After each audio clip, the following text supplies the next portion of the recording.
Listen, on the topic of choosing violence, it's wild to me that New York is known for pizza because New York pizza is mid. You shut your dirty whore mouth. It's just okay. You really wanted to be assigned 5 out of 10, huh? I'll take it. What's it like being a stupid little shit? Okay. Beth, what is your favorite type of pizza then? Oh my god, I'm so bad at remembering what it's called, but I think he it's likes Detroit. I'm pretty sure it's Detroit. That's because here's the thing. Because I like crispy sauce, things. don't you? No, I don't like sauce. If I wanted sauce, I would go to Chicago and have a lasagna. Detroit has sauce all over it. Detroit typically is like it's like thinner crust, but it's more crispy. It's sauced all the way to the edge. But the thing about New York, unless I'm entirely misremembering, and tell me right now if my foot is in my mouth, is it's thin crust. It's like the whole thing is that it's like thin crust, and the gimmick is like it's a big slice that is foldable. Yeah, it's not I don't want flaccid pizza. I'm looking at Detroit pizza. First of all, Detroit pizza is correct, but the thing I like about it is that it is mostly bread. It's like topped garlic bread with little crispy Parmesan stuff around the edge. You are the most boring person. My favorite part of pizza is the bread. What the fuck is wrong with you? Oh, I love bread. Well, it's better than like he just has old. Yeah. He just has old people taste, which is fine. I'm with Feck on this hill. Like pizza is all about a right balance. Like if you have too much sauce on the pizza, it's just heartburn. If you have too much cheese on the pizza, you're just gonna get constipated. Like no. The crust is literally shut up! Don't interrupt me. The crust is literally the foundation of the pizza, and if you don't have a good crust, then the rest is just doomed from there. The key to good pizza, Philo says, is not dying when you eat it. It's avoiding all of the various casualties and injuries. There's a balance for that. Just take it before you eat the pizza. It doesn't always work for people. Oh my god. Well, then get good and don't die. Thank you. Let me go talk to my. Let me go give my stomach and my bowels a stern talking to and tell them just get their shit together.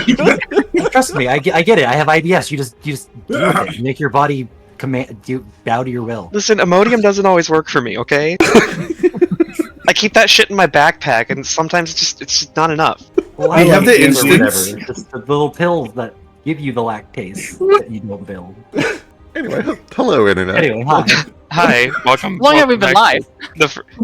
A while, a few minutes. First time we've been live in like a month. Yeah. Let me start with that. Sorry for getting so heated. No, if we can't get heated about food, why are we even here? Like that's. I can't even remember who I told to shut up, but I apologize. It was me. But you know what? It was worth it. It was worth it. That's ever come out of your mouth.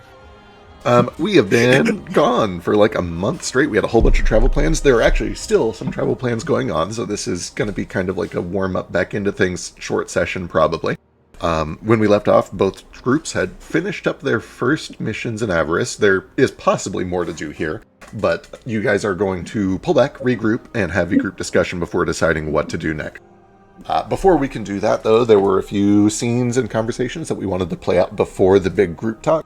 And that's essentially what tonight is going to be. Just sort of a short, chill, warm-up session to wrap up a couple of scenes and conversations that need to happen before the big group talk. We should be on for next week. That'll be when we actually all get together and do a big review of all of the lore that's been dumped in the past 2 months, because it's been a minute, and talk about what you guys are doing next. I'm trying to think. I don't think there's any bookkeeping. I think we can kind of just jump right into things. Double checking notes. Announcement is done. Okay. So I think if we do this chronologically, the first thing that would happen is the conversation between Baby Boy and Sketch down in the cave. I think that's right.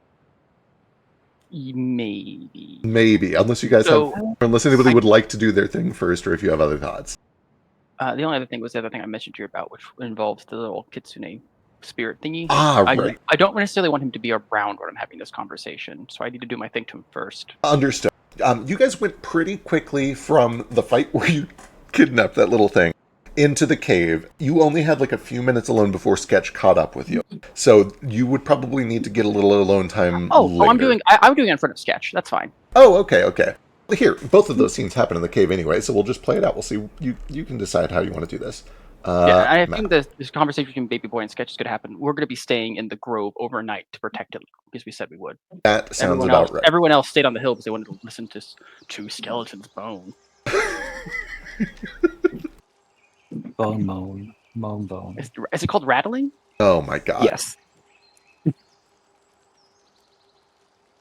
All right, then.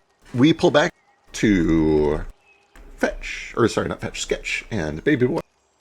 We've been playing for almost, I don't know, how long have we been playing? Like a year and a half now, and I still get them mixed up. Is that true? I don't know. I just pulled that think number it's out of my just- ass. I don't know if that's true. I don't think that's true. We're like today's like 1 year. We're I on don't know. like episode 43, and assuming that we play 3 times a month. Oh man, 10 plus another 4, 14 months. Yeah, a little over a year. Oh wow. Yeah, I'll double check that later. But napkin It sounds Matt about says right. it sounds about right. Happy 1 year, everyone. Happy Wow. 1 year. Everyone gets a probably present. We did it. Skipped right over that anniversary without even noticing it. Just like every other important thing in my life, I am bad at remembering. Real fun. Please remember your doctor appointments. No, I don't. I only go to them because they send me a reminder text the week before. Yeah, if I don't write it down and put it in my phone calendar, I will forget. Yeah. Anyway, you guys are deep, deep below the earth, in a cavern that was accessible from a blocked off, kind of puzzle-doored cave network in the middle of the old growth garden in what used to be the old Vesper territory in northern Avarice. Down in this cavern, you have found an enormous meteorite of chronotrite. You also found that there was some correspondence between Threnaliax, oh, sorry, not Threnaliax, Pharonexivec and Argus Foxglove.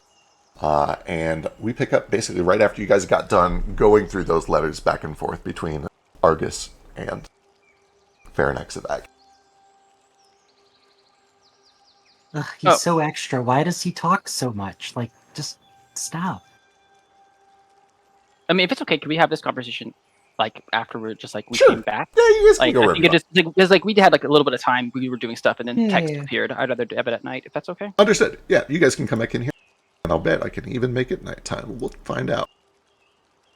Anyway, you guys are able to set up a camp and kind of make your own spaces in here. It's up to you where you actually want to stay.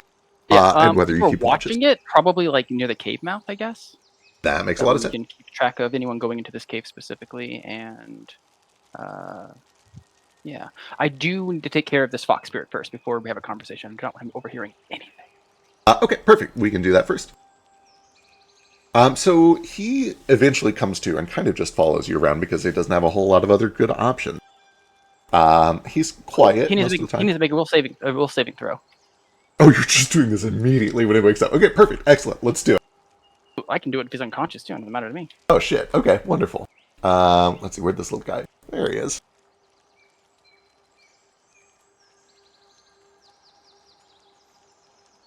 How are your will save?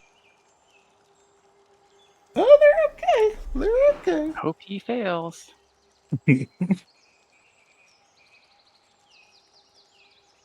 Damn. Well, that sucks. He knows I tried to do it. So the target is unaffected but thinks your spells with something harmless instead. And frankly, he's unconscious. It's not like he knows anything happened anyway. So yeah, you begin to push your way into this creature's mind and try to filter around inside of his mind palace. You've spent a lot of time navigating your own mind palace, but you're starting to grasp the elements of occult magic that allow you to branch into others as well. And when you dive into this library, you find it is all arranged almost like a dark gray forest, but this forest is full of just knotholes and places where things can be stashed. And you see that there are books with memories and songs. There's music that plays from different directions from time to time. But you kind of end up trying to force your way in and start modifying or reading some of these things. And it's at that point that you hit the limits of your magic and you're not quite able to break through. He's still unconscious, has no idea that anything happened. If you have more spell slots, you could try again. No, that was my new spell I got from leveling up. So Understood. That being the case, he continues to snooze away. okay, cool. All right, I'll probably just sit up here, kind of against the wall.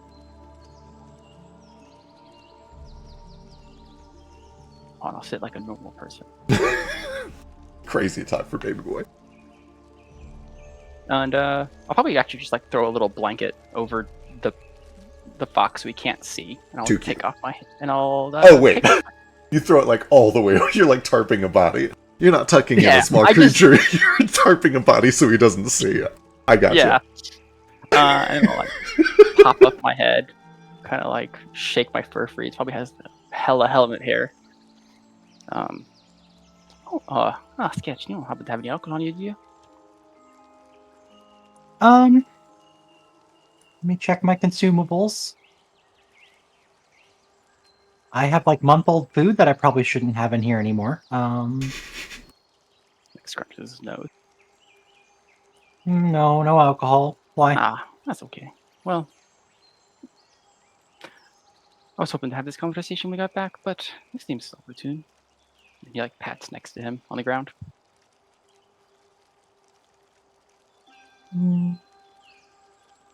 I should cautiously come over and just sit down. Conversation about what? Well, the elephant in the room, Arcus. Oh, okay.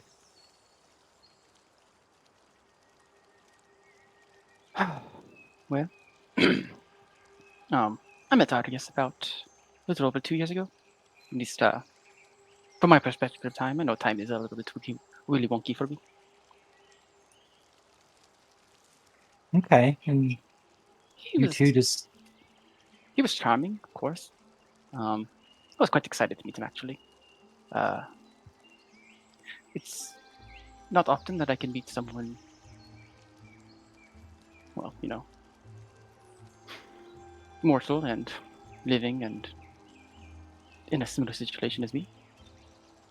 So it was quite appealing. Yeah, that makes sense. I mean, telling people about your situation's a little weird, but you guys are basically in the same boat, I guess. Why? We are in a similar social hierarchy, like similar levels, adjacent, maybe not exactly the same.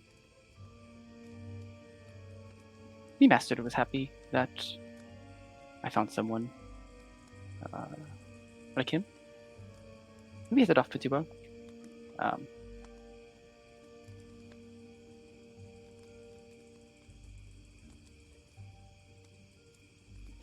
He like stops, kind of ponders for a second. He was very good at pretending to be a good match for me, I guess. Acting interested in things that I was. Being himself when it was just me and him around. Yeah, Saying he could just. that sounds familiar. Sorry, go ahead. Figured it might. He, like most others,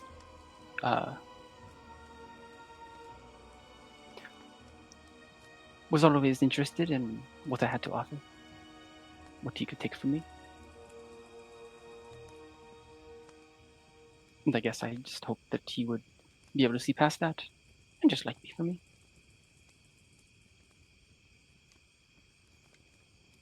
Unfortunately, I still have that instinctual compulsion for a need for companionship. It could be frustrating at times, I guess.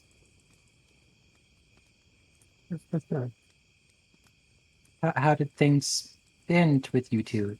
It sounds like they really didn't. Just kind of tapered off. Correct me if I'm wrong. How long was it since I last saw him before I left the library? It was like a few months, right? I would need to double check, but it was something in that order, yeah. Yeah. He kind of just stopped showing up. I mean, it's difficult for me. I don't really get to go out and see him, so it would mostly be him to see me.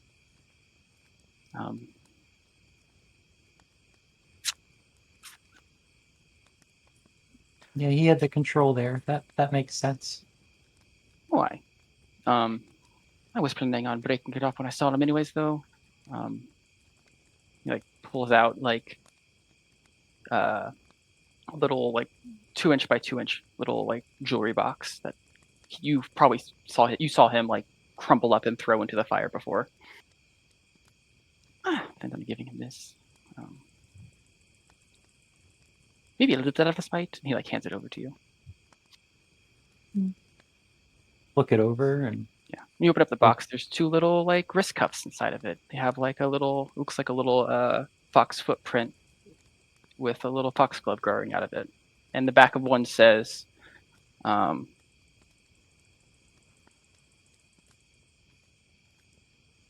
everywhere I hold on, I have it written down somewhere. I'm so sorry. okay.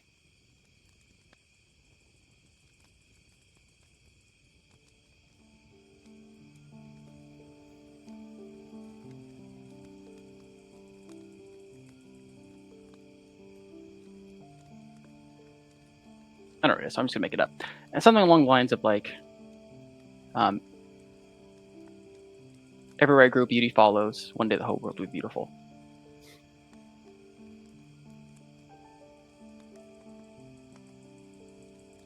He likes to travel, so I figured it was nice, I guess.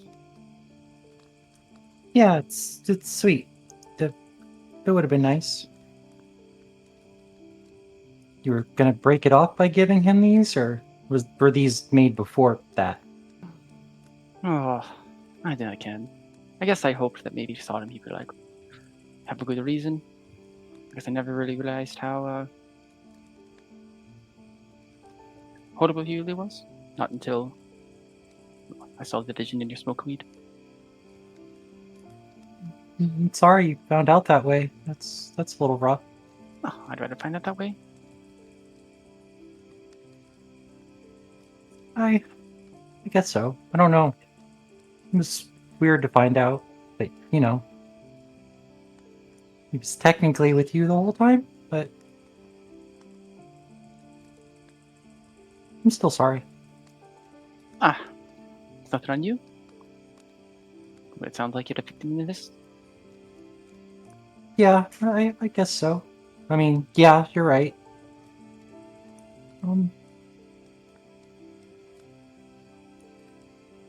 When I met him, it was, I don't know how I felt. I just, I'd left home. I wasn't very, I was still just a man, not very experienced in things. He seemed very sweet and interested at first, but I should have known better than doing things with my employer, I guess. I mean, technically I was employed by his mother, who isn't his mother, but is his mother. I guess I just thought that she was both our bosses, and it wasn't that weird, but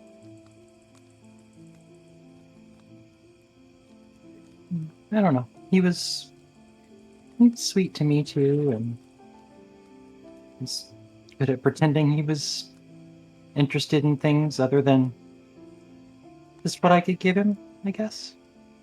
But I guess he was most interested talking about the Spirit Weaver stuff and dance stuff. We even made a routine we were supposed to do together, and it was a little less. I mean, it wasn't racist like the one they made me do. And he kept saying, "Oh, we'll talk about it later. We can work it into the show at some point." And that point just never really came. Maybe always gonna like reach over and put a hand on your shoulder. I'm sorry that happened to you. It's not your fault, like you said. Neither of us is at fault here. This might be a little personal, but was he the only person you've been with? Oh, I've been with a few others. One other mortal. Okay. Just wanted to know if that was a trend. No. It's new for me. Been Okay. with some... It's kind of shrugs. Well, yeah, you don't have to tell me about your previous stuff. I bet that was interesting though with the with where you live, I guess. Why? It was I hadn't really been with anyone before. Might be why I was so eager to please Finn and Darwin when we met them, and the other people that Fetch and I have. No. Oh, hi. Yes, they're young. Right. There's more time. It's just it stinks knowing that's just how it started. What do you I don't. Oh, go ahead. No. Go on. I don't know what I want from Argus at this point. Honestly, I just kind of want to punch him in the face and never talk to him again. But then the whole matter of employment would come up, and maybe it's just better if I don't see him. Perhaps. What do you want? I find myself caught between a rock and a hard place, unfortunately. There's only two things I can do. You see, I've suffered quite the humiliation from Argus. And this humiliation does not just reflect upon me, but on the librarian himself. He tried to manipulate me in order to steal from my master. I could do nothing. Tarnish the librarian's reputation and my own. Others will try to do the same. Well, that's no good. You don't want your reputation tarnished because of this jerk asshole face. The other option is to cause him to suffer a humiliation.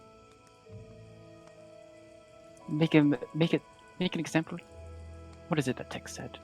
Send a message so that no one will try to do the same. That's not a bad idea. I kind of like that. I mean, he was interested in me for power I get from Korik, right? Like, he wasn't really interested in me at all.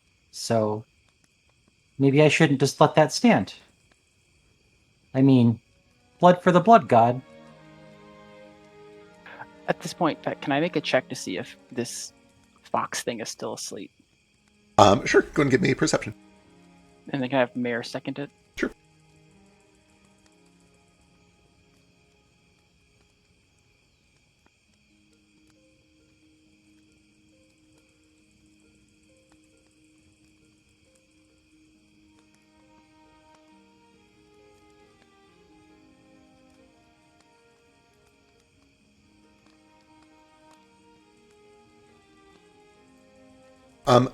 Mayor seems to be kind of like lost in thought a little bit, especially at the mention of like saving face and maintaining the librarian's reputation. You're able to peel yourself away and have been keeping an eye on the Voltron. He seems to be asleep. You even see that like his foot is kind of twitching a little, like he's in the middle of a dream of some sort. Okay. Just to be on the safe side, I'm gonna probably stand up and I'm gonna like. Well, I've already kind of said enough. It's fine. Okay. What was the thing that Sketch said again? Well, which thing? I said blood for the blood god last. Oh, that you did. You did that. Would you be willing to help me? Yeah, I think I would. I mean, we've both been slighted, and honestly, now- he kind of deserves the worst. Right now, I'm just trying to get information. Well, I don't know a whole lot about Argus. He didn't talk much about himself. Oh, it's not the artist that I need information about. The employees. Who they are. Why they joined. How much they owe. How many of them are twins.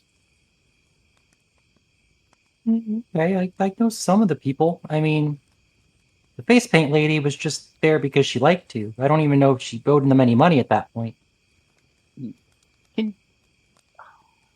Could you write it down for me? Oh yeah, I can do that. Make me a list, please. Right now, I currently plan to just try to undermine Arcus at every step I can. Put him in disgrace with his own master. That would be pretty funny. Yeah, I can get you the information. Just don't hurt the other people if you can. No. I don't want you to. Okay. The best thing I could do is to take him away from him. That's a good point. I guess it was kind of bad face on him when I escaped, right? Like he was in charge of watching over me. I mean, like you see, like a mischievous grin on Baby Boy's face. Like I've already taken one from him. Taken one? You mean me? Oh no. Some Wait. Harum. I, as a player, do not remember what they're called, and I doubt Baby Boy does either. Heron A hair? Yeah, the rabbit folk Heron gone. Yeah. Yeah, I was Yeah. close. Harum. The Herringon? Are you trying to say the That's the one. That's the one there. were those Herringons in employ when I was there? Were they new? Oh, you absolutely knew Han. I'm sorry, I'm eating. Give me just a second. There's food here? Oh my god. It sure is. But Anyway, okay. yeah, you absolutely knew Hung. He was one of the dancers. He had kind of like a very Famidorish style, kind of a breakdance thing going on. You knew that he was sending money back home to somebody. He was very brash, very like confrontational, very, kind of cocky, a little proud. Well, he reminded me of Branch a lot. The dance style was the same. They were both really cocky assholes sometimes. Yeah, I know Han. You took Han from him? How'd you do that? I paid off his debt. I'd appreciate it if you kept this between us.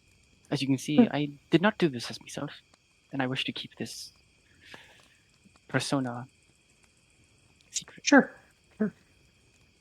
Yeah, secrets are important, especially with Argus. If he finds out, Mm-hmm. Oh, I wish I could see his face, though. it would be really fun. Okay, I like this idea. Maybe we can get more people free? Why? I think that's a good idea. I'm sure he has other things up his sleeve.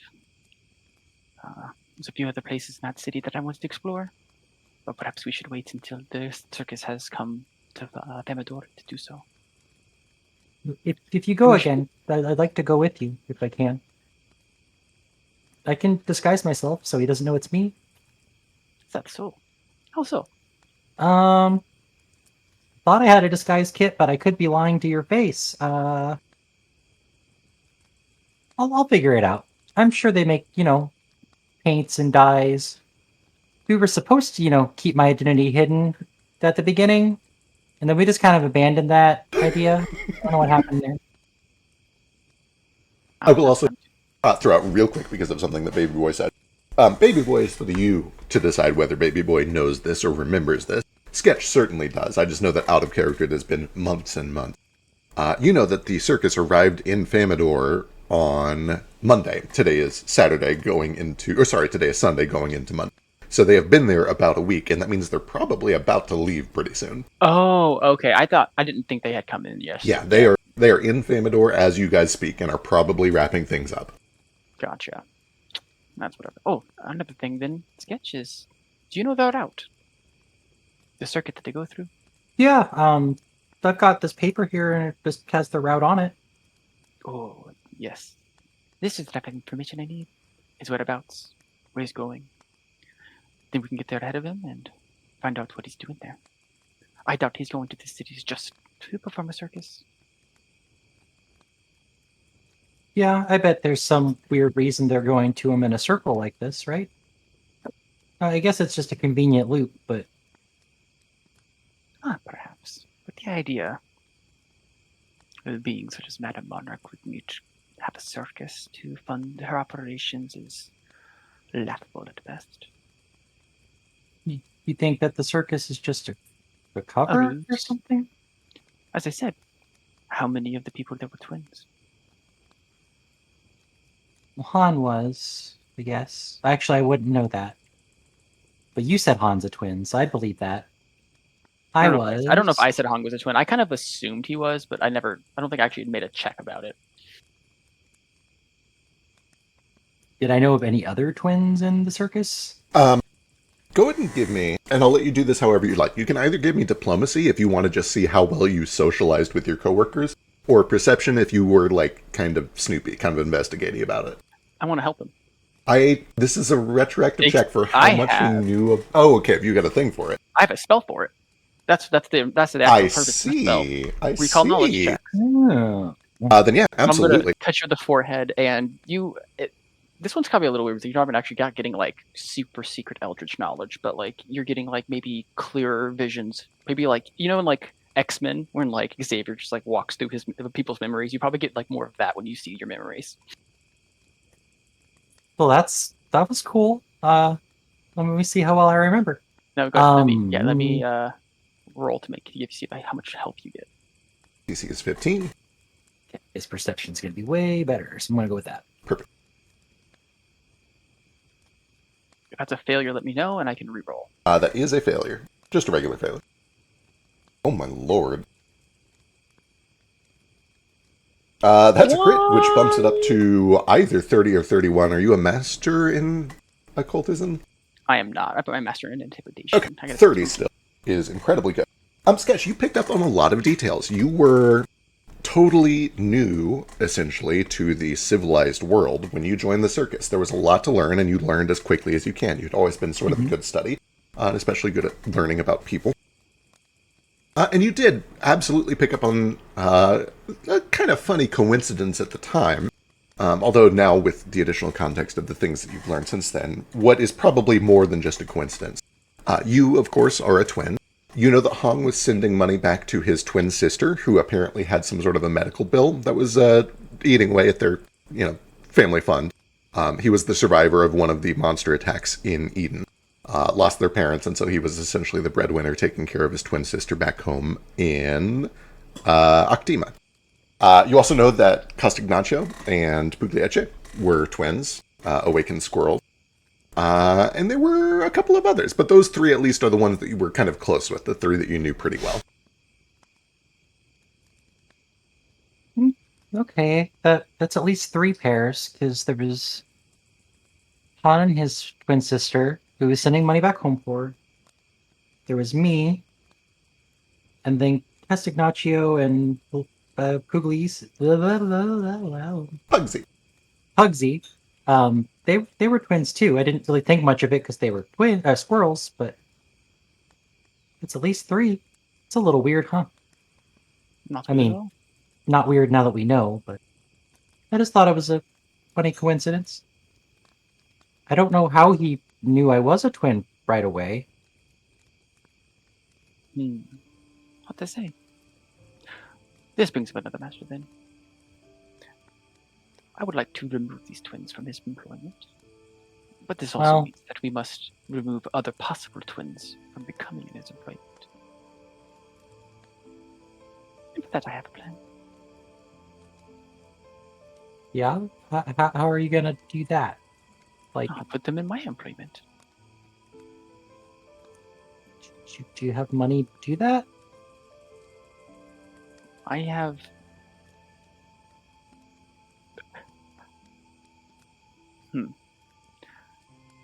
I have not found it to be very difficult to make money here. It's a fair point. We do make a good bit of money. I mean, more than you're going to make in the circus, for sure. True. Do me another favor, then.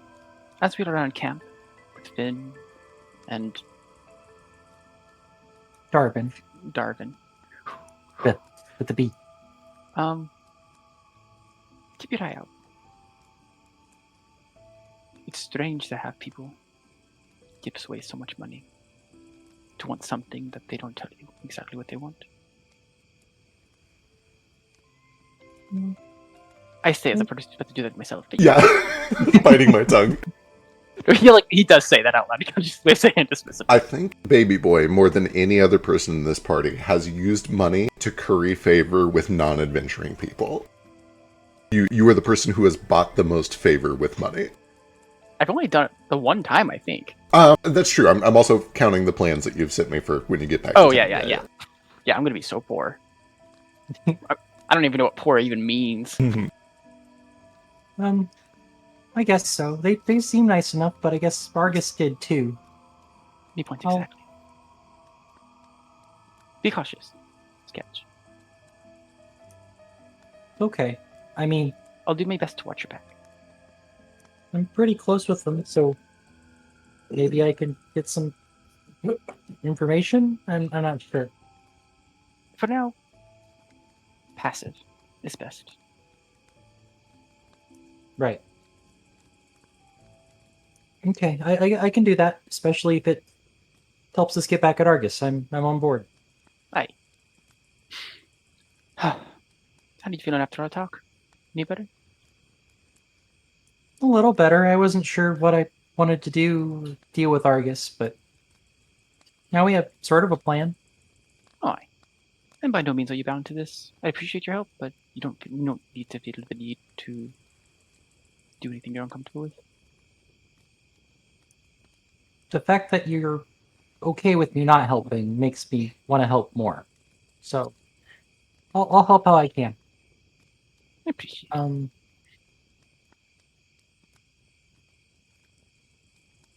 Perhaps after we get back to Vamador, we can have a drink together. I was hoping that we could have one now and be like, sip, say something very deep, sip, sip, you know? Yeah, I think I'd like that. It'd be fun to get know you a little better. You don't have to wear the outfit if we go out if you don't want. Unfortunately, I think I've made a bed in which I must now. As I said, I talked to Hong outside of my suit. Oh, Argus doesn't know about the suit. That makes He sense. knows about Okay. the suit, but does not know Oh, that I'm now glowing. does the glow and does that enough to put him off the scent? Like, Well, he kind of rolls his eyes. Okay, I'll show you. okay. Mum's your word. I was planning on not showing anybody. If you just see as he like transforms into a cat folk, just like you. Oh, okay. But That's he's like, fun. same proportions. He's also still kind of glowy, and he changes back like, shh. Right. I didn't see anything. Can Argus do that? Is that a Kitsune thing? Ah, I mean, I guess you can learn to transform into different things. I just learned it recently. I just was like, I want to be a cat, and then Being a cat's pretty cool. I understand. I think it's not uncommon for the kitsune to be able to learn to do this. It's in our ancestry feat list. So It's probably a pretty common skill among them. It's like, actually, do I know whether this is probably a real reach? Do I know whether or not it's common for kitsune to be able to have multiple shapeshifts? Possibly. I don't specifically have. I don't have kitsune lore. Right. No, you could give me society. Or I guess medicine, if you're better at medicine. This is going to be surprising to you. I'm not better at medicine. Not surprising, actually. who would have guessed? Jesus Christ, baby boy, calm down. You would know that it is not very common. Most kitsune have a single fixed form that they switch to.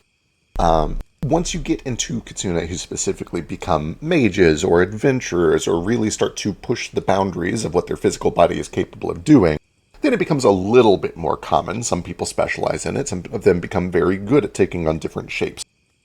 Still not quite at the level of like a doppelganger, but with time and practice they can start to set up multiple personalities that they can shift into.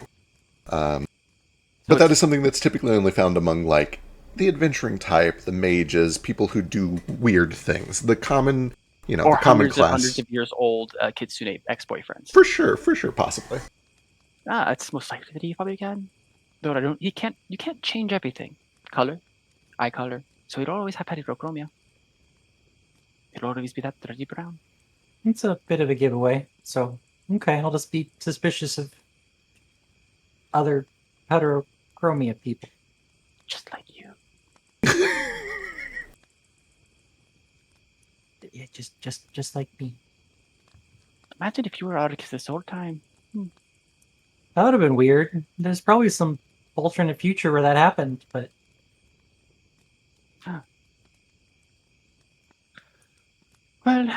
Well,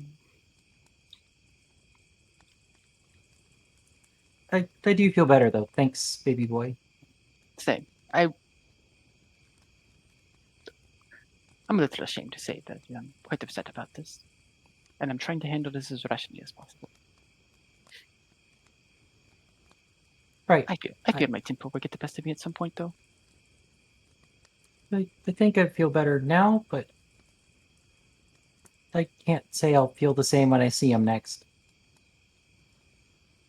I plan to act as if I know nothing. I will plan to act as if nothing has changed the last thing I saw him.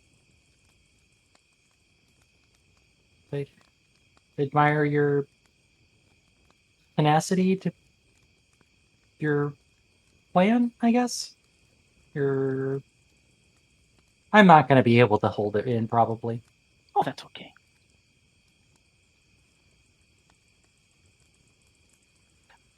We should probably avoid him the best we can. I think if he is unaware of us, it gives us an edge. Okay. Well, yeah. All right. Unless Sketch has anything else to talk about, I think that's all I had. Groovy. I think I'm more good. than I had, but you know. I'm going to go over here and brood and go to sleep. Yeah, I'll put my head back on and be upset that I couldn't modify this guy's memories. Sounds good. As you guys settle into sleep, do you do anything unusual? Do you both sleep? Do you guys keep a watch? Or do you just kind of settle in and sleep for the night? Oh, there's 3 of us, including Mare, so we'll like keep a watch for the 3 of us, I guess. Yeah. I might that sounds good. actually need to manacle this guy up because now that I can't make him think he's my minion, I don't trust him. Totally fair. I'll probably tie him up while he's sleeping. Perfect. I assume you have rope or manacles or something? I have rope. I thought I have manacles, but it's not this character. Every other character I have has manacles except for Baby Boy. Perfect. Wonderful. If/when it becomes pertinent, I will ask you for some sort of a check for that. Yeah, I want to stay near the mouth of the cave because I know that FF said that she might come back and try to destroy this place, and I don't want to be, lit aflame. Wonderful. In the meantime, let's cut away to the other group, where we have Branch and Rafik both have things that they want to do once they get back to town. Avarice map. You guys planted the seed, and then, as far as I can tell, immediately turned around, went back through the cave system towards Pi, where it's going to be about a 2-day trip to get to the portals, and then you're going to warp back to the Landfall Guild campus, and wait to meet up with the rest of the group.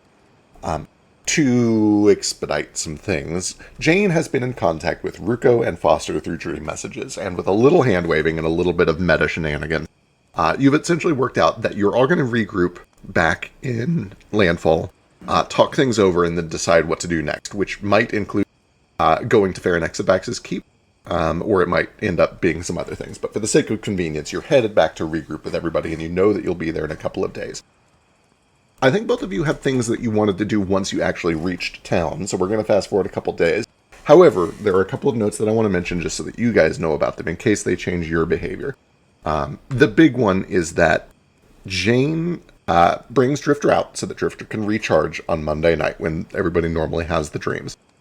The dreams still happen. However, Drifter receives noticeably less power than normal. Jane probably makes a note about it. We'll probably do some studies and have questions when Jane is actually here to play. But you guys overhear all of this and at least know that that is happening in the background. Apart from that, the rest of the travel goes pretty smoothly. A couple days later, you arrive in Pi and are able to teleport back to the Landfall campus. I don't know if you guys want to flip a coin to decide who does their stuff first, but I know you both had stuff that you wanted to do once you got back to Famador. Branch can go first. I was gonna say you can go first. Damn.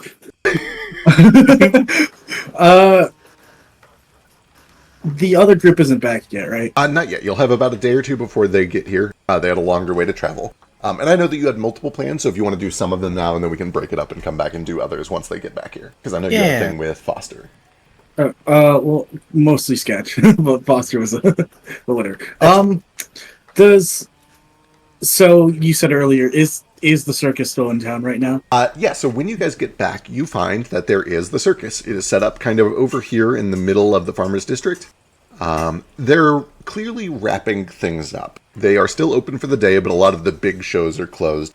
It's kind of like that that Sunday vibe at a con where everything is technically closed, but the people are still there, so people are like doing their own events. There's a few booths that are open that are doing food. There's still a couple of games that are running, but a lot of the big tents are being torn down. They're wrapping things up. They're leaving soon. Yeah, they're putting everything in the road cases. I guess, yeah. I'll poke Rafik since he seems to be the only one here right now with the capabilities. Help me, like, yeah. You still got that disguise shit that you've been tossing out? I do. You got I any got a plans? few of them. Why? What do you need? Got any plans tonight? I do. Really? Yes, I need to be in contact with my uncle. How long is that going to take? Anywhere from an hour to 8. Jesus, dude. Write it down in a message and hand it to him. It saves you the conversation. If only it were that easy. Fine. So, how long do your little disguise kits last? About an hour. And I need someone who actually knows how to use that shit in order to, use it. Anyone trained in the arcane or the occult? Or anyone like me? You wouldn't happen to know anyone like you here right now that ain't you and doesn't fucking hate my guts? I can get you a student who can cast it for you. You cozying up to them? Alright. Sure, why not? Yeah, I could find someone. I could roll diplomacy for that fact to just find a person. You're essentially looking for somebody who can cast a disguise spell? Basically, just anyone who can cast, the first level disguise. Absolutely. You are good at diplomacy, and you also have hireling manager, I think, right? No, that's gone. Oh, right, you swapped that out. Because someone else now.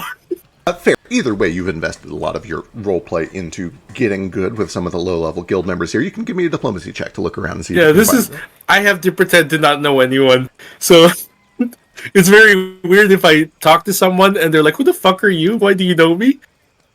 But here's my diplomacy. Oh, right. Okay, yeah. It's sinking in now that some people might not recognize you. That makes a lot of sense. There you go, 18. Okay, wonderful. Don't remember how much hirelings are, especially spellcasters. I also don't. I'm going to look it up. However, with an 18, I'll at least say that you're able to find a couple of kind of entry-level mages who are here because they're looking for easy work to make fast money. And this is one of the least dangerous jobs that they have been offered lately. They are happy to cast a disguise spell for either one of you or the both of you if you want, and I will get prices for you here in a second.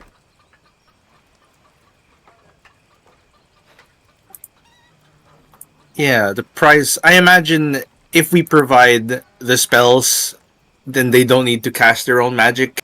It's gonna be even cheaper.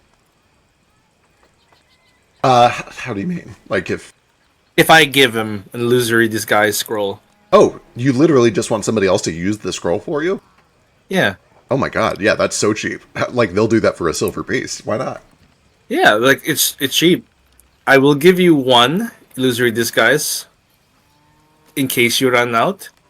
All you have to do is cast your spell once on him. And if he still needs it, cast it a second time. Easy, yeah? I understand what's happening. Yeah, actually, so for the sake of bringing this character back, because you've met them before, you do find that there is a little, where is it? Waiting. There are so many NPCs. I've removed one scroll of illusory disguise, and I'm going to tip 1 silver, and I'm gonna wait for Branch to pay him for real. Which is probably just another silver, honestly.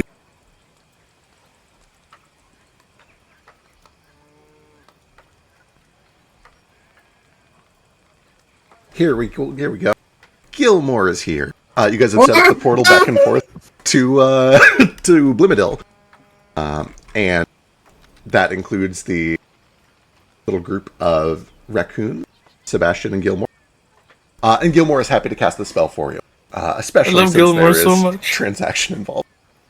This tiny little raccoon takes the scroll, looks it over. Yes, this will do quite well. Thank you very much. Rolls it up into a pouch. I don't want them to cast it just yet. Just when we're outside the city walls. Certainly. So get maximum efficiency. And you have to. Would you like me to escort you to the walls? I think I'm. You know what? Sure. Give me the full entourage, point sized. Gilmore, come on, we're going for an adventure. Oh, all right. And they both kind of grab their things, throw these tiny little knapsacks over their shoulders. Gilmore grabs his walking staff, and they begin to follow you around until you are ready to make your way over towards the city. All right. I'll actually ask them to, like, message also, like, something that can, like, talk to people without having to talk to them, like, go through walls and stuff like that. I don't know the actual terms of this shit. Of course, very basic elementary magic. It has a limited range, but I'd be happy to perform it if you'd like. You got the utility. You got that utility up there. Okay. I am learning. I must admit, I'm sort of an apprentice to this. However, since you guys opened up the portal, I've been able to confer with many of my fellow wizards among the guild, and I've been learning a lot of new spells. I imagine that I'm going to unlock a new class of spells very soon. Well, if there's anyone who loves to be bothered about, spells and talks about it all the time, and like, you just don't leave them alone at all. Just constantly pester them. It's that one, the one lady who loves her time magic, just her watch around her. Just don't leave her alone, and she'll absolutely tell you everything that you need. I get the sense that you're lying to me right now. Is that true? No, she genuinely won't shut up about random facts. It's just that you said this with a very strange cadence that make me think that you were playing to something bigger. I'm sorry, I didn't mean to question you. I'm still, you'll have to forgive me. Master Jericho is a very skilled arcanist, but he is not very talkative, and so I don't get to talk to a lot of people very often. Oh, okay, I get it. So you just don't know the nuances of conversation. Gotcha. Perhaps that's true, yes. I interact with a lot of people. I know my way around a social situation. Just look at the way I do it. But first, if we're outside the fucking walls right now, or like before it, so people don't even spot us, I'll be like, you know what a Lushite is? A Lushite? Yes.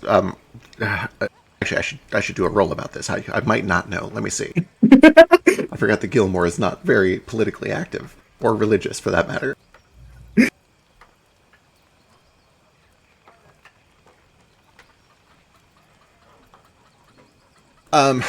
That's somebody that's very simple, right? A little slow, a little, uneducated. No, I think that's you. They're like the fucking people who make sure that kids don't work in mines and stuff. If you don't have like a drawing on hand, or if you don't know what they look like, I'll just fucking draw something up. They don't allow the kids to work in the mines. I mean... But the children yearn for the mines. How else are they supposed to work? Well... There's only so many fishers that we need. Loggers are already in full supply, and you must be larger to do logging. Have you thought of maybe putting them in schools so that they can learn shit like you're learning right now? Oh, the schools, certainly, but you don't spend 16 hours a day at school. Maybe you can spend the remaining 60 hours, I don't know, playing with your friends or something? I don't know what things are like here, but we are a nation essentially at war. We have to be very productive with our time. We couldn't spend 16 hours a day playing with our friends. Oh, I get it. That's why you're like currently several continents over. Actually, you'd be pleased to know that all of the wildlands are on a single continental shelf. We'll fucking talk about geology later. Oh, look, the wall is here. Would you like me to cast a spell? Yes. All right. It's been a pleasure doing business with you. What would you like your disguise to look like? A Lushite, and I'll fucking draw a terrible picture of it. I understand the conversation that we are having now, and the fact that I don't know what a Lushite looks like may become a problem now. Give me some sort of a drawing check. Performance, I guess it would be. Craft? Or crafting. Crafting makes so much sense. Crafting makes much more sense. Oh my god, there's a dedicated crafting skill. Hell yeah, let's go.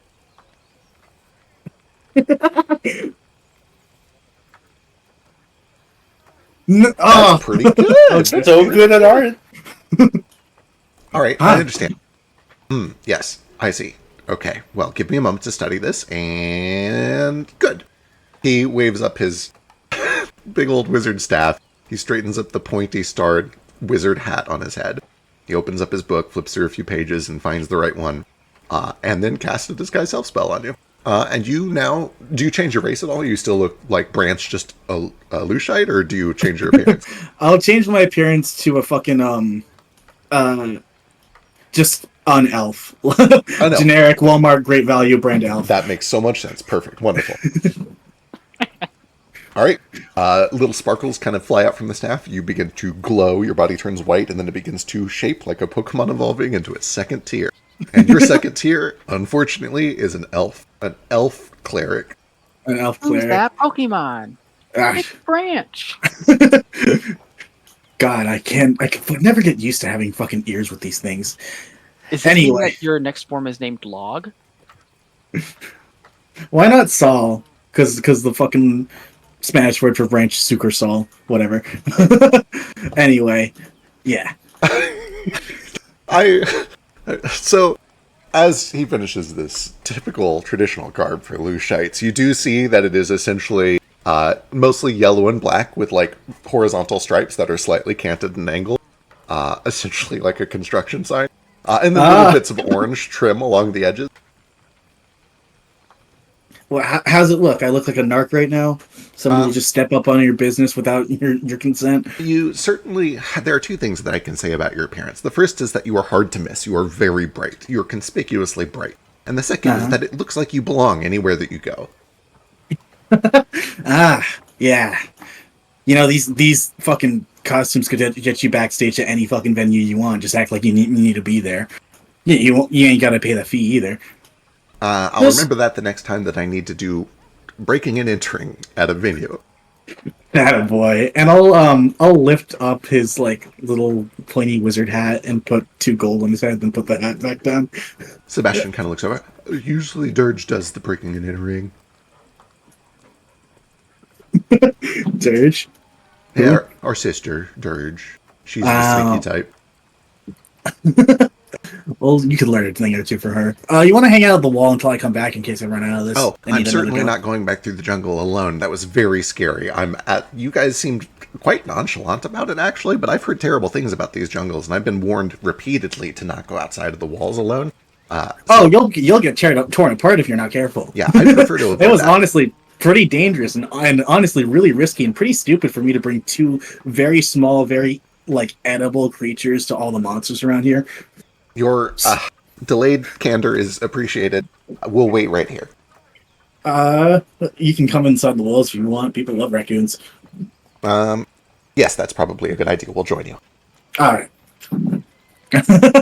And we'll head to the fucking circus. Why not? All right, excellent. Perfect. You find a little circus grounds. You see that they're starting to tear things down. You do see that everybody is still here, although they're packing up their things. It's not like some of them have moved on. They're essentially going to be here for at least another day or two by the look of it. All right. I'll just strut on and be like, routine inspection. Come on, we got to make sure everything's all safe. Everything's safe here. Give me a deception check with, I believe it's a +4 bonus because of your disguise. Okay, awesome. Deception? Yeah. There it is. There we go. Here. +4 at least? That's true. That does bump it to a 13. The first few people that you talk to just wave you right in. You do see they let you in, but it does kind of have the effect of like, oh, they're muttering now that the OSHA guys are here. Like, it's a quick buzz that there's an inspection going on. And we've all worked. All of us have had jobs. We know what it's like when corporate shows up. The hushed tones, the whispers that spread like wildfire through the employees. The managers suddenly starting to like rush about. Can I give Gilmore and Sebastian?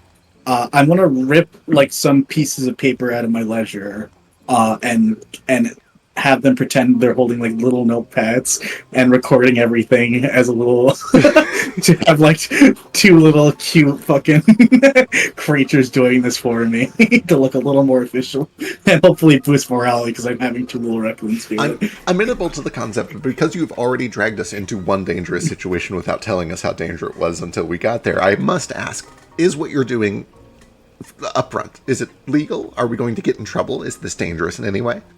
I mean, stopping idiots from walking under ladders, I feel like that's the opposite of illegal. Give me a diplomacy check. Diplomacy. Yeah. Diplomacy. Ah! I don't know, it sounds like we're going to be doing kind of a good thing for the circus. All right, Yeah. we'll join you. You gotta make sure that if someone's pushing a road case, you gotta have at least like 4 people on it if it's full of sandbags, so no one gets injured. Yeah, make sure no one's not. Make sure no heroes are carrying trusses by themselves or anything. Hero in the sense of someone who thinks they can like do it all by themselves. You know. Right, of course. Okay. You'll be fucking you'll be vassals of Luge by the end of the night. All right, let's go. They begin to follow you in, and now there's a whole entourage of OSHA that has showed up. There's a buzz that is quickly going on, and you... I guess you wouldn't just innately know this. You are able to gain access to pretty much anywhere that you would like to go, although you suspect that you're drawing attention. What would you like to do? An important... does Rafik join for this, or do you split up to do your own thing? I'm doing my thing. Okay. I paid someone to do this for him. Understood. All right. He paid someone. He paid someone else to accompany Branch, so he didn't have to. You got someone to babysit Anyway. for him. I'm like, I would, but I do have plans. Anyway, yeah, well, first off, I'm trying to fucking scout out to see if Hong's anywhere. If not, I at least want to make my way to the fucking, the fucking boss's tent if I don't see him. You were actually able to find Hong pretty quickly. You are an elf in a disguise. He doesn't recognize you, but you do see that Hong is there. He is kind of helping to pack up some things. Or at least that's ostensibly what he's supposed to look like he's doing. Although you have spent enough time with Hong to understand that what he's doing is having a smoke break in a place where if a boss comes around the corner, he can look like he's working. And when you come around the corner, he jumps to his feet and starts going through the motions of like, oh yeah, I'm working. Is there anyone else around? Yeah, just do a flat left check. Let's find out. In the distance, not right next to him, there people can certainly see you, but he's over here by himself doing some work by himself. I'll point at him and be like, hey. You watch his ears like flatten against the back of his head. It's like, yeah, what's up? You ain't supposed to be working on a leg like that. Come with me. All right, fine. Just let's not make a big deal of this. Come on, man. Yeah. I'm just trying to get through the day. Probably Now, not come going on. to be working here in a couple days. All right, I'm coming. All right, He sets down all his stuff and he begins to follow. and I'll escort him to a fucking area with like no prying eyes or anything, and be like, not that the fucking fairy-footed motherfucker of Famador would ever actually work, right? Okay, I'll milk up, bro. He squints. It's like, wait, who the fuck? What's going on? This would be a great time if like an hour passed by for a fucking disguise. Well, you waited until you got to the 8 specifically, so it would last a long time in here. So you've got a good 45 minutes left on this thing. Damn. You know, it would have been fucking amazing if like this disguise wore off like the moment you said that. But honestly, I'll just tell it to you. It's Branch. What's up, bro?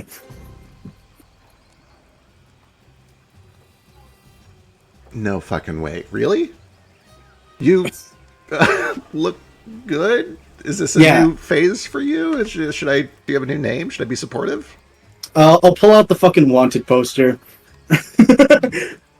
Of my. You seen these around Family yet? Shit, dude, you got magic now? You must be pulling big heists. What's got you back here? I live here. Still? I've been wanting to fucking move out for 7 years, but I wasn't allowed to. Not allowed to. Was your mom not going to let you? Or like the fucking Church of Edis. And this gay ass little gavel itself. Shit, dude, hammering me down. I thought that was over. I thought you were going to bounce the second you got free. Yeah. Can't really bounce without any money, though. Ah. Well, shit, man, I don't know what to tell you. Find the rich stranger who gives you a bunch of money for free. Oh, of course you know how to do that. How many sugar daddies you packing around the continents? Listen, it's not like that. It's kind of a weird... Wait, do you know about this? Was this you? Is what me? Really? It's not? What are you talking about? Some guy I'd never seen before. This Tabaxi guy, I think he was Wexasassy, just found us in Octima like a week ago and gave us a fuckload of money, 100 gold, for nothing, for fucking nothing. I thought for sure it was cursed. I tried to get rid of it, but I took it down to the Majutsukan. It's clean. Dude literally just threw 100 gold at us for no reason. I'm still suspicious as fuck. I assume that you really didn't have anything to do with this. For no reason. For no reason. He said he had like come into a bunch of money and he felt generous. And I'm like, yeah, dude, this is a fucking scam. You stumbled on a fucking lottery winner? And you're looking at Gift Horse in the mouth right now? It's clean. How did you know it's clean? But you fucking took it to the Majutsu, because weirder shit has happened to me lately, honestly. Really? And what weirder shit has happened to you? About 3 months back, a fucking massive black furred horned mask wearing fucking kitsune showed up right in front of me in Unma and doesn't want to fucking leave me alone. He looks past you to the two little raccoons. Those are raccoons. Yeah, okay. These are different guys, right? You're different. You're not kitsunes, right? No, we are not. We are raccoons. We've been awakened. Yeah, they're raccoons. These are just people who've been hired to help me cast this shit to make me look like a fey ass little elf right now. Wait. I thought you said so. You can't leave the town because of money, but you got money for fancy ass disguises and magic and 2 servants following you around? I got a lot of debts I need to repay. We are not servants. We are hired mercenaries. They think they're hired mercenaries. Well, okay, listen, man, it would be stupid of me. Like, how much do you need? There's still, after we paid off all the debt, I've still got 10 gold left over. Like, do you need a couple gold? I could use it, but if you need it, take it, man. Branch starts, like, chuckling to himself. Fucking 10 gold, man. That's all you got left over? Do you say that out loud? Yeah. I'll give him fucking 15. I'll give him 11 gold right now. Dude, what the fuck? This is 15 gold. You're walking around like you can't afford to get out of here. What the fuck, man? I can afford to get out of here. I just have unfinished business, dude. I thought you said it because you don't have money. Money helps with unfinished business. Are you? Is that not the MO right now? Have you come into some other stuff? Are you fucking wanted by the Church of Edis? No, actually, I was actually trying to decide if I even need this anymore. He kind of looks around over to the circus as they're packing up. We're about to start the next rotation, and I'm kind of tempted to just bounce. I mean, don't get me wrong, I can't live off 10 gold for the rest of my life, but the debt's gone, dude. I could just leave. Because some guy handed you a bunch of... What was his name? What, did he ever give you that? Stretch. I'm gonna... Hold on.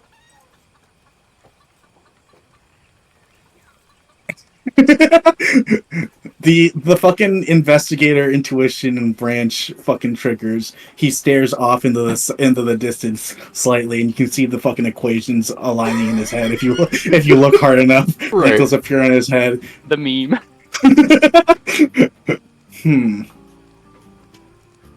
Wait. What? Do they have another fucking brother? Does who have another fucking brother? They're fucking triplets, dude. Who? What are you? There's 3 of them. There's fucking 3 of them. I can't take you seriously with this elf voice. You have to do something about it. Oh, fine, Coverona. Okay, fine. I met some fucking like Machacha's name fucking Fetch and Scat, like, like Spotted Cheetahs or whatever. I don't think you ever learned Menko, right? Not with all that traveling. I picked up a few things that were related to food, mostly. All right, fine. It's fucking like Tabaxi named fucking Fetch and Sketch, and you telling me there's a third one named Stretch? I don't fucking know, dude. I don't. Just because they have a name that sounds the same doesn't mean they're triplets. What are you on about? A Tabaxi named Sketch gave me 100 gold for no reason to Noctima. Like, that's the whole story. If I could tell you more about it, I would tell you more about it. Yeah. It's no. I'd know the guy if I saw him. You used to work with a guy named Sketch, right? He told me about that. Yeah. Yeah. He didn't look anything like Sketch. Well, maybe it's like a fraternal triplet. Like the last one popped out and it was like different. Oh my god, you're telling me that two of them came out identical and the third one's just different? Yeah. Shit, bro, you don't know anything about triplets. You don't know any. What do you know about fucking twins? Oh wait. I have a twin. I have a twin sister. Okay, maybe that one popped out like 9 months afterward. Their fucking dad had an incredible effect. Why are you here? Why are you here? What's going on? Sorry. Fuck. Talking to you just felt normal again. It kind of did. I wasn't really sure whether I was ready to quit this place, but I think I am. What are you doing nowadays? You need help? Yes, but you ain't gonna offer it, and I'd rather not see you helping me with the shit I'm trying to pull off. You're in some big shit, huh? I'm trying to break my dad out of prison. Oh, fuck, dude. What'd he do? Nothing. Uh-huh. Just like you did nothing? Well, alright.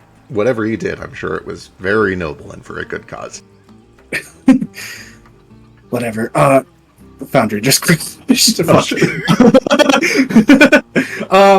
yeah. Okay.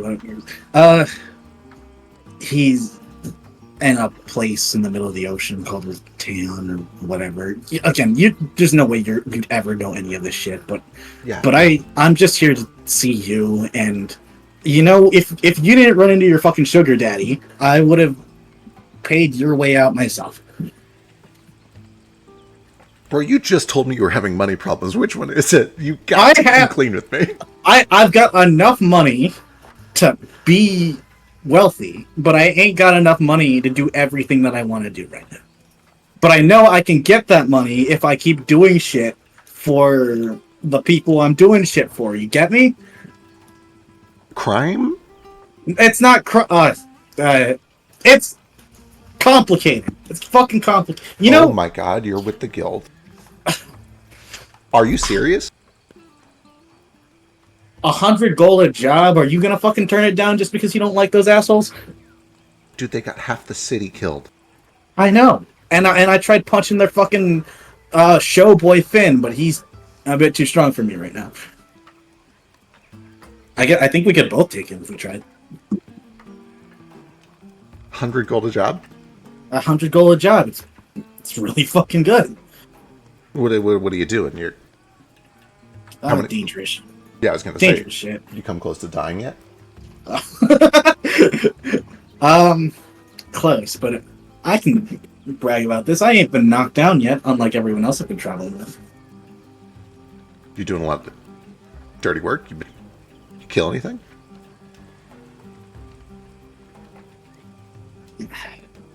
He oh my god, you looks actually like kind of despondent about that, a little angry. Like, let's not fucking bring that up, okay? Yeah, no, we don't have to talk about it. We're not yeah. Listen, you're gonna be in town for a couple days. I'm gonna be in town for a while until at least till the next job appears its head up. You up there? Any kind of like motions to the plateau over here where the guild's at? Yeah. And tomorrow, if you're still here, I got someone who probably needs to talk to you about something. Just right now, lay low, act like you ain't seen me. Sure. Yeah, alright, we'll play it cool. We were supposed to leave this morning, but apparently there's been some... I don't know. Madam's been in a weird mood lately. Speaking of which, and he kind of like looks over your shoulder, and you do see that Argus and Madame Monarch are exiting their little wagon and seem like they're coming your direction. Argus looks around, spots you. A couple of the other employees like point in your direction, and they are starting to hobble their way over towards you.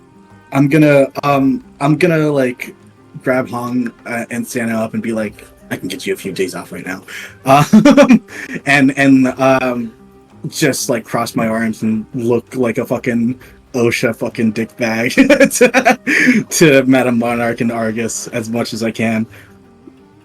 Are they coming still? They are.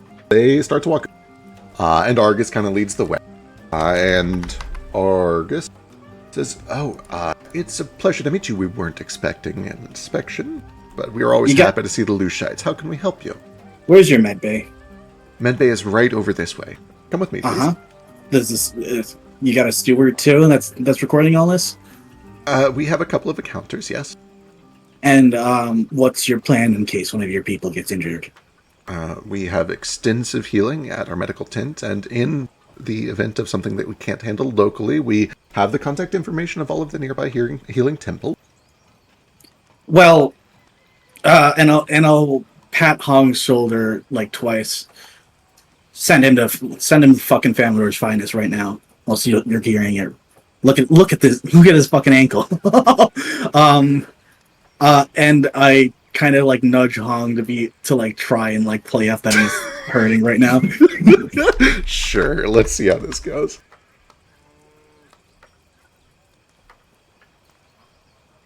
Oh, Hong. Oh my goodness, are you injured? Yes, please, take the time off. Why are you here? You should have gone. Come. We'll send you off. I just gotta. You guys are briefed on this, right? Because this is an infraction. You can't have injured people fucking working for you. I apologize profusely. There are just so many regulations, it's easy to lose track. But if you'll come with me, we can sort through everything. And so many regulations, but you can't give a shit about the people working for you? Oh, I think you'll find that we care for all of our employees like family. Yeah. Well, fee for this is usually 30 gold. I understand. We will get your fee paid. All right. He kind of asks you to come along to the tent and sit down and actually go through this whole process. And we are not going to play out an actual OSHA inspection because that sounds like hell. Madame Monarch kind of looks this whole thing over, squints with her one good eye, and starts to hobble back to her caravan after nodding to Argus. And I guess give me... This is just another deception check, I think, to try to fumble your way through an actual OSHA inspection. Yeah.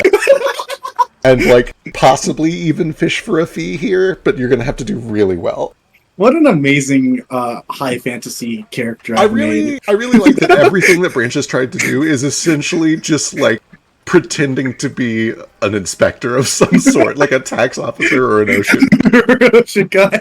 Okay. So, it does not go great. +4. You do have a +4. Okay, it goes better than not great. It goes I'm here now. I have to remind people of the bonuses. I appreciate it so much. It goes okay. You are able to have this conversation. You point out a few flaws, and you do actually find that there are a couple of things that, he's trying to sweep under the rug that are actually probably pretty serious violations, although you probably don't know for sure that it's a violation. It just seems unsafe. He is able to kind of talk you down from the fees. He actually kind of says, typically, when one of these is found, we're given 12 days to form compliance, and if we aren't able to make compliance in those 12 days, then the fee is owed. Otherwise, it's waived. And essentially, he just bullshits you out of giving you any sort of a fee. But you don't get caught. You don't get exposed. You're able to kind of fumble your way through this fake inspection for about, 30, 35 minutes or so. And eventually you shake hands on it and start to go on your way. Hong at this point has left, I guess, to go find a healer. Can I at least... You're going to cover his fees, right? His med fees, Certainly, right? Of course. If he requires any extensive healing, we will cover it. Maybe some days of rest, too. Certainly. We'll be on the road for a few days anyway, and I'll make sure that he is relieved of any of the cleanup duty as we pack things up here. Good job. Okay. Well... Keep it up. We might send somebody else later. And I'll I'll head off. I wanted to. Give me a So- reflex save. A reflex save? Uh-huh. Hell yeah.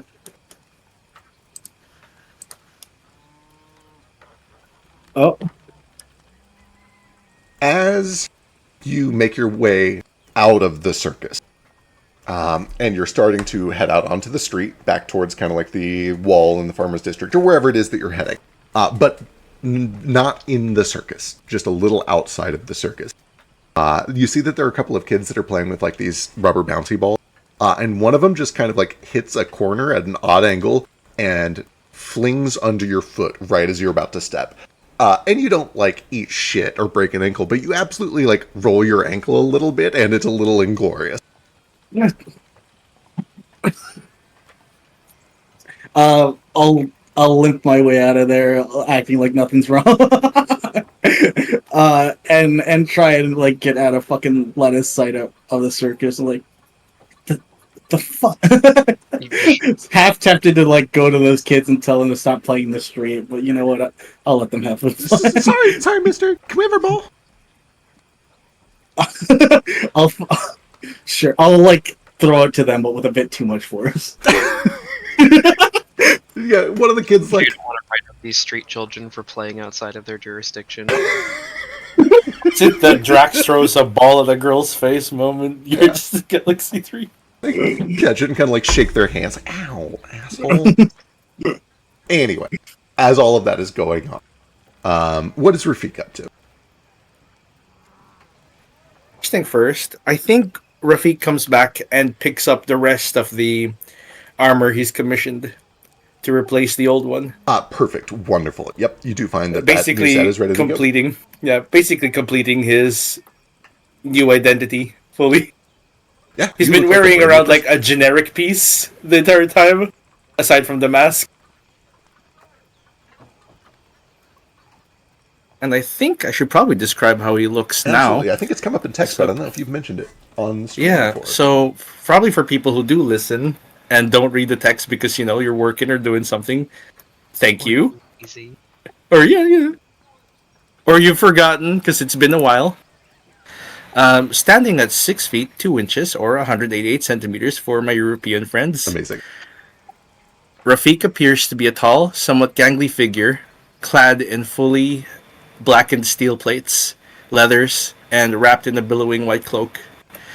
The cloak is trimmed in gold thread, needlework on the back depicting a golden ankh right side up. The armor underneath is made of many overlapping plates over leather that allow for more articulation, rather than one solid breastplate with decorative brass accents. There is a brass ankh emblazoned on the sternum, with 3 brass lines on either side that depict shining, though the brass lines also resemble skeleton ribs on the armor. He wears many belts and pouches that hold his many tools and implements for monster hunting, though he's also replaced the spell ribbons with little clay sticks with inscriptions on them, about the size of a pencil each.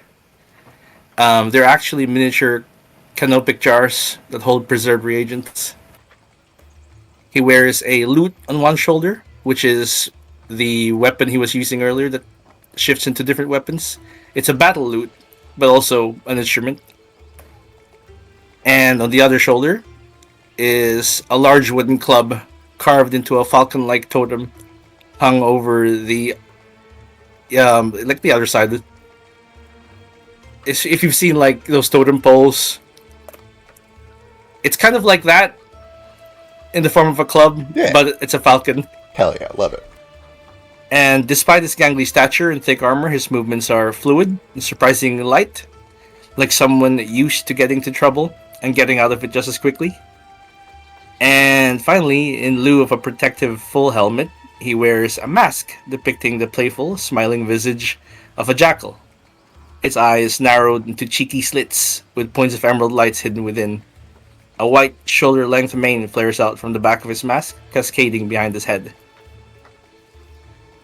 And that's what Rafik looks. And with that, anyone who was able to kind of like connect the dots between who you were and who you are now, starts to lose it, with the exception of people who know you very well or have some supernatural way to detect on death, which is extremely limited, but not entirely absent within the guild campus.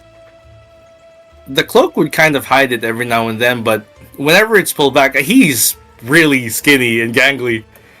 Kind of like, if anyone's seen Seven Deadly Sins, Galen, the one of those demons, or Knight Artorias, with the very long limbs. Shit. I'm unfamiliar with it, but being literally just bones means you can make yourself whatever build you want. Exactly. Huge Before change. this, Narafi was really beefy. This one, he's really skinny. And his limbs are kind of long. Hell yeah. Essentially unrecognizable. You're able to get that easily enough. They've got everything finished for you. I forget if we've already discussed the fee, but we can take care of money stuff between sessions if it hasn't. I think I already paid. Yeah. I already paid in advance. Excellent. Then what do you get up to next? That doesn't take too terribly long. Yeah, once the whole thing is done, he walks around, gets into the character, basically. He does a few lines. And then he immediately finds his cadence, he finds his rhythm, and he makes his way to wherever it is we look for people. We try to contact people. Gotcha. The Arcanum? Was it? Athenaeum, that's the one. Yeah, let me pull you over there. I check back to see if there's been any messages left behind.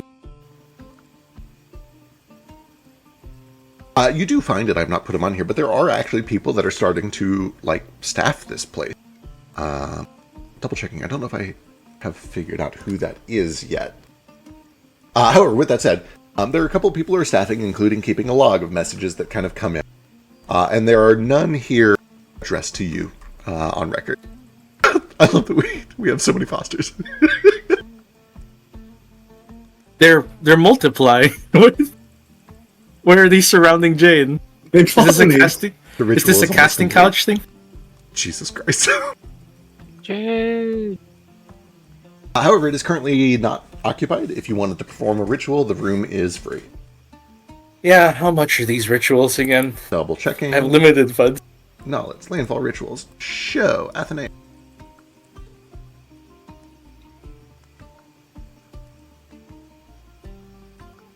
There it is. Sender, stone, heartbond, animal messenger, missive, contact friends. I think that would be. Contact friends would probably be your best bet. How much is this? This 1 hour up to 10 minutes. 50 gold worth of incense. Right. I could do that. Alright, you begin to set things up. Let me remove 50 gold. Perfect. And once the hour cast time is complete, I need occultism. Or Arcana, but I think your occultism is better, right? They're the same. Okay, either one, Arcana or occultism.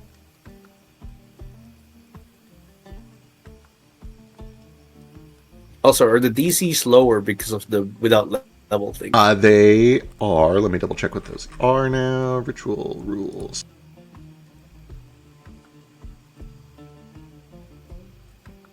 Checks.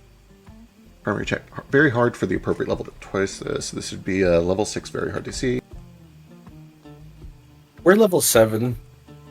Correct, but the ritual is only this level one 6. is level 6. Yep. So very hard. I probably failed. The DC for this one is 16. I believe that is correct. Yeah. Yeah, I think I could use a hero point to reward. You sure? Oh well, does it? When it fail, does it just fail? Or is there someone who actually? Oh yeah, are we the one meant to be doing this, or is someone doing the actual ritual for us? So because they're a staff here, they can help with the aid check essentially. You still have to be involved in it because you're the one who provides the friend that's contacted. Yeah, could I be the aid? Because I feel like their thing would be higher. They're actually working here. Absolutely, if you'd like. This one fails though because the DC is 15. For sure. And it is the aid check on contact friends is survival. I don't know how you are with survival. For survival? Yeah, that's really weird. That's so weird. Very bizarre choice for the secondary on this. Yeah, that's so odd. I'm tempted to Yeah, house I rule don't- that any of the primaries can be used for the secondary, because that just seems like it makes sense. Sure. What are the other primaries? So it's Arcana, Occultism, or Secondary Survival. Then it would be. Yeah, what's I'll make a up? note of it. I'll rule it like that for now, and I'll look it up and see if it's a terrible idea between sessions. Sure. I don't know what the DC is for aid. They lowered it to 15 now. Yep. with the Yeah, remake. 15. Does that include with the without level? Correct. Aiding is gonna be so much harder without level.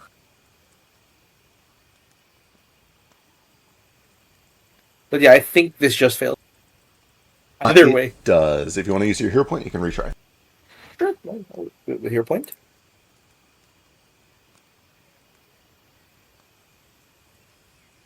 Hey, just made the aid. No, it's just up to them.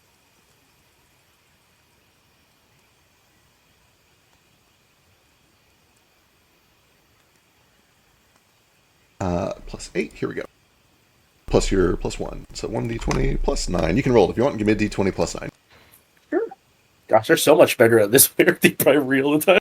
The Mage for Hire, unsurprisingly, pretty good at Arcana.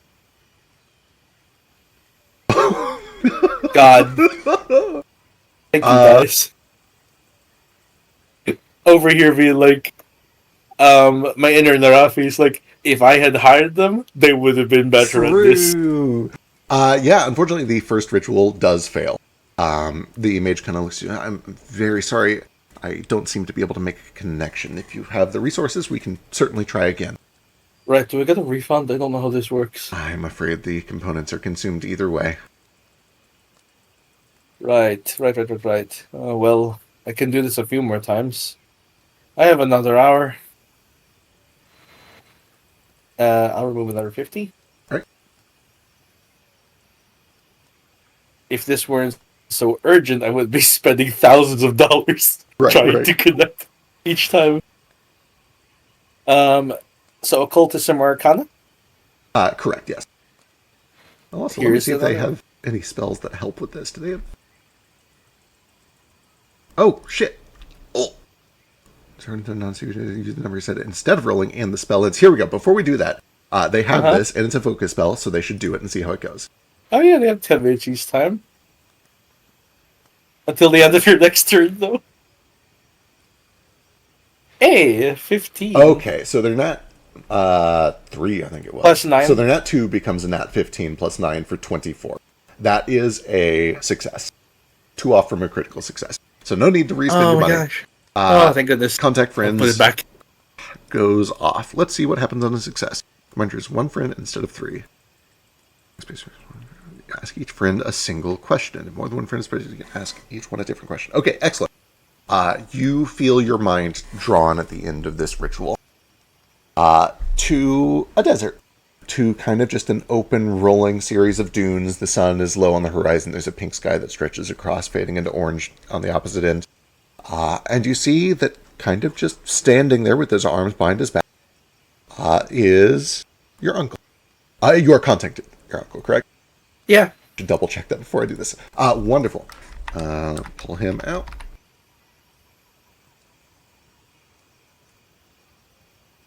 Because this is kind of a projected divination spell, you can choose what you look like as you go into this, within reason. Which is to say, you can keep your current appearance, or you can switch to one that he'll immediately recognize if you prefer. I think he would switch, if this is allowed in the dream, to how he looked like when he was alive. Wonderful. Do I have that? I think I have that.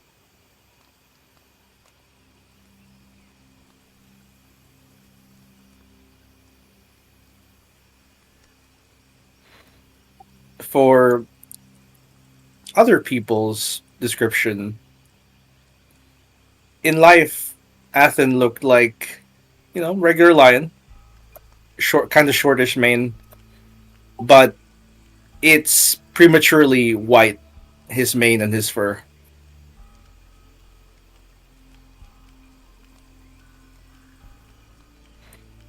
Something that happened in his childhood. Excellent. As the sand kind of swirls around you and forms your own visage within this message, you see that Mahes looks at you a little surprised, but then he quickly kind of warms. His expression goes a little bit softer, and he kind of tucks away his khopesh at his side and stretches his arm towards you to shake your hand. Oh, there you are. It has been some time. I was worried for a moment. He shakes it. It's that forearm grip shake, and he doesn't let go.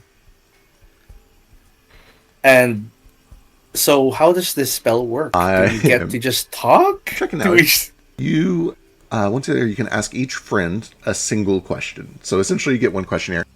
We've played this out so that you can have like a little bit of just small talk. You can't get useful information, but you can have a little banter before you ask your big question.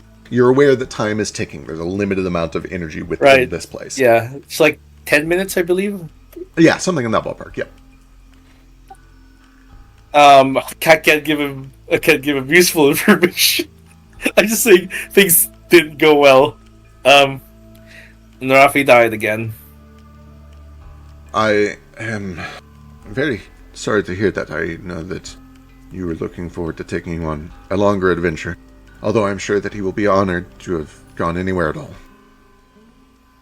We can add him to the hall, if you would like, the next time that we are back. I think he'd like that. You missed your drop-off point. Where were you? Is that your question? Yeah, like it comes out panicked and not well prepared. It's just like, where did you didn't arrive? What's going on? I would like you to give me 1d20 plus 6. High is good for you. Oh.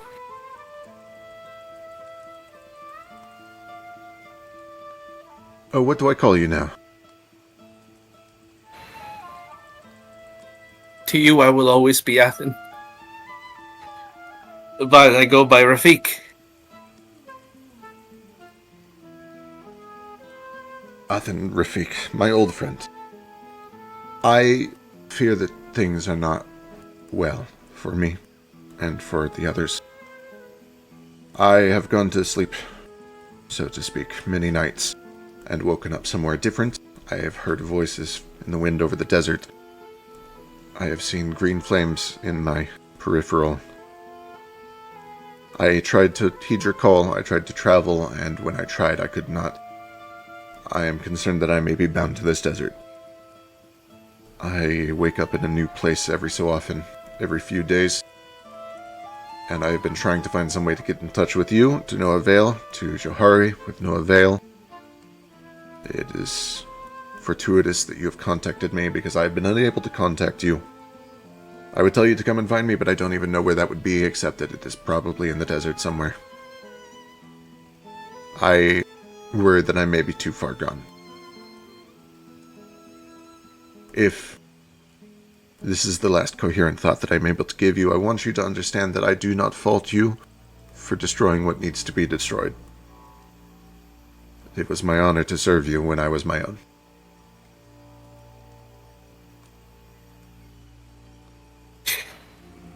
At ease, Uncle. You see that his shoulders kind of relax a little.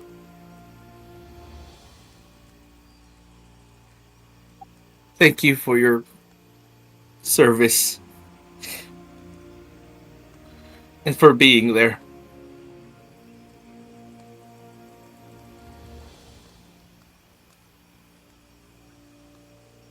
If you find me, well, let us not linger on that. Thank you for contacting me. I will do what I can. I have not given up. I just understand that what we are up against is powerful. And you see that the bits around the edges of him are starting to trickle off into sand, getting carried away in the wind. You can tell that your time is starting to come up. The energy of the spell is starting to wither away. I think Athen is going to try and hold on to this spell as long as he can, still gripping Mahis' arm. He doesn't want him to go. This is the last family he still has. The last familiar face he has.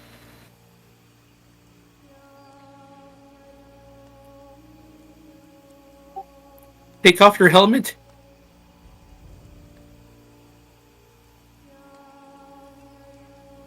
Yes, of course.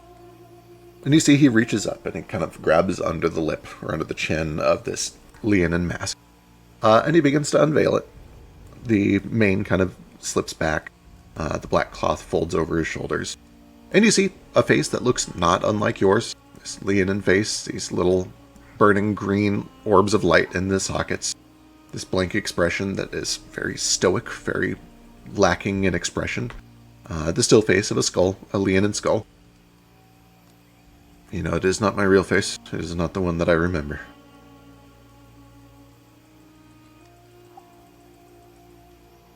I remember. And I will carry you into the next life. You take me on a longer trip, okay? Don't break the mask after a few short months like you did with Narafi. That was not my fault. I assure you, as long as it was in battle, he would be proud. He just nods. And I think he just holds on to him and stays like this, even wordlessly, until the spell fades. I will tell your mother hello. The sand starts to wake up, about to his waist, upwards to his chest, and eventually slips through your fingers as the rest of him turns to sand and the spell fades.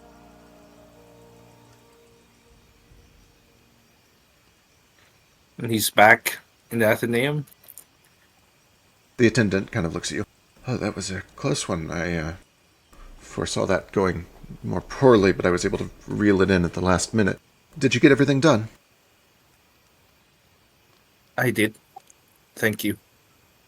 Always happy to be of service. Here. And he gives them 4 gold. Oh, tipping is not necessary. It's not a tip. It's a thank you. Well, thank you. I will accept it with grace. I'd wonder if I'm going to get in trouble for it later. Nah, I checked the contracts. Just don't tell anyone. Alright, our little secret then. I can't be bribed easily, though, mind you. I have many people that I have to help equally. I'm But sure. I was glad that I'm able to pull this through for you. Come back anytime. I probably will come back several more times. I just need to go for a bit. I'll be back later. Certainly. And kind of just like with an unfitting cheerfulness, like they weren't paying attention to the message or were deliberately not watching it. Just kind of going about their business, the customer service face wishes you on your way, and sends you back out into the kind of quiet evening of the Athenaeum as things are settling down. You find yourself pretty alone in the jungle. You see that the road back to the campus is in front of you. Yeah. Rafik just wanders through the night, walking like he didn't just say goodbye to his family member for the last time. And I think he just goes around and does what he thinks would remove this from his mind. And it's to enter his like discomfort zone, which is making new friends. So he starts introducing himself to people around, telling them his deal, telling them his story, like he's new here. He's a mercenary. He just joined. It's a song and dance that Rafik may be new to, but Ethan has done 100 times, 1,000 times even. A few in this life, but most in the previous one. The idea of meeting all of these faces, knowing that many of them will not be around in a year, that sometimes that might be your fault.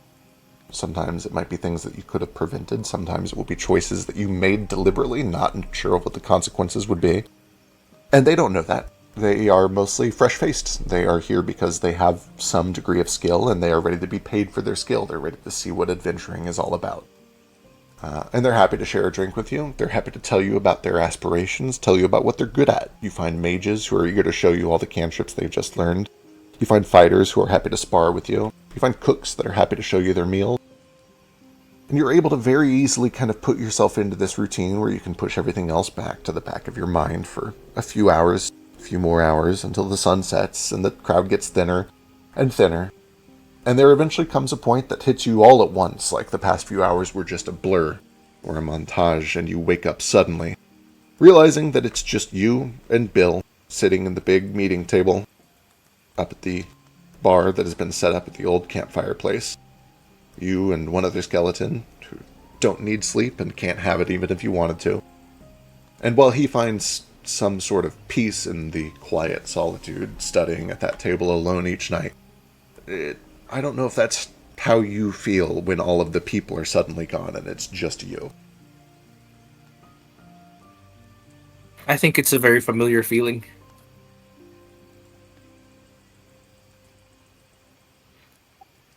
It doesn't change that he still has something to do. And he's with Bill, with his books. Rafik borrows one and starts reading. Because his entire life is this endless loop of learning and learning and learning.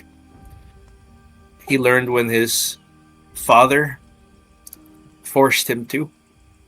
He learned when his mother taught him how to pick up a sword, though his mother told him he didn't need to keep doing this if he didn't want to, and he really didn't want to.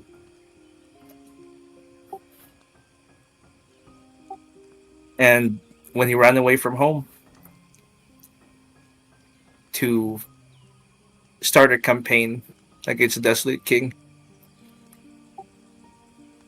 still he had to learn how to kill. He wasn't the strongest or the fastest or the bravest, but he was the most determined. So he reads weaknesses, vulnerabilities, strengths, commits them to memories. But he starts learning other things that he didn't in the past life. He puts a bigger focus on healing. Because he'll be damned if anyone dies for him ever again. Does it help? Bill kind of looks up from across the table. He waves his hand over his entire face. The whole Telemuerto thing, the masks, the lives, he does air quotes with his fingers. Surely having one death is plenty, don't you think? To be completely honest, my thing is separate from what they do in Telemuerto. Is it? How so? They put on a face to live different lives. I understand that. I partook in that when I was a child.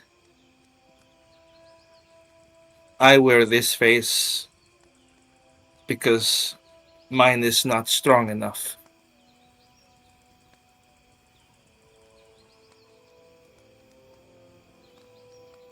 If you find your And strength with a mask on, surely you must understand that means you are strong behind it. you would think it was that simple. It is me doing all of it after all. It is me making the decisions.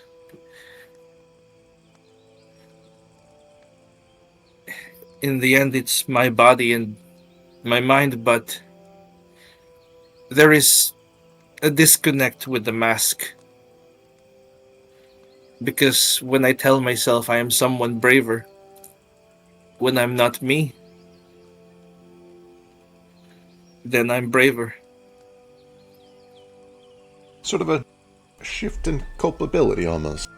If things go wrong, you can blame the other guy, the mask, the persona. Wouldn't it be fantastic? Not a scapegoat, shield. How do you mean?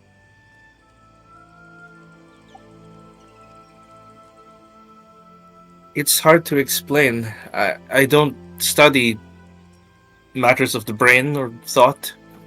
Terrible business. Yeah. Tell me about it.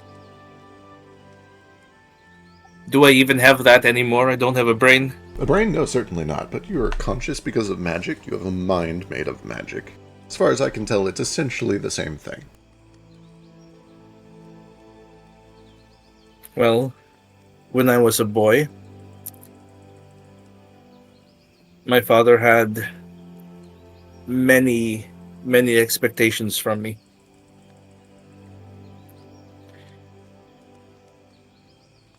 Because I was a prince.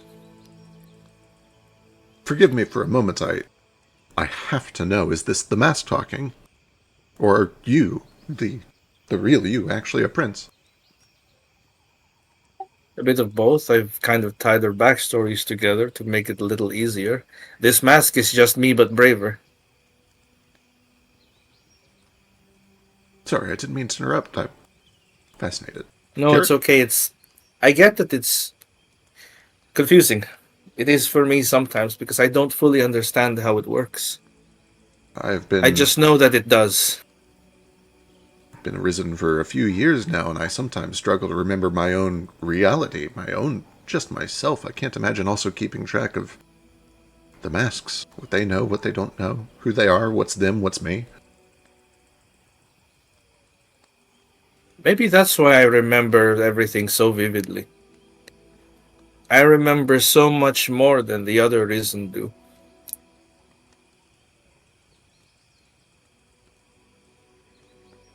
A bit too much. It feels like I closed my eyes and opened them here in this era.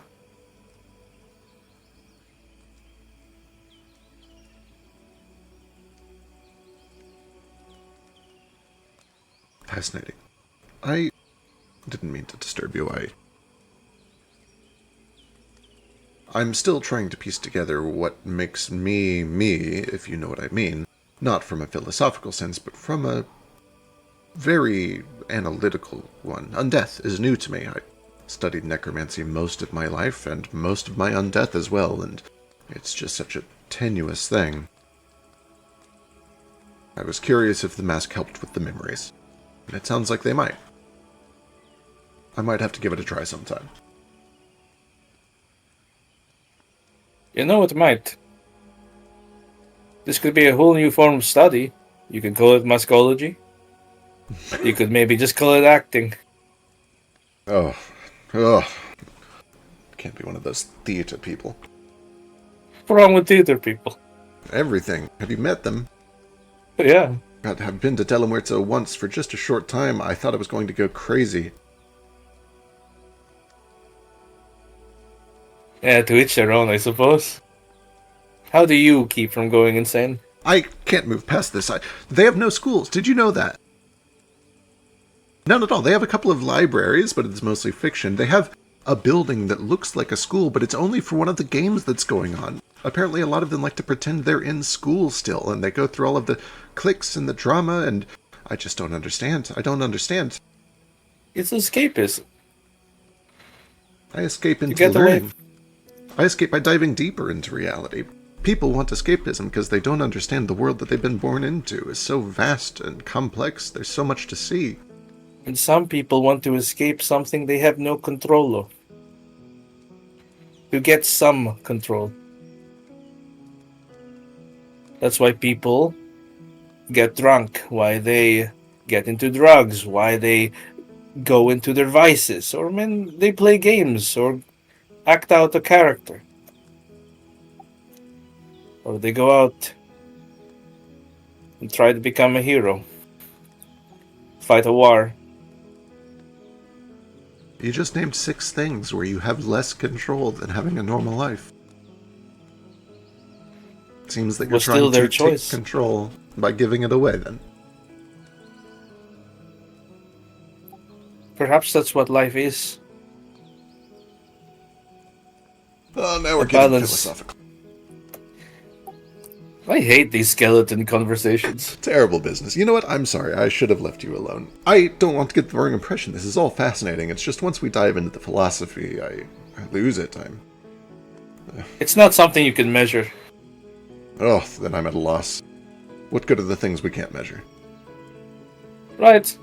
How do you find the weakness of weakness? Well,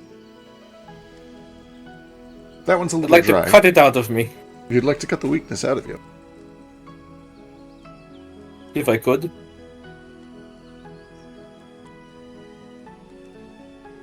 Your mask. It has weaknesses, right? It must. Yeah. Behind the mask is the weakness.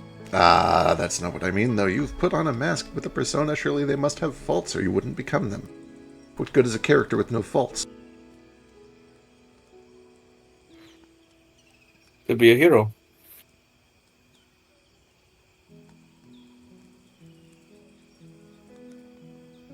I like Could what be an you... inspiration.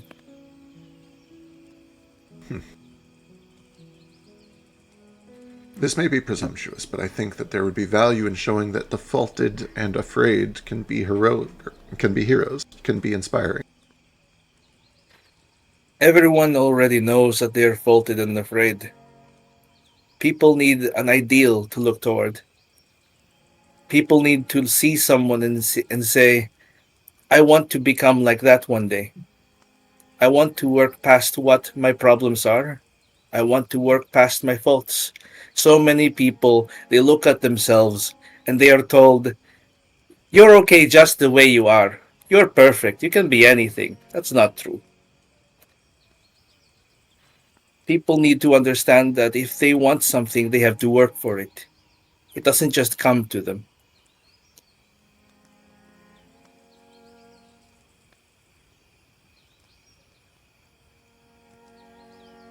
Is that old fashioned? No, it makes a lot of sense. I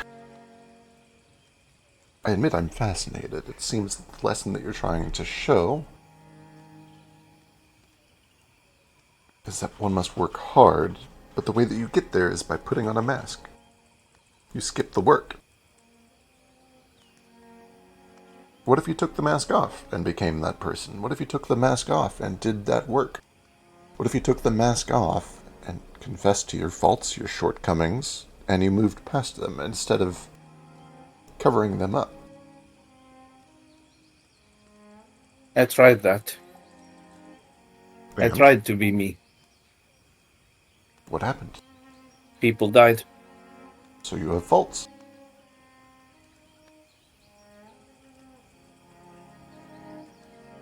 I have more faults than I'd like to show.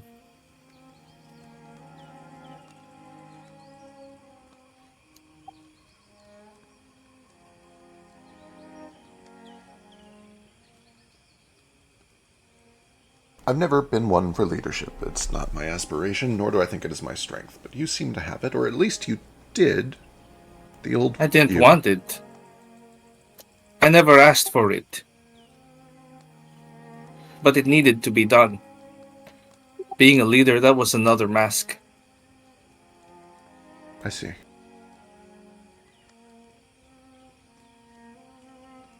If I had a choice, I think I'd be an actor.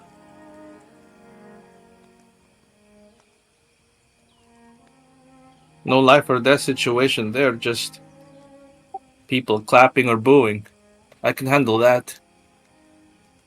I wouldn't be so scared if it was just that. But in my hands are people's lives. I can't just say, oh, my faults. I am my faults and I accept them. Not when people will die if I do. That's selfish.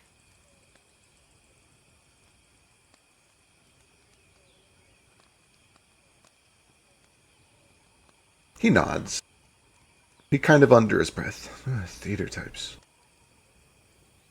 I think I see some of what you're saying. But I also think that I need to smoke. This has been more introspection than I've done in about 2 weeks, and I don't know how much more of it I can handle. I like what you've done. It's a good look. I will admit, I might miss the old guy, but I suppose that's part of it, right? That is part of it. A noble goal to be missed. Terrible business, but noble. You really like the new look? Is it too edgy? He kind of looks at you, and then he looks at himself, and he looks back up. I don't think we have much of a choice. It's edgy or foppish, and I am not the foppish type. It's smiling. Just points at the mask. A forced smile is one of the edgiest things that there is. I thought it was pretty cute. Never been good at the cute thing. Not even in life. Don't understand it. I bet tentacles could be cute to some people. Ugh, maybe. I don't really understand. There's a lot of freaks. A lot of freaks. I gotta tell you about Make this friends orange with those vendor. freaks. Oh, I did. You should have seen this orange vendor one time. Does the new guy smoke? You know the new guy can try. The new guy doesn't have any lungs that will explode. if Neither he have I. smokes. It's the So- nice thing about undeath, the one downside to this is pretty much not an issue. Do you get anything from smoking, actually? Not at first, after some time, yes. It might all be psychosemantic, but what is it? I did try smoking once, it didn't do anything. Well, keep at it. Remember, just keep smoking until it works for you. You'd be great with children. Excellent. As all of this is going on, we're going to jump back to the other group. Foster, I think most of your stuff happens kind of in the morning when you guys start making plans to head back. Do you have anything that you do that night after your talk with Thalia? I don't believe so. I don't think I had anything left over that night. Okay. Wonderful. We have a hand raised from Lush. What's up? We can't leave. We told the fact we were to wait until she returned. Right. That's kind of one of Foster's thing. Mostly, though, I wanted to see if there was anything happening before something happened this very night. Oh, god damn it. Don't worry, it's not Foster yet. Give it time, though. Sketch. Is it me? It's not. Do we have a sketch? I think he might have just stepped away just before we got here. Yeah, I think he was going to throw some tablets into the hot tub. Ooh, wonderful. Like computer tablets. Just get rid of them. Right, of course. We're just throwing the electronics in the hot tub.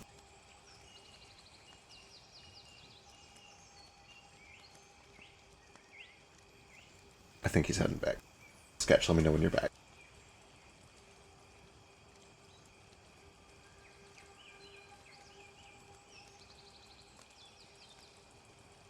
They're dead. Oh, do we have a text? Do you have a thing you want to do? Drake's here. Oh my god, Drake, if you're here and you want to do a thing, we can do a thing. We'd love to do you, Drake. So fine with it. Oh boy, I sure do. I don't know if there's anything that happens this very night that fucks with you. You can roll to see if you have a nightmare. Give me a will save. Or like nightmares of text, like a good dream. Is it like he's like someone gives him a hug in his dream? Is that like a nightmare? No, we've seen his nightmares before. They're shitty. It's dying a lot. It's a lot of dying and a lot of burning alive and a lot of pain. Oh, no, yeah. not dying. Oh no! Text, you have another standard night, which is to say you have a lot of terrible nightmares the whole night that keep you tossing and turning, scratching Ruko's chest every time you wake up, or wherever you're staying for the night. But nothing unusual. Probably with Ruko. That makes a lot of sense. It sounds like we have Sketch back, though. Hi, I was messing with the hot tub. Sketch! Uh-huh. Tonight is the night when you normally have dreams. And you don't. Not at Because all. we're on a different plane. Not for a while. There's a point at like 4:35 in the morning, earlier in the morning, but still dark enough that it's, you've got a few more hours to go back to sleep. When you wake up, and it occurs to you that you didn't have a dream, and you were kind of ready to have a dream. You've fallen into this routine over the past month and a half since you had the first one, of knowing that, oh, it's dream night. And it occurs to you, you're in a plane, maybe that's it. What do you do? What, if anything, do you do when you wake up at 4:30 in the morning and realize you haven't had a dream yet? Well, that's weird. Wonder if the others had a dream still. I guess he's right outside. I could just go out and ask him, Fetch if he had a dream. So I could wake up and go ask him. Sure, if you'd like to. For what it's worth, Mare is probably still asleep, sees all of this happening if Mare would like to do anything. Nah. Alright, then Sketch, you're able to kind of make your way out. Mary, you got this. Just float there if you're good. I'm giving you a metaphorical thumbs up. Oh, okay. That's easier than just guessing. Okay, I'll be right back. I'm just gonna go check on something real quick. And yeah, Sketch will go back to the water, jump in, resurface. And I know he's not here, but Yeah, you ask go. Fetch if he had a dream. You find Fetch, and you kind of jostle him awake. And he groggily is kind of like... He essentially tells you that he has also not had a dream out here. Huh. Okay, that's weird. Okay, good night. Good night.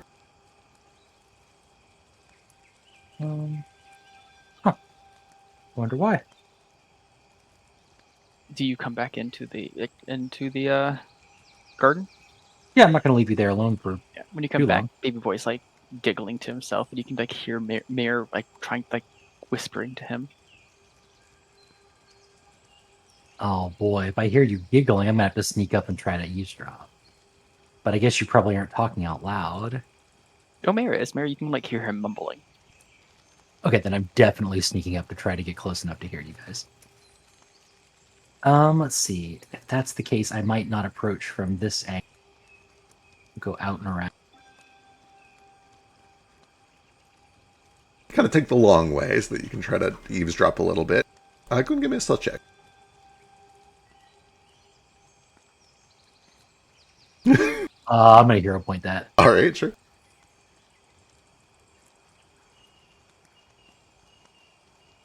I mean, technically, Technically better. better. Forget, let me go check what Mare's passive or perception DC is. His passive is, I think, 14. Unless he's doing active. I mean, Yeah, so you're at least able to come around for a little while. And hear a little bit, at least a few seconds before Mare does his next, like, active sweep of the place. What's Baby Boy giggling about, or what's Mare saying? oh, Mayor's just whispering eldritch secrets to make him giggle. Still forbidden knowledge to make him laugh, because This is noteworthy then, and it could actually turn into a thing. As you listen in very carefully, Sketch, to try to figure out what exactly Mare is saying, you have a weird sensation. The hairs on the back of your neck stand up. You start to feel this, like, splitting, ringing noise all in your head. This, like, purely mental tinnitus. And then you kind of, like, snap awake. That same experience of, like, realizing that you were starting to fall asleep that you had several months ago in Madame Monarch's caravan when she started talking with Argus. And it's almost like your mind intentionally shut itself down to forget what you heard. And you realize that that same thing is happening when you hear Mare whispering to Baby Boy in his sleep. what are you guys talking about? Baby Boy just kind of shoots up, and then Mayor's like,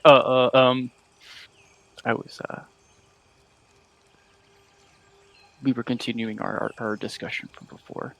We were having a... it just kind of just goes quiet. Maybe it was just telling me something funny.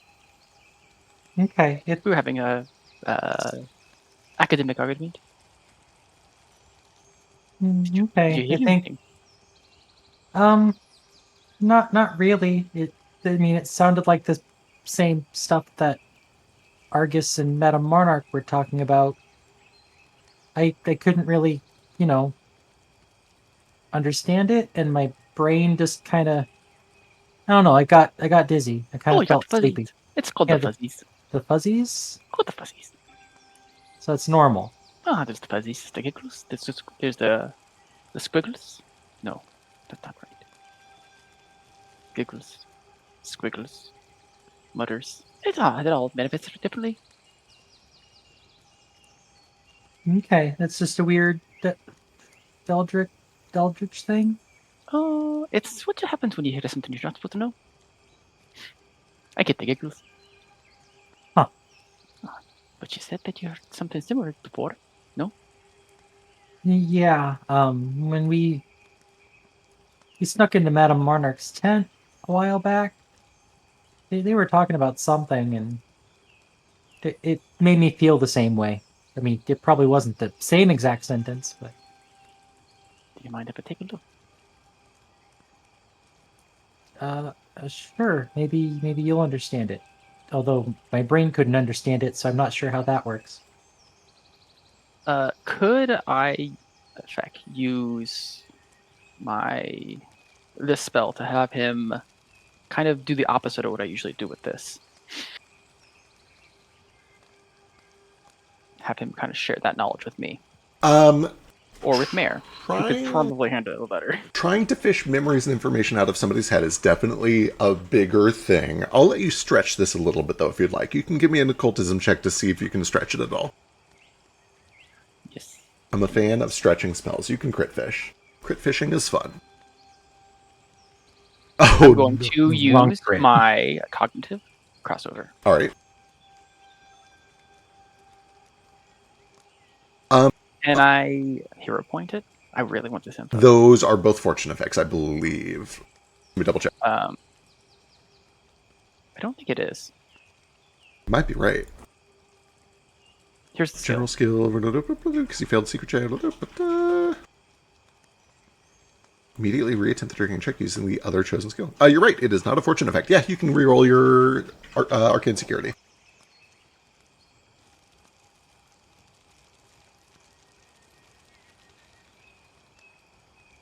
It's good. It's not good enough to stretch this up to like a detect thoughts or a recall memory or anything like that. You're able to kind of like open up a channel between your mind, and you are able to kind of more vividly than just hearsay confirm what he experienced. You can see that Sketch was clearly listening in on something eldritch, and his mind shut down to protect him from it. But that's really all you get, is like a slightly more vivid picture of what happened. Did they know you were there? No, not yet. I mean, they figured it out shortly after, I think. How did they react? Well, Argus chased us, so we ran and caught the cart on fire. That was Tex's idea. Oh, the Tex hear this too. He might have. Maybe Ruko. We were all there. I'm not sure if they heard it as well. I was in front. It's best not to plot at the moment. You don't want to remember it most likely. Okay. Well, I'm gonna go back to bed. Oh, same. All right. You guys settle back in. You are able to fall asleep quickly enough. It's still the middle of the night. After getting past the initial, 10 or 15 minutes of trying to fall back asleep, you slip back in Sketch. And it isn't for quite some time before you finally have a very brief but very intense series of dreams. You are thrown into it suddenly. So suddenly, it's surprising that it doesn't wake you up. It's like you go from a peaceful, just fully unaware, black, blank sleep into a vision of your mother. You can see that essentially from the elbows down to her fingertips and from her knees down to her feet, the tips of her ears, the tips of her tail, her body has been entirely replaced with these raging, swirling vortices of molten rock and crashing lava and thick black smoke. And she is screaming. Not any words in particular, just this furious, rage-filled yell. You can see that she is drawing this elemental power into herself and just channeling fury into this outburst. This entire thing only lasts for about maybe 10 or 12 seconds before you start to feel heat in the dream. You start to feel the earth shake in the dream.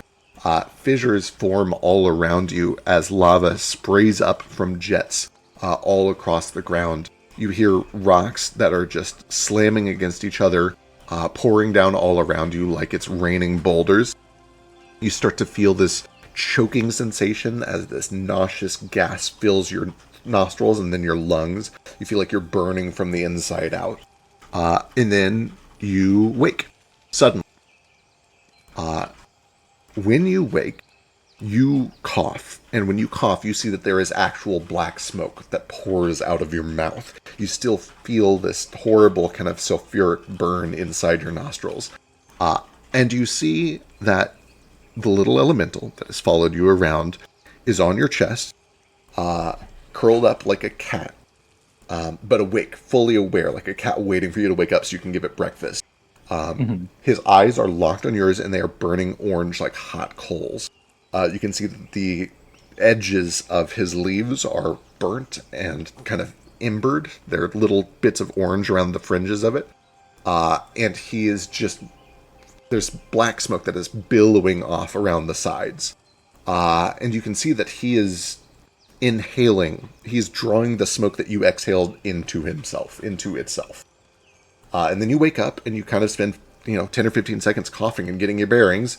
And then it stops, and you watch as he kind of slowly fades back to normal, although he's still warm to the touch. There's still the smell of smoke.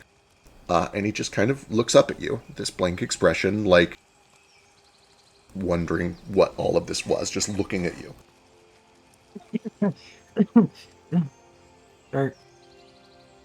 Hi, CJ. Were you? You didn't cause that. Were you okay? He seems normal now. His eyes stopped glowing. Yeah, he kind of he looks at you concerned, and when you start talking to him, he kind of puts his head against yours and rubs it, and then he looks relieved, oh, okay, he's okay, and he starts to curl up and just lays back down on your chest.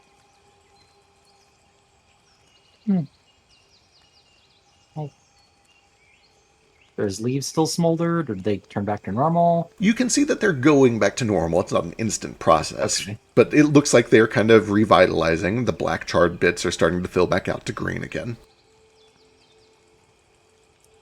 If you were... I'm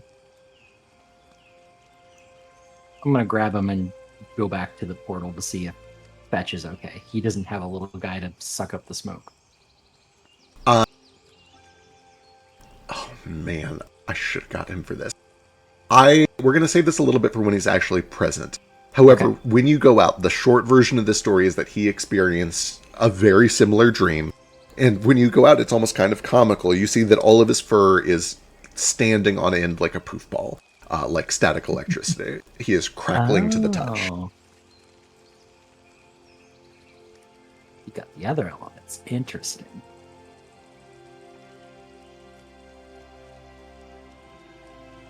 Interesting.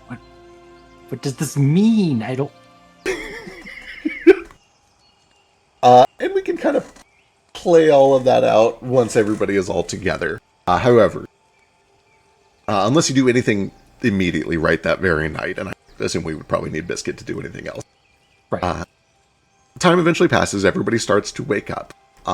And Foster is actually one of the first to wake up, being in the outside group with Thalia and Tex and Ruko, I believe, were the others that stayed out.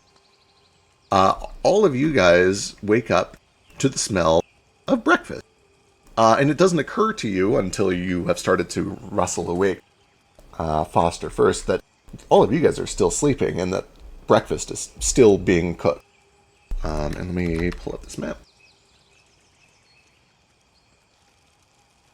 It's a breakfast monster. A breakfast demon, look The out. breakfast demon.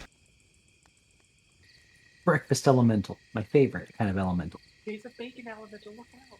Ooh, delicious. Cholesterol. Luke, you're very quiet right now. Yeah, I think your mic's up. Oh, Mike, what's up?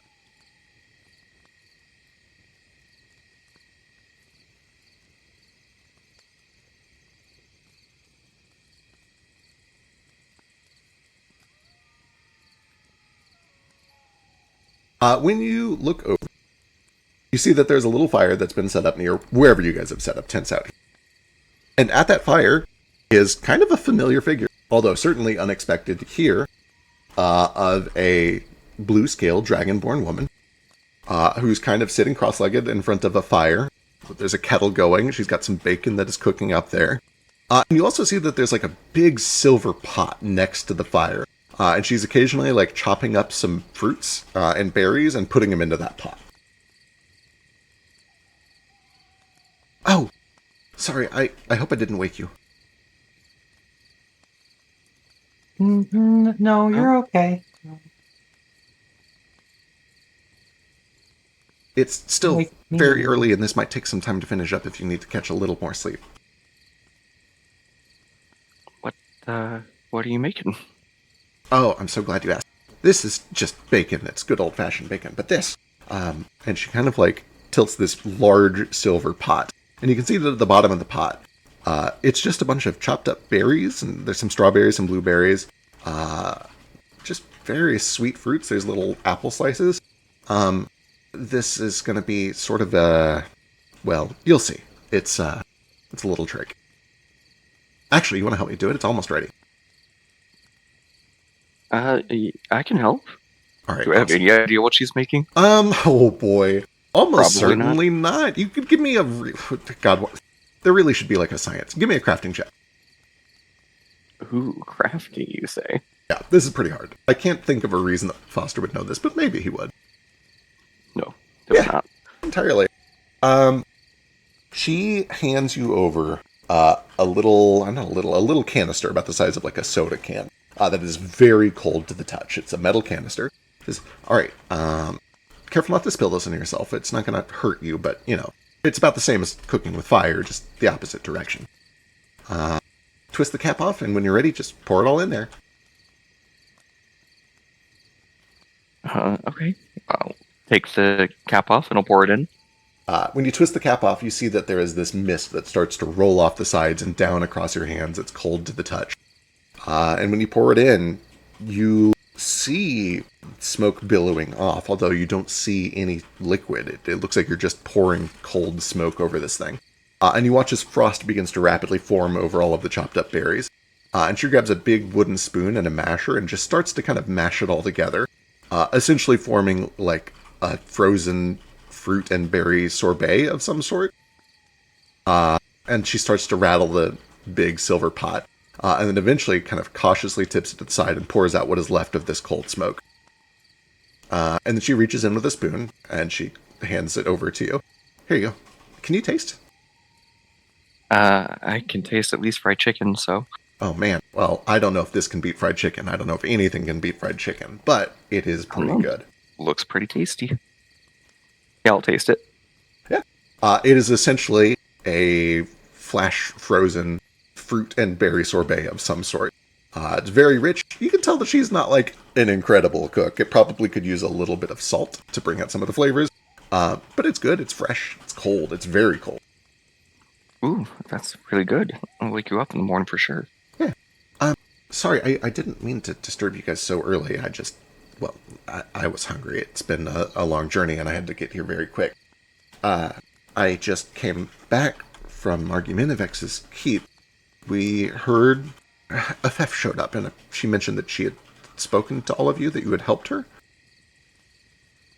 I also be here for this? Yeah, over the next 5 or 10 minutes, you guys can all kind of wake up and come out here and find this. Yeah, we helped her. Well, I don't know how much we helped her, but we went and cleaned up the grove a little bit, and then told her to head out look for some healing. That's incredible. My master was incredibly relieved. He's been concerned for FF's safety for some time. We heard rumors. It's a bit of a long story, but there's, let's just say there's a lot of politics involved. War has that tendency. Anyway, the long and the short of it is that if this is all true, you guys have done a tremendous service, not only for FF, but for my master, and he, when he finds the time, would really like to meet you and compensate you for your help. He was actually planning on coming with me this time, but apparently there's some sort of a big tax scandal going on, and he's using that as an opportunity to evacuate the people of Oak Camel because the city is possibly being razed. Again, lots of politics. Time is of the essence, though.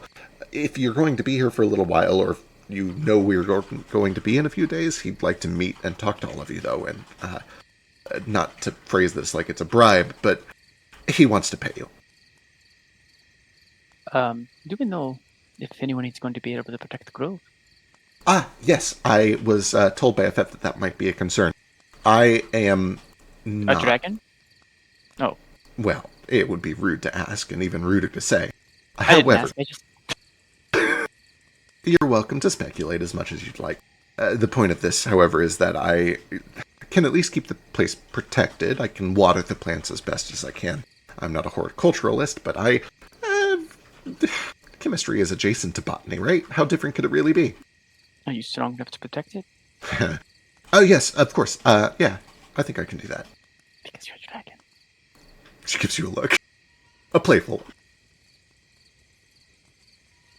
Oh, well, guess that's kind of up to all of us. I just wanted to make sure somebody was watching the grove for now.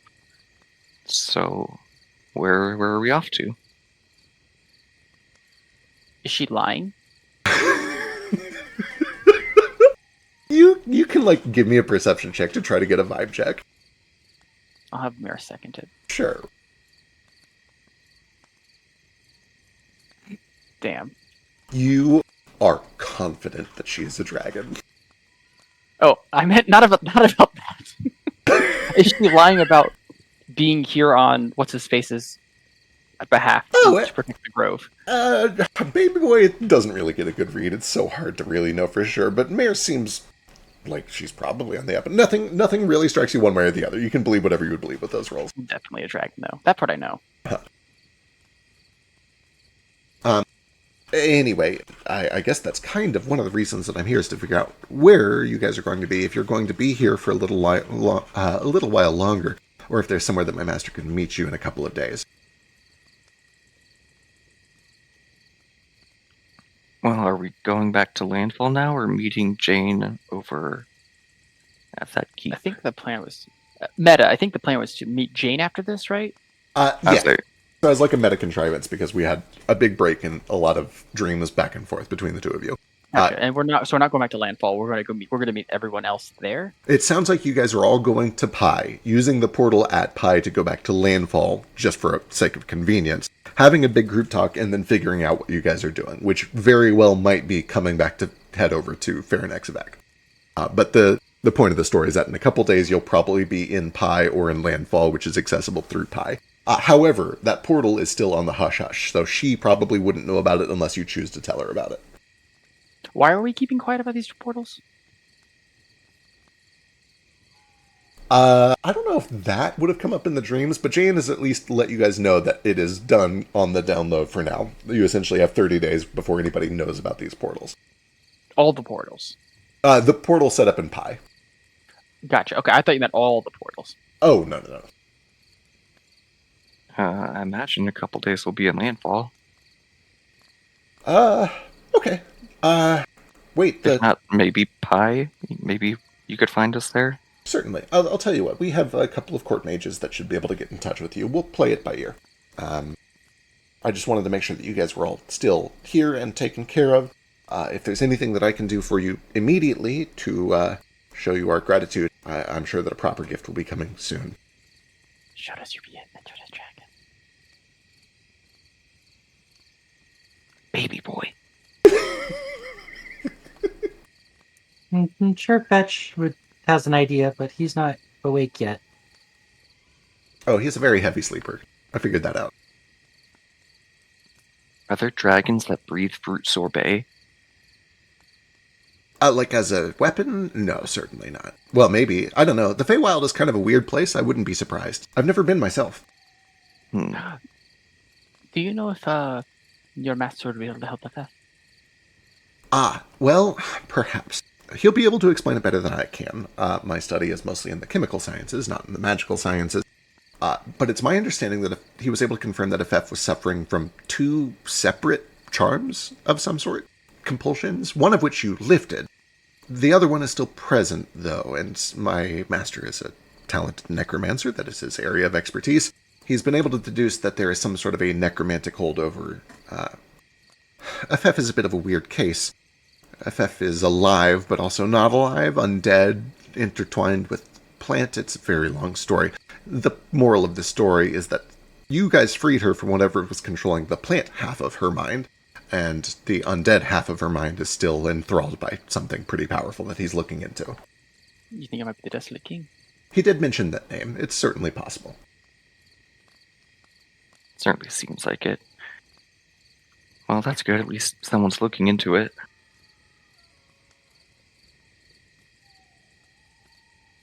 Right. I won't keep you all busy. I'll have breakfast here, or I won't keep you guys tied up. I'll have breakfast finished in a little bit. You guys are welcome to eat. And then, if you would like some assistance getting back to Pi quickly, I have been given permission to help you with that. I can see you gritting your teeth, baby boy. You can also see me clenching my fist in real life. She can fly us. Well, I mean, I won't turn down a faster, easier travel back. Wonderful. You live in some space. You sound nice. Excellent. Then after breakfast, I'll show you the trick I've got to help you travel quickly. I am extremely interested in this, especially if it's bending space. So excited. And we'll cut away and do that next time. Next time on Dragon Ball Z. Dragon! Because she's a dragon! We actually can save it for next time because I think one of the branch things involves getting the group all back together. So I'm gonna do this once now, and I'll do it again when we have Fetch here, because I know Fetch will want to see it. After breakfast, you watch as she asks, okay, everyone, please turn around. Like a 180 or 360? Just a 180. A little privacy is what I'm asking for. Okay. I really like this dress. I don't want it to get destroyed. Okay. You hear... That chapter turnaround? Yes, she asks everyone in the turnaround. I give her none. Fair. Eventually... Cat watches you get naked. Yeah, typical cat behavior. Eventually, you hear the shuffling of clothing, and then you start to hear loud, heavy thumping, like something big is kind of shuffling around, and eventually... Alright, you can turn around. Oh, you're a dragon! I knew it. This will be very quick, but it might be a little uncomfortable for some of you. Can you do the thing? What thing? A breath?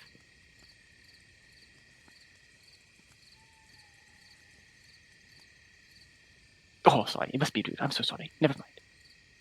Unless.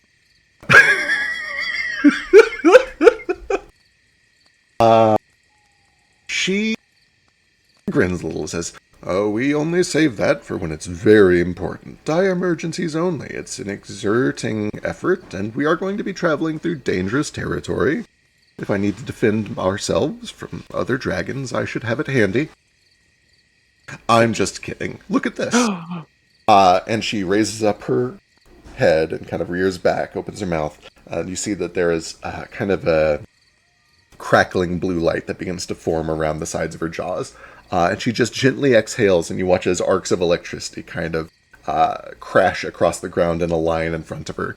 And she draws like a little smiley face with a lightning breath in the grass here. I applaud like insanely. I am like, so happy. I can only do that every 6 to 18 seconds. That was so awesome. For 1d4 rounds. Now I have seen 2 Dragon Breaths.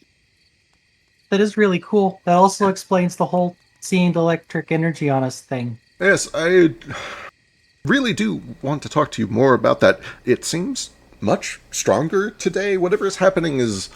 We should really get that looked at, but we can do that when you talk to my master. It's really more of his area of expertise. I can just sense it like a smell. I can smell the ozone. Do I have that today? Because I figured I'd have more of a fiery, earthy smell. Why would you think that? I had a weird dream. Oh, so you do maybe know what's going on. No idea at all, actually. I'm afraid that I don't either, but no, it's all electricity off of the both of you. Or at least predominantly. Huh. My master will be able to take a look. He's very good at this sort of thing. Anyway, we should be on our way. I want to move quickly before the battles all start up. What dragon is she? Is she like an adult? I'm assuming she's not an ancient dragon. She is not ancient. She appears to be adult for sure. She's not extremely large, but she's absolutely large enough for all of you to comfortably ride on her back. And she actually kind of walks you guys through the process. There's like a net or a harness that is in one of her backpacks that she can wrap around her torso so that you guys have something to cling to. It's not like she has a giant saddle or a palanquin, so you guys are essentially just like hooking your arms through this net as you fly at a couple 100 miles per hour through the air over battlefields. Awesome. Somebody might want to wrap that net over me and then tie it. Yeah. She takes it slow until everybody acclimates. It's a bit of a harrowing process for a few of you, especially if you have any fear of heights. None at all. Can I ride like What is up? up front down here so I can In like her see? cleavage? Well, she doesn't have cleavage now because In fact, dragons aren't supposed to have. Does she have giant? No. The image is hilarious, though. Can you imagine? just staying in big old. Jesus fucking Christ. She cannot fly straight though. She's always flying at an angle because Oh she's too my heavy. God. I need just a stupid animated gif of a totally normal dragon with 2 enormous boobs just Oh flopping no, around while I'm they sure fly. you'll never be able to find that on the internet. Oh, I'm sure some pervert's done it. Anyway, she takes it slow. She'll let you... if you want to do it briefly, that's okay, but it's usually not a great place to be. There's a lot of downdraft there from the wing beats, and also, if there is artillery hidden in the tree lines, that will be where they aim. I don't think I can stress strongly enough here. We're at war, and this draws a lot of attention. I don't really know what artillery is, but I'm assuming it's bad.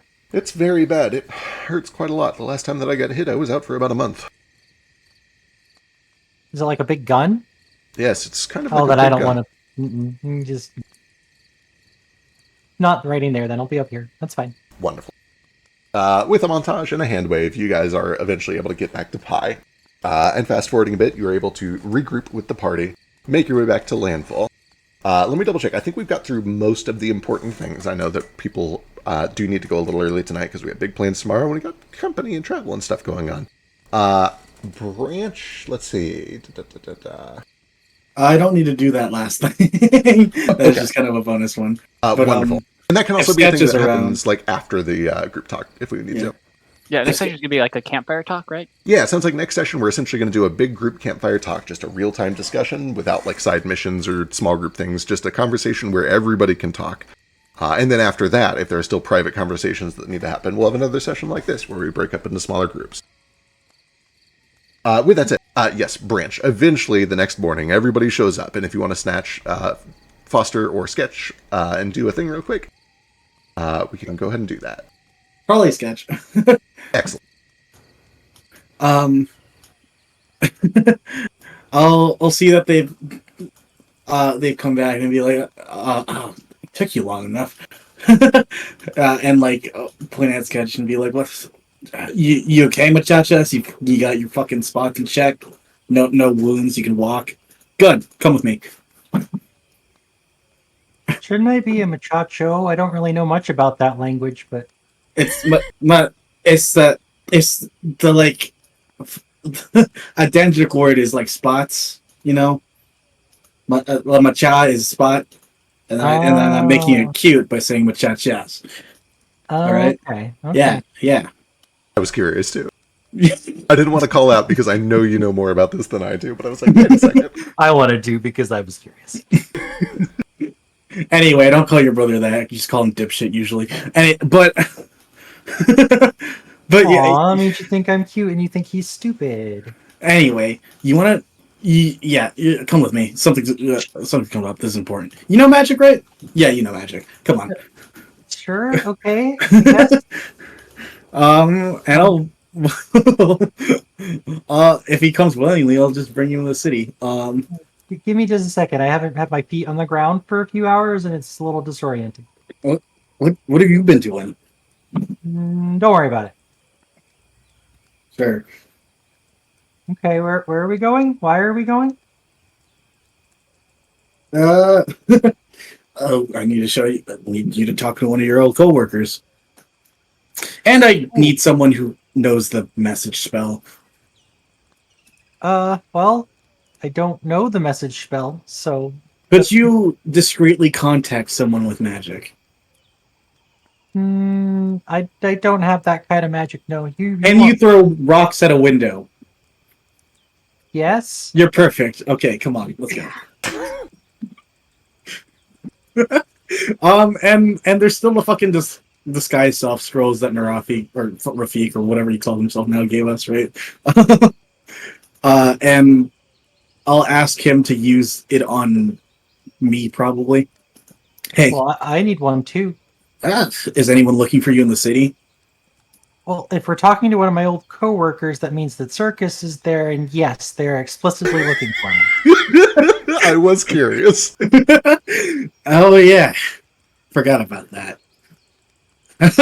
I'll fucking yell over to Rafik while he's like reading and be like, "What the fuck's that?"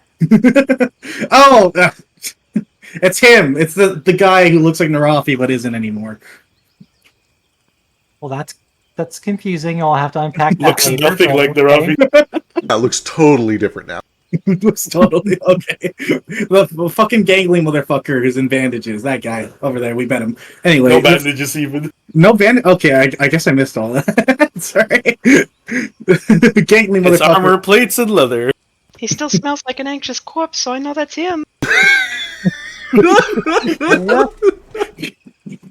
Yeah, he smells like sandalwood. It's what he stuffs himself with now. Fuck it. You want to come with us? You want to come to Famidor? Or are you busy? What time of day is it? This would be pretty early on. It would be it'd be like noonish on Tuesday. No, I'm sorry. Is this the same day we did the message? Noonish on Wednesday, the next day. This is the next day. The next day, yep. Yeah, I probably got a message again in the morning before this then. Which was like, I wanted to contact Johari. Wonderful. Let's do that real quick, because that should be like a solo thing, but it's very important and might influence the group talk. Right. That's I might not be here. True. So that's another 50 gold, another hour cast time. If you want to give me Arcana or Occultism. Here you go. Whichever, they're the same. Occultism. Damn it. Almost a 20 on my screen. That is failed. Yeah. So the... Oh, wait, yeah, we got second round of hero points yet? Yeah, we're past the halfway. Okay, let me just use one.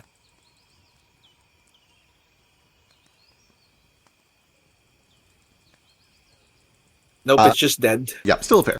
So you can give me a d20 plus 8 for the primary check. DC is 16.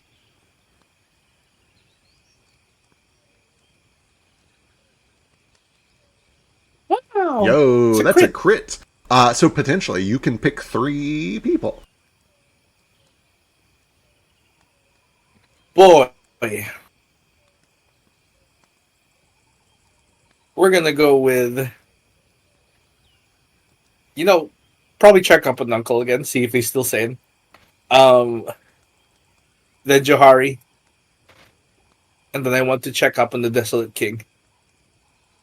Okay. I have to go I have to go read how contact friends works. Give me a second. Does it have to be your friend, or can I be like, hey, I'm alive, I'm going to kill you.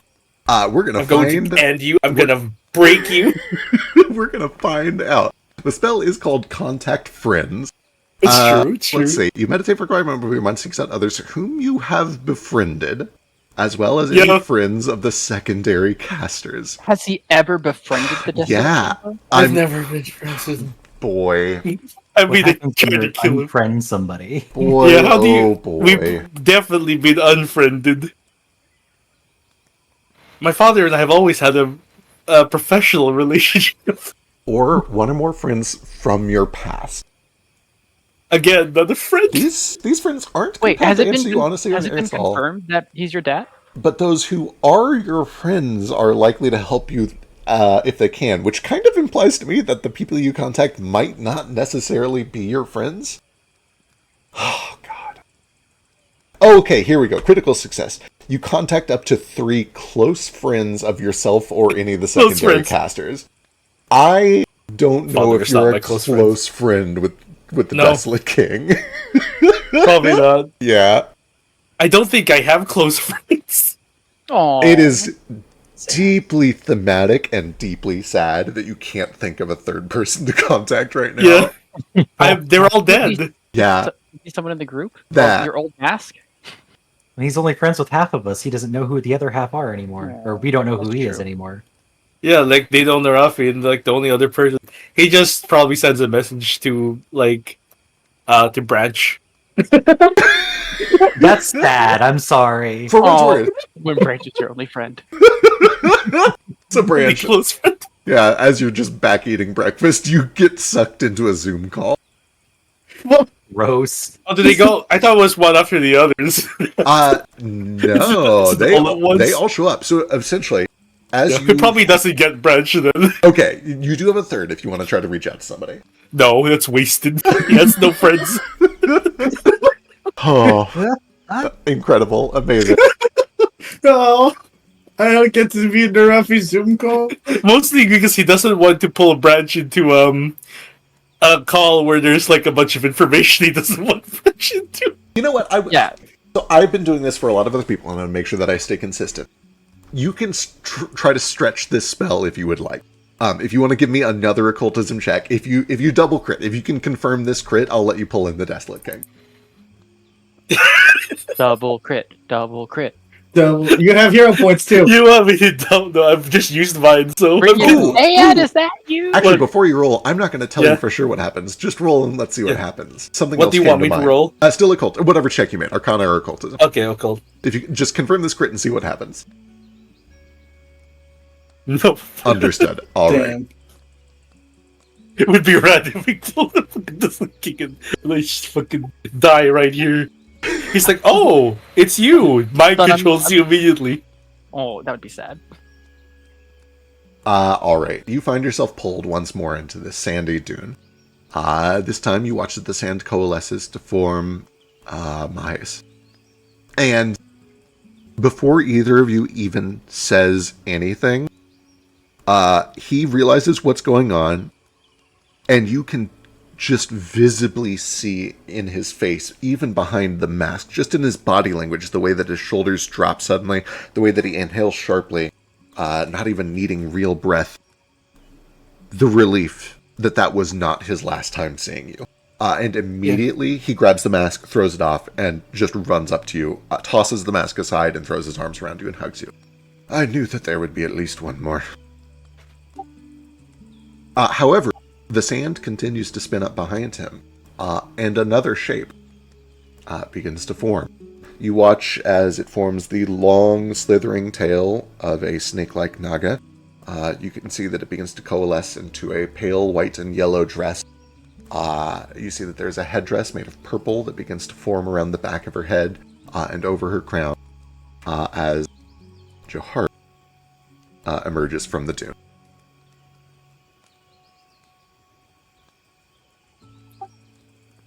We Casiagos are a stubborn sort. It will take more than death to keep us down. This is And I powerful guess- and expensive magic. This must be important. Yeah, we heard you were missing and hard to contact. Where can we find you? Where can I find you? I need you to give me 2 d20s, please. Fuck feck. I know, I'm so sorry.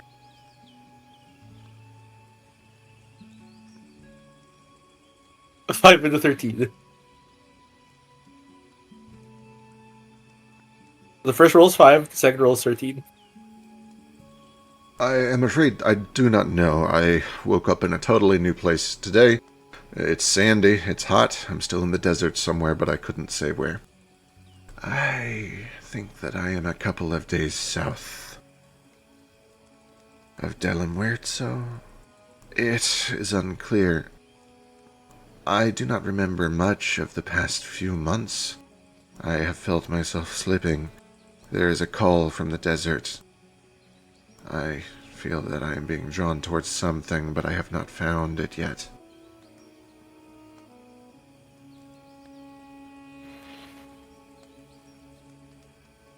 The fact that you are both waking up gives me hope. Hold firm. I'll find you. I'll free you. We'll kill him. I have always trusted you, and I will trust you once more. I did not get to wrap things up at my shop by the river. Perhaps you will find something there? He nods. That's something. Thank you. The sand begins to spin up. The wind kind of catches at both of you. You see that Mahes kind of starts to walk over and pick up his mask and set it back down over his face. Just hugging the dude. Walking with him like, no. You're gonna leave me. I'm gonna come with you. And I'm gonna find you. Last time, I put my back into it. This time, I'll put my heart into it. This new mask is very sentimental. He watches Johari fades away.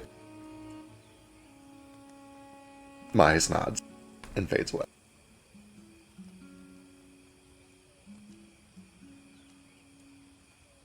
Clutch at the sands between my fingers as the spell fades, and I've got nothing in them. Once again, you're kind of snapped back out to the Athenaeum, where you see that the attendant kind of gives you this very polite, cordial, "It's been a pleasure helping you. Please come back anytime that you'd like." Appreciate it. I've got a thing to go to now. Thank you very much. Certainly. We'll be here if you ever need it again. Kind of struts out. Weirdly cheerful. Eventually, you were able to regroup once more with Branch.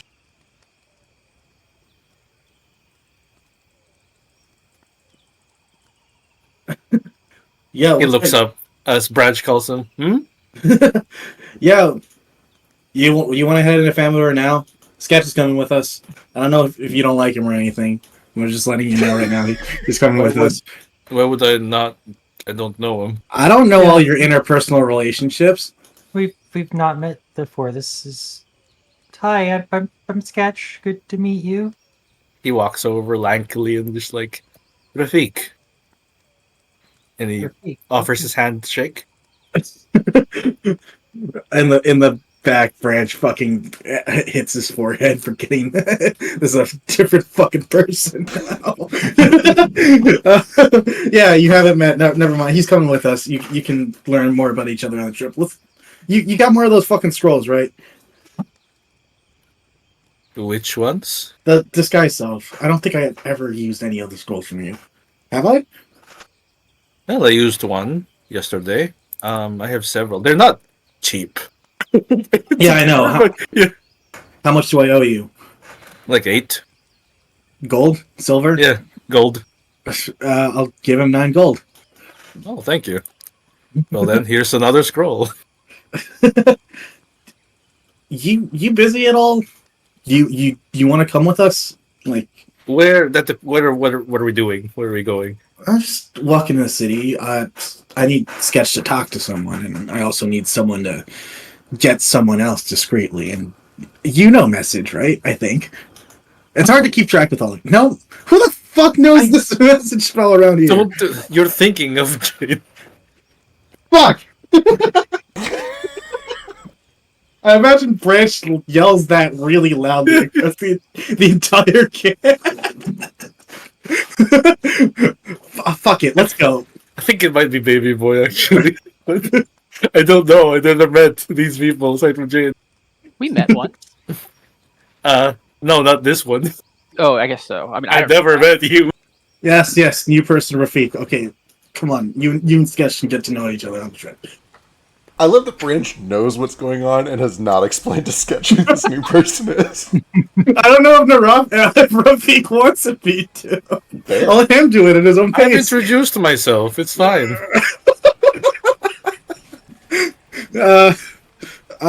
Disguise self. Fucking shit. Or remove one of these girls. What do you want to look like? What do I want to look? Dealer's choice. Something inconspicuous. Something. Oh, you just want to walk around? I mean, I want to. Well, first, I need Sketch here to talk to someone who used to be employed with him, and he doesn't want to be spotted by them. Alright, so you're both going to be elves. Another fucking elf? You have to be elves. The place is run by elves. No, okay. How about? Okay, make a suggestion. You said dealer's choice, and now you're reneging. Draconian. Something draconian. You want to be draconian? Do I know if those are accepted in Famador right now? So Famador and all of Eden is largely a cultural melting pot. You can find anything in all of Eden. What's special about Famador is that the elves have come here and enacted martial law. They're an outside force. They're an occupying force. Yeah, I'll explain to Narafi something along the lines of like, if you're doing official work, elves ain't too bad, but if you're walking around casually and you're an elf, you're likely to get fucking mugged.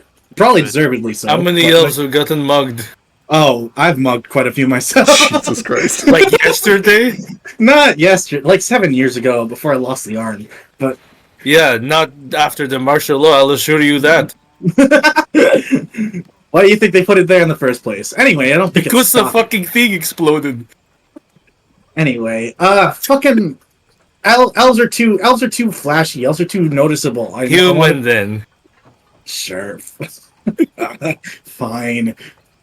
Okay, Right. I think I know what a generic human looks like. I can do that. Do you have any preferences of human? Man, I think the only human I've ever gotten to know is Jane. You want to be Jane? Oh, I can make you a boy Jane. You want to be Wexy Sassy? Is that what you mean? Foster was a human. You mean St. Claude? St. Claude? Your mentor and only friend for 7 years. St. Claude's not an elf? Claude's a human. Claude's a human? Claude's a human. Why do you think he looks so old? Fine, I'll look like St. Claude's son or something. Isn't he in prison for arson?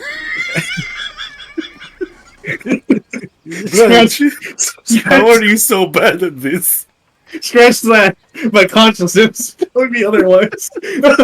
Fine. Okay, think of the most boring fucking human you can think of. You're a very generic human. You're done. I've turned you into Feck. Wow. Wow. Who's that? It's so average in general, right? Like a white guy now. Like a strong 5.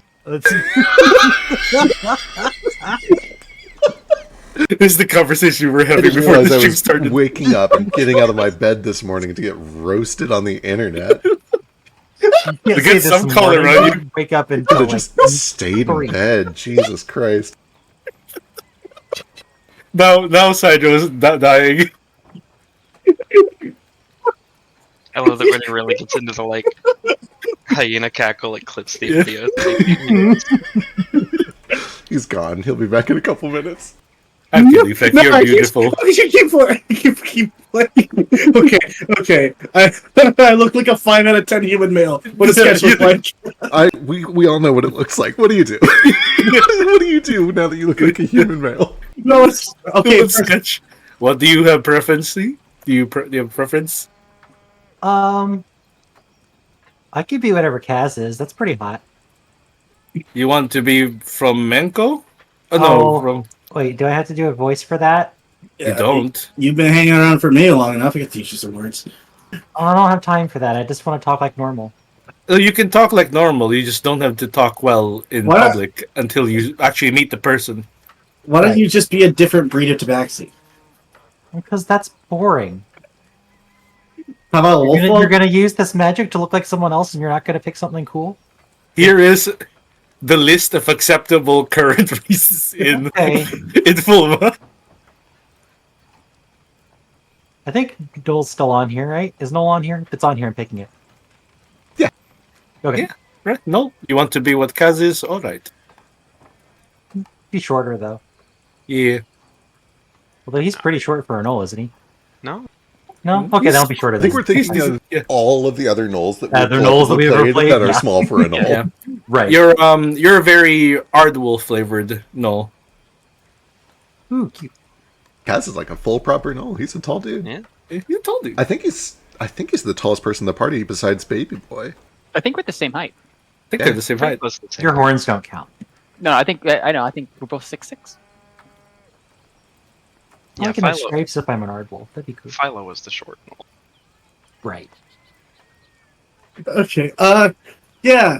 And once that's all settled out, if we go into the city, it's not just Branch being here in business. With like the conversation he had with like Rafik earlier and stuff like that. He's actually like, kind of being affable to him, touring him through the city, like, picking out fucking food stand and like giving him like cultural melting pot food that he's probably never had before, and showing him shit that from Famador that he's never seen, with like the whole like.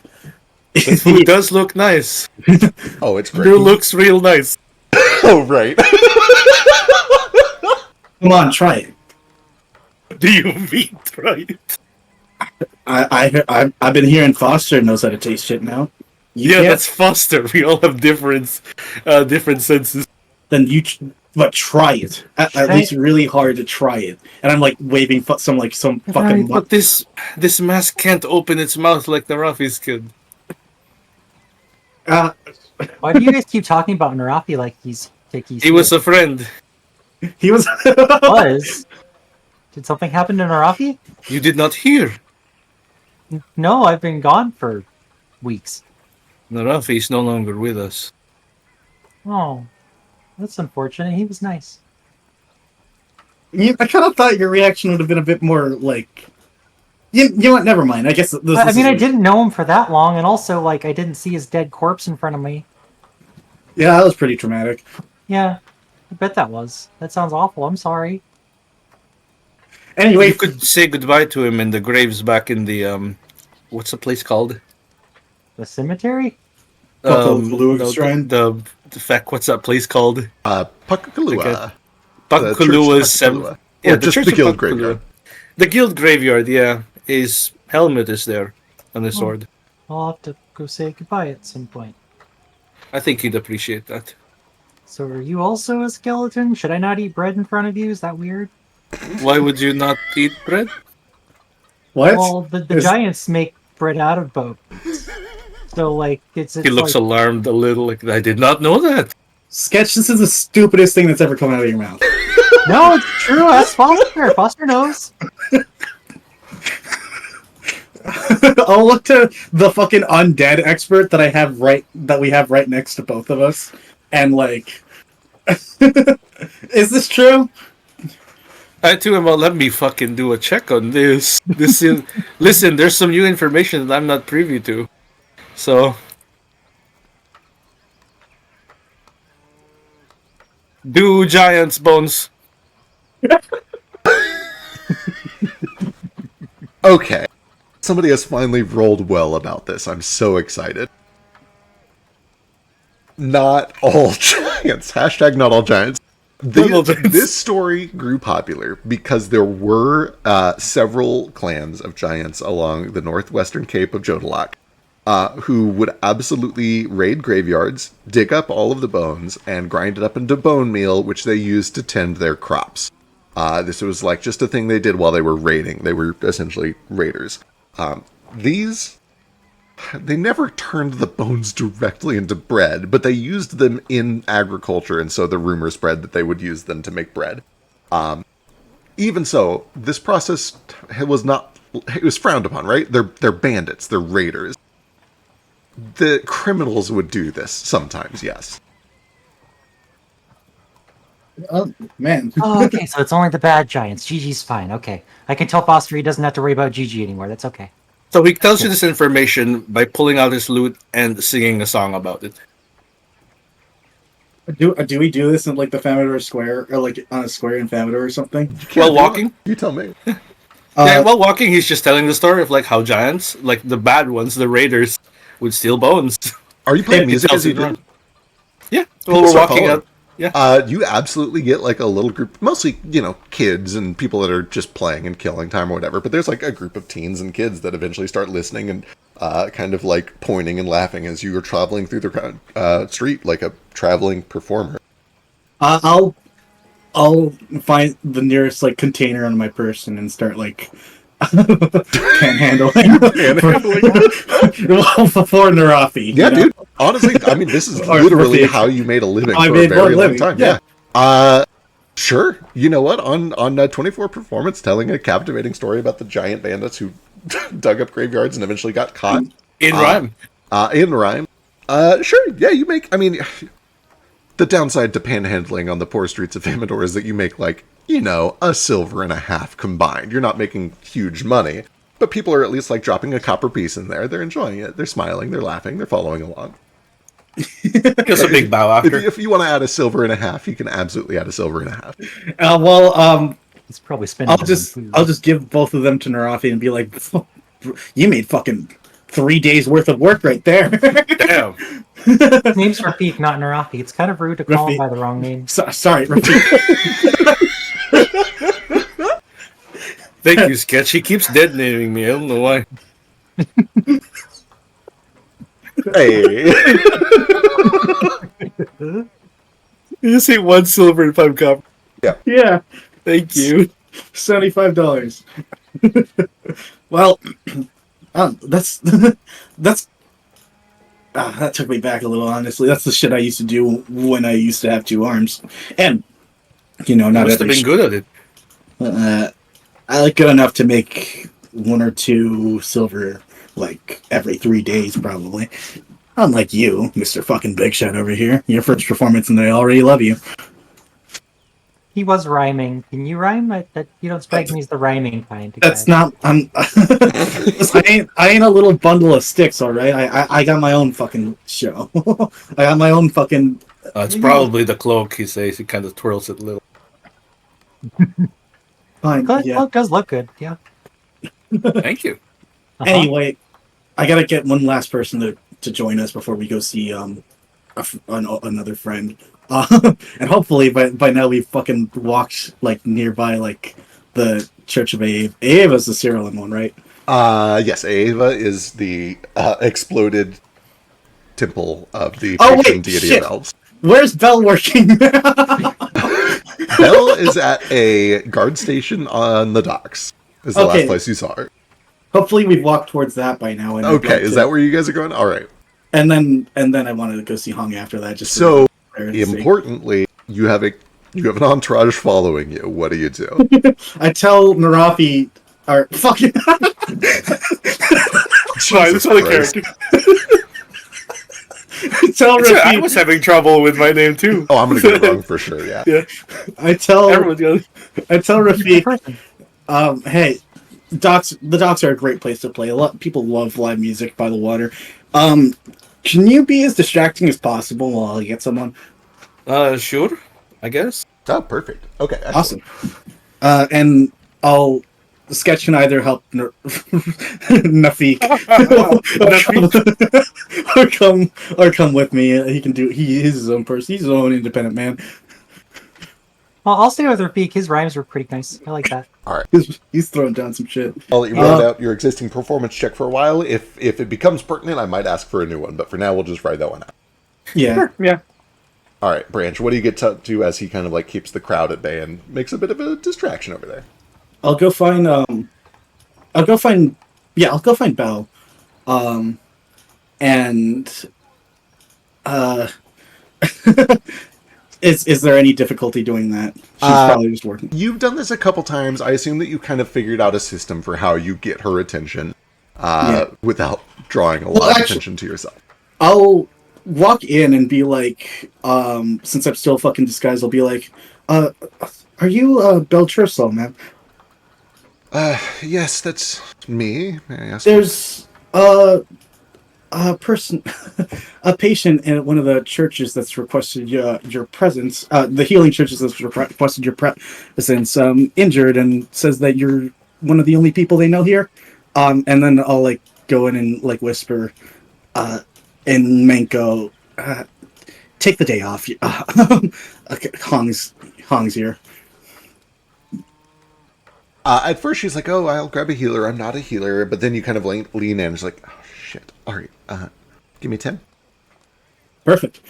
She eventually kind of starts doing some paperwork and she takes her lunch break and walks off, ignores you completely, grabs some fish from a stand, goes around the corner to a bench and sits down and then like motions you over. All right. Awesome. It's kind of really it. Hong's here. But also, I have something special for you. And he pulls out the bag that he's been keeping the fucking messages that we got from Pi the other day, or the fucking sunlight things, and like, right.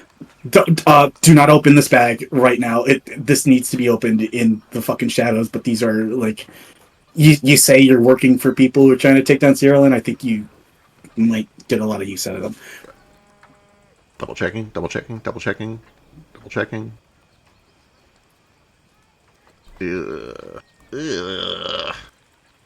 All right, understood. Something incriminating. Where can I open this? Anywhere the sun isn't beating down. Anywhere the sun isn't. So nighttime. Is night fine? I think maybe just avoid natural light in general. Sure. All right. Underground. Got it. The messages are something along the lines of, "Oh, we're Cyrillan people. We fucking did our best to kill some dragons and start a war in Pi or whatever. And they're going to Lucian Remus. You know that name? Yeah. The White Wolf. Yeah, of course. Yeah, that guy. We kind of already had to send one of the messages to him, by the way. So maybe be really discreet with these. Okay, these are letters? No, they're like magic fucking sunlight balls that if they see sun, they deliver a message. Okay. I don't know this shit. You know this shit. All right. Okay, it's some sort of magic thing then. Yeah. All right. Sorry. Okay. All right. Where did you get this? Pi, a cave. Pi is an entire nation, Branch. I don't know how to make this any clearer to you. It's a whole country. Where did you get these? Did you just find them? There was a. I think my actual brain in real life is fried right now. Anyway, sorry. We found them in. So there's this mine under the major. What's the major city of Pi called again? Pi is the city. I lied straight to your face. Avarice is the nation. She's bad at society too. Okay, secret tunnels under Pi. Lighting brand. Secret. There's a fucking secret tunnel under Pi, which I'm fucking sure is the city, the capital. It's the nation's called Avarice. I should know. It was there for a few days. Shit, I think you're right. Yeah, whatever. And it was a place leading to some guy named Thernaliax. The reason I was going there doesn't really matter to you, but like, oh, I got this for you. And he also pulls out. Sorry if this seems a bit rushed. I know you really need to get back to work whenever we're doing shit. But he pulls out the fucking extra Ozias ring that Dudley gave us. Okay. I was like, maybe if you ever need to curry favors with dragons or anything, having this would help. And I'll hand it to her too. It's also just pretty flashy in general. Are you peddling me right now? What? Why the fuck would I peddle my own sister? Do you think I curry favor with dragons on the regular? Maybe if you did, you'd make a bit more coin. Do you see any dragons, Branch? No, but I just thought it'd be a cool gift. It's a fucking souvenir. Don't look at it. Okay, all right, souvenir. Got it. I'll keep it in case I ever need to curry favor with dragons. Okay, I obviously can't comment on the messages because I don't know what's in them, but it sounds like this is a big deal. You're saying they're trying to orchestrate a coup, an assassination? Yeah, it seemed like that. We found a few fucking dragon skeletons underneath pie. So That's pretty wild. I can't say I'm surprised. The big question is, who do we take this to? I thought you'd know someone. Yeah, I might. Okay. You want to give me one, and then you can have the other, and we can see if we can split up and find someone who might actually want to use them? Maybe. This is kind of the trouble. I normally, in what Mom and Dad would say is that you would take this to Eden, like, the capital, Eden City, and talk to them about it. They would, if they're breaking international treaties about wartime, then they would be kicked out of the Inner Kingdoms. They would become an independent nation, and that would start some shit. They would probably immediately go back to war with Blamidil. But Eden is barely even keeping control over its own city, let alone all of the allied nations. You're right, though. This is not my area of expertise, but I have contacts. It might be time for you to come meet some of them at some point. I would like to. Honestly, I just wanted... The few times that I was coming here, I just wanted to talk to you for a bit, but it was all about business, and you were immediately shooing me away. So... And that does happen when you talk to me at work for the evil overlords. When the fuck are you not at work, though? True, I guess. You know what? I'll see if I can arrange something. I think it would be good to get you... Yeah? Your friend's in the hospital right now. Or our friend's in the hospital right now. You can take some bereavement time right now. Who's in the hospital? It's Hong. Hong is here? Yes. In the hospital? I wasn't lying about it. I pulled some strings, got him out of work for a bit. Did you break a bone? Why is he in the hospital? He's had a lasting injury that I told him to play up. So he's faking an injury at the hospital. At a church of healing. So, they'll never know. Okay, all right. You know what? Are you up at the campus tonight? The Wildfolk? Yeah. Yeah, I'll be there. I'll tell you what. I'll see if I can get over there tonight. And I might bring some people. We can try to chat. Okay. Is this like a really private... There's been a lot of activity up there recently. We'll come discreetly. It's fine. Awesome. Okay. All right. What about now? Well, I have 4 more hours of my shift. So no bereavement time with this job, huh? Our friend is pretending to be injured and no bereavement time, no. On all official records, it still looks like he's injured. I haven't talked to Hong since the time that you two broke into that bakery. Oh, don't bring that up around. I know that was a fucking botched job, but we're both better at whatever we do now. Yeah? What do I do now? Yeah? I'd love to know, because apparently you're currying favor with dragons and finding state secrets. I haven't curried favor with any dragon, but I may have started a tax scandal there. Oh my god. Tax scandal? Branch, you can't add 3-digit numbers together. How did you do a tax scandal?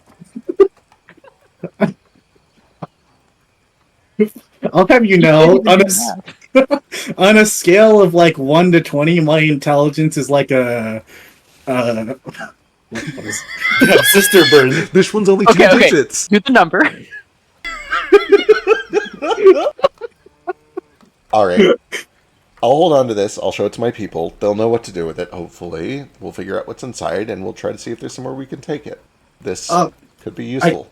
I do also have one more thing that shows that, they're being a little fucking blasphemous with trying to kill the dragons. They, summoned some demon named B or whatever. He's kind of dick, but he owes us favors now because he didn't fulfill his contract. And it's on this thing. I pull out the whistling bone. But apparently if you activate it, the message disappears, which sounds bullshit to me because I was doing that before, but I think that's because God wasn't watching. I think there are 2 different kinds. I think there's one that's permanent and one that's not. Oh, fair. Could I play the message for her right now? Is it going to go away? Because if it's going to go away, we should get it copied to a permanent one. Yeah, it is, and it would probably go away if I played it. All right, let's wait until we get a permanent one. I'll tell you what, I'll bring that up. We'll play it tonight. I'll bring a permanent thing to back it up on. and we'll go from there. Awesome. All right, and I'll extend my good arm out to fist bump her. She looks around and then gives you a very small fist bump. All right, off to work, you fucking slacker. Yeah, you too. Whatever it is you're doing. All right. Yeah, and I'll just sit there for a little bit and watch. I guess just watch her and make sure she gets back to work safely. Yeah, it's just like right around the street. She heads back in. And like no one's harassing her or anything. Give me a perception check.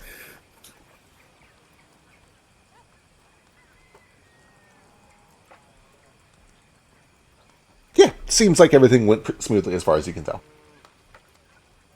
You do eventually find that Rafik and Sketch are putting on a pretty solid performance over there. People have gathered to watch. Probably pull in like another 2 silver or so. There's more traffic by the harbor. Yeah. Just takes another deep breath and tries to remember when Belle wasn't this busybody who barely had time to talk to anyone. And how they were probably at the stock a few times before just looking for work or even fucking robbing people if they could do it discreetly. Laughs a little to himself and then picks himself up and heads back to the 2 fucking showboaters over there. Excellent.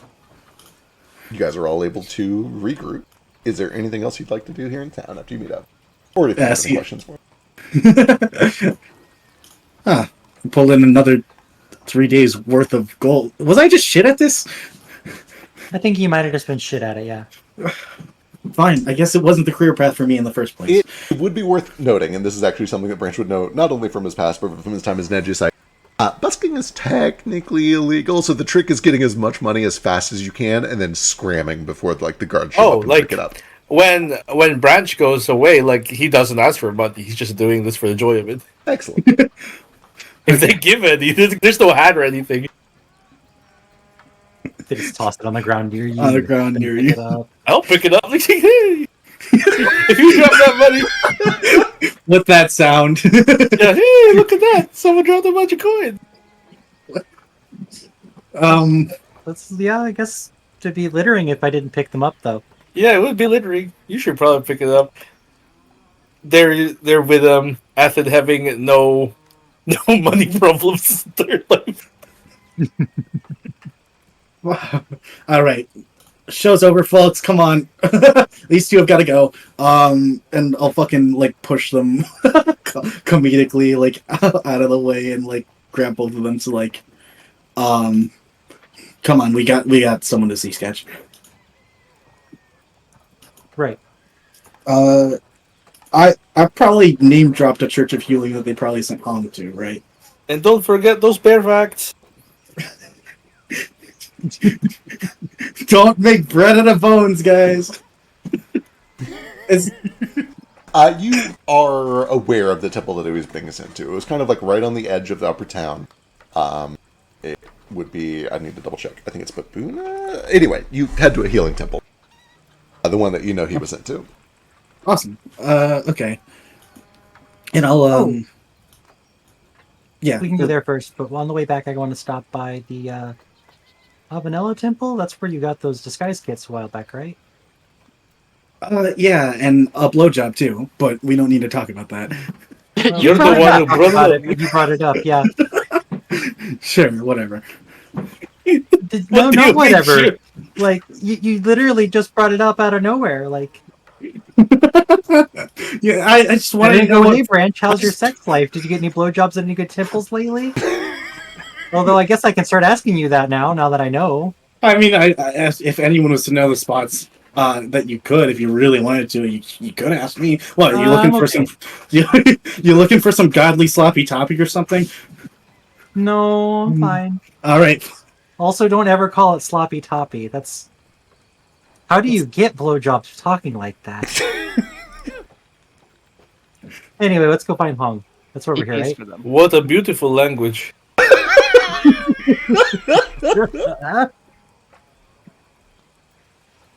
All right. You eventually make your way to a small temple to Gwyneth. You can see that there is the red X kind of emblazoned over the archway that leads in. You see that there is a little reception desk. It's not a huge temple, but there's a couple of floors to it, a couple of wings where people can stay. You can hear the sounds of like surgery, which is not as pleasant in this setting as it is in our time. It's not quiet and sterile. It's loud, and you hear bone saws. And somebody welcomes you in and says, "Is this an emergency?" No, just visiting. Need to check up on someone. She like points you to another desk and kind of sends you over to the side room. And in that side room, you find another person who looks to be up to their neck in paperwork, but does smile. You can see that she's got kind of a yellow X over her headband. Hello, welcome to the Temple of Gwyneth. How can I help you? We'll be out of here shortly. I just need to see a friend. Hong Nine, y'all. He was checking you yesterday on kind of like a broken ankle. How do you know the patient? I am a friend of his, and I was there when the injury happened. She flips through some papers. I'm afraid we don't have anybody by that name here today. Huh? He was checked in, wasn't he? I am really not supposed to share a lot of information. Give me a diplomacy check.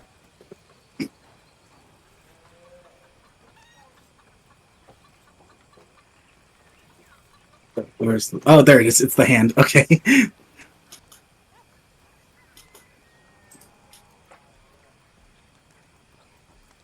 I'm really not supposed to give a lot of detailed information. All I'm allowed to say is whether somebody is or is not here, and we don't have anybody with that name here.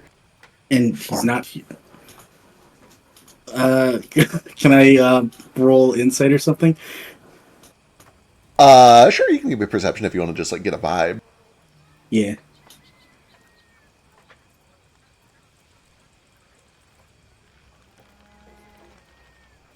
She's just doing her job. She's not supposed to tell people whether they're... It's like a patient confidentiality thing. She's not supposed to tell people when patients check in and out or what's wrong with them or anything like that. You get the sense that she's not, like, lying. You know what? 25 is very good. It's a crit success. You can see that she spots something in the papers. Like, she sees the name, but then she looks up and is like, they're not... we don't have anybody with that name here today. In other words, you kind of get the vibe that they're probably already in and out. There's the slight, like, glint of ready to fucking yell at them for like better service in Branch's eyes, and then he sees the papers again, and then like, all right, thank you for your time. Of course. Heads out, and like, he checked out already.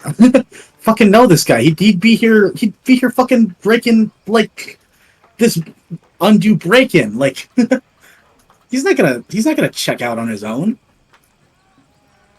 You knew him too, right? He never fucking did a day's work if no one was watching him in his life. I don't know. People change. Maybe he got a different job or something. I mean, he did leave, didn't he? I forget. How the fuck would... Okay. The circus is probably still here. They're probably still packing up the last of their shit. Right? You came into town. You would have passed by where it was. The circus appears to be totally gone. It's all gone. Totally gone. Empty field.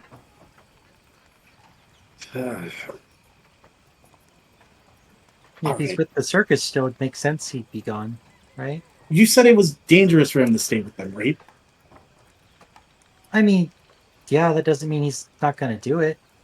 I mean, there's a lot of people who just stay there because they like working with it. I told him it was dangerous too a while ago, and I told him that I'd get you here to explain it so that he could fucking believe someone who does that. Like, I can't explain that shit to him. I don't know anything about magic, but fuck, maybe I should have done that earlier.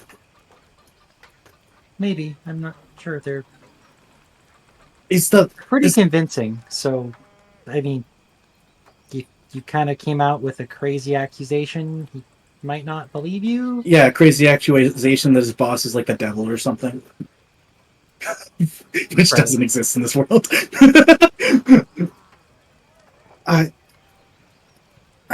Is that fucking place in Landfall still open? The one that lets you talk to people? Yeah, I think so. It's pretty expensive though. I don't care. You and Nara, if you can enjoy your time here, if you want. I need to go use that. Okay. And I'll head back to. He'll head back to Landfall if possible. All right, you guys, or at least Branch makes his way back up. What do Rafik and Sketch do? You guys head back to? Hang on. Well, I guess we were pulled here for some reason. That was it. Yeah, I guess we just kind of. I wanted to show you guys some fucking sights and shit. I don't know. Yeah, you got a nice time out. That was a good tour, at least. Yeah. Our hour is almost up, though. If you're gonna switch back to, your regular self. Pretty The soon. circus isn't here, so it's not too big a deal anymore. Okay. You're on the run from the circus. Yeah, I kind of. Or do you went just off- not like circuses? Well, circuses are fine. I'm not afraid of clowns or anything. They're a little weird, but they're nice. No, I kind of ran away when I still had a contract, so I owe them a lot of money / me. Ah. Well, if they can't find you, I guess you're free now. That explains that this guy is. Yeah, I mean, maybe they'll give up, but I don't think they will. I had a thing with one of the guys who runs it, and it's complicated. Oh, girl, I get it. I'm assuming you mean girl as in like a sassy way and not like as in a literal way, because I'm not. Yeah, did that come out sassy? A little bit. How do I say it sassier? I'm not Girl. super sassy. Girl. Girl. Gotta hold the Girl. L. No, that's More L. Girl. too much. Pull it back a little bit. Girl. You gotta extend the vowel sound. It's like girl. Oh, Oh. thank you, random citizen. Yeah. Girl. Body language really helps too. Like if you do this thing with your wrist and kind of like snap your neck, go like girl. He tries it. There's a cricking sound. You okay? You sound real dry. Like a very brittle man. I'm hundreds of years old. Anyway, I need to get back to the orphanage. Thank you, little orphan. Here, have a silver. If I'm not oh, thank you. I could buy shoes. I am removing shoes for a silver. That's very expensive shoes. You better get really good shoes. I could maybe get like 2 pairs. Not too good now. I hear this is a bad place. You might get mugged. Oh. What's that? That's when someone accosts you and tries to take your things. People covet the material possessions of others? I gotta get out of here! Yes, flee. Get out of here. Jesus What a Christ. good girl. Here, you can have one of those silver we found on the ground earlier to make up for that one. Oh my god. I subtracted 1 silver for that bit.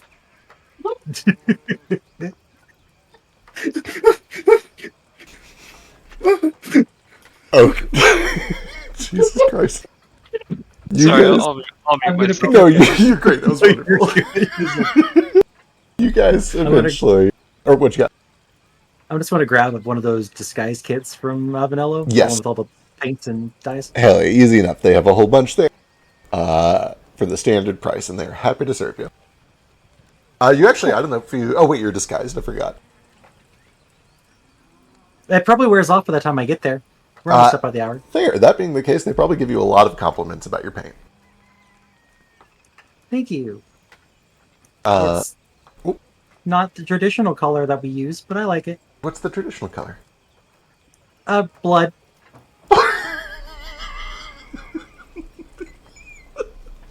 What God? Oh, honey, blood's not a color. It is where I'm from. Okay. Where's that? Zulakara. It's pretty far south. Oh, that's interesting. And it's not. It's red. I was just being... It was a joke. There is a blood red. Yes, of course, blood red. That's is the true. color. We Either shorten way, it to just blood a lot of the time because we use blood. you use the real blood. Yeah, Fascinating.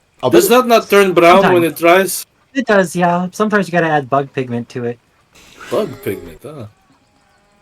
So bug blood? The bug blood doesn't turn brown for some reason. Huh. I always thought they had, That like, might be the green crushed glue shells. guts. Either way, they are happy to sell you a disguise kit. Cool.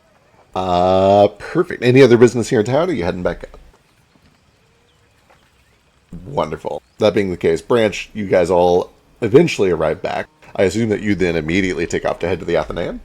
Yeah. All right. Wonderful. Once you get in, you are greeted by the attendant there, who explains that a contact friends ritual, which has been very popular lately, is 50 gold. It takes about an hour to perform. It will go better if you are good at either Arcana or Occultism, or for some reason, Survival. I'm not good at any of those things. Can you get someone who is? Yes, I am happy to perform the ritual on my own. I just have to warn you in advance, there is a chance that this can fail, and if it fails, it will still consume all of the expensive resources. There's nothing I can do about it. Yeah, we've been through this song and dance before. All right. Here. And he'll just preemptively give the guy two extra gold. Oh, tipping's not necessary. It's encouragement so you do a better job. I see. I'll do my best. All right, and if you would like to, you can give me 1d20 plus 8. You were looking for a 16.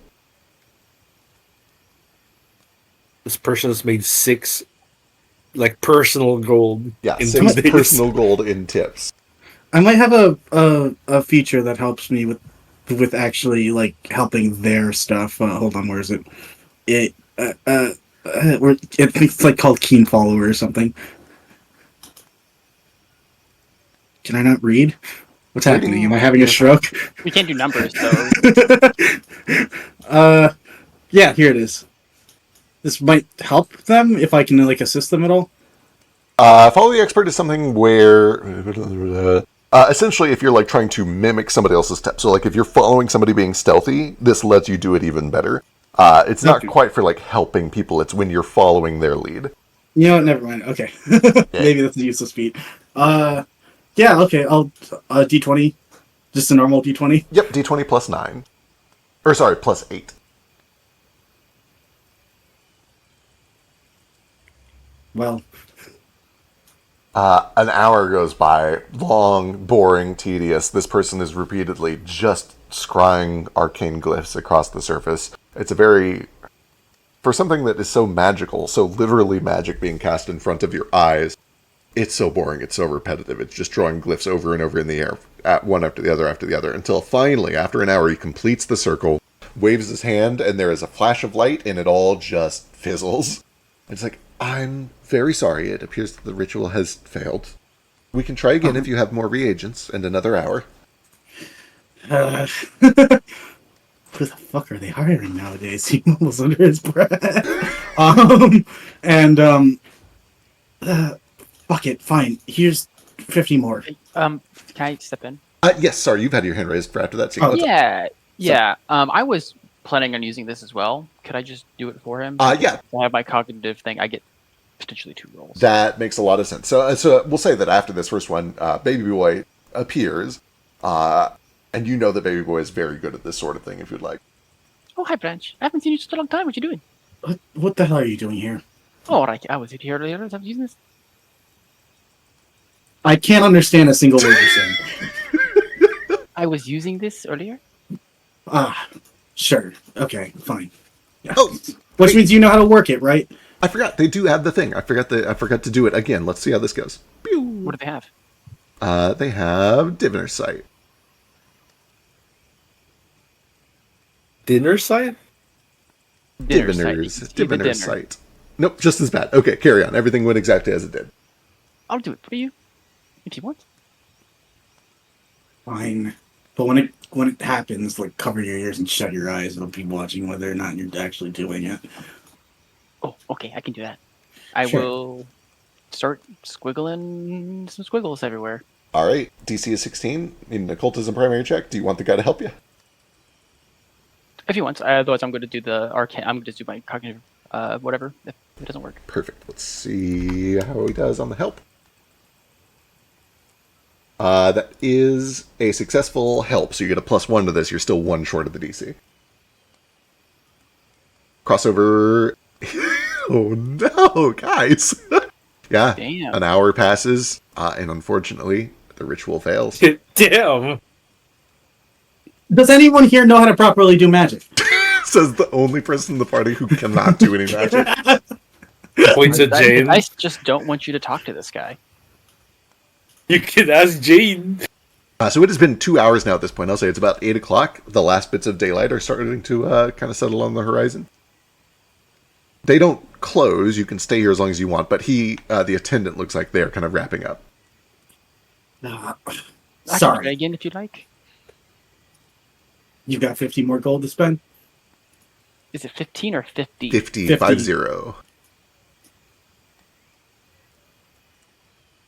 I guess it depends. Like, I wanted to try it myself, but it probably would have been when they were in town.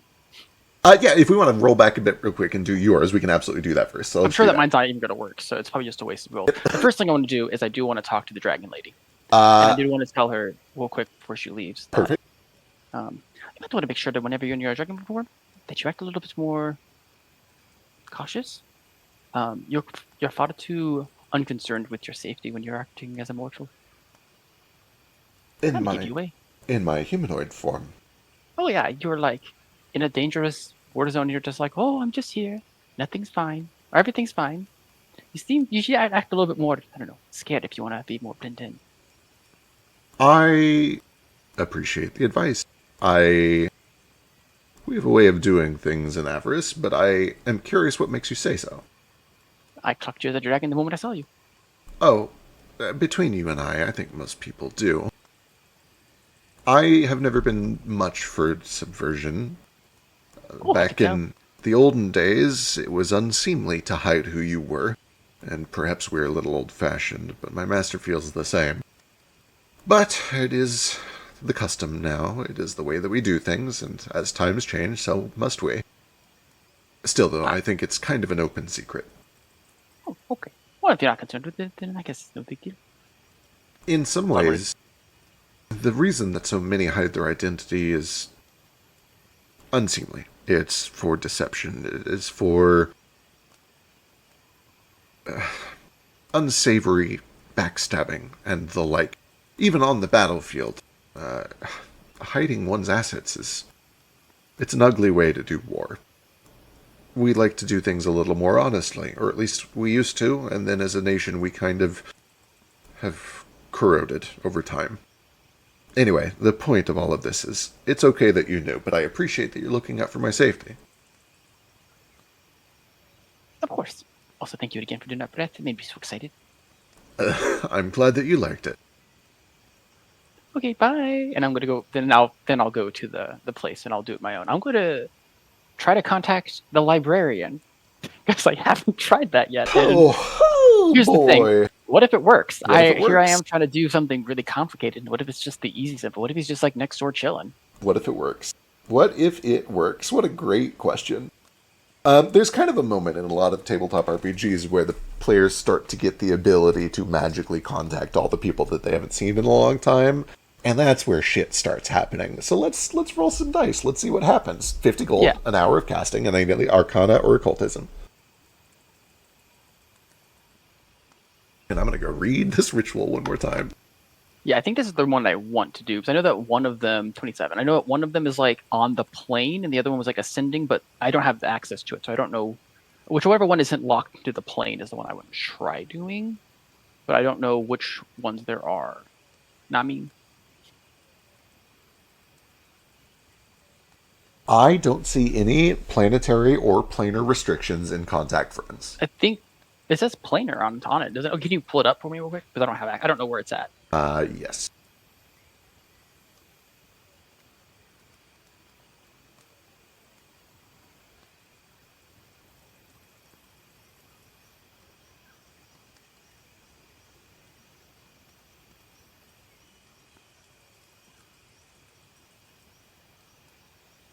And then because I've done this, I might end up using my hero point to hero point the one for branch.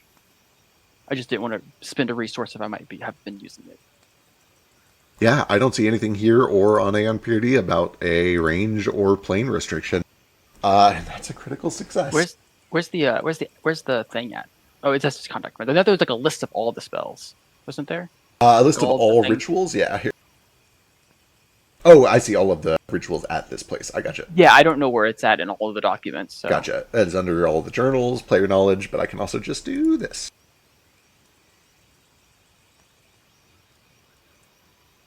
Is it the Murmury? The Athenaeum, yeah, the Murmury. Yep.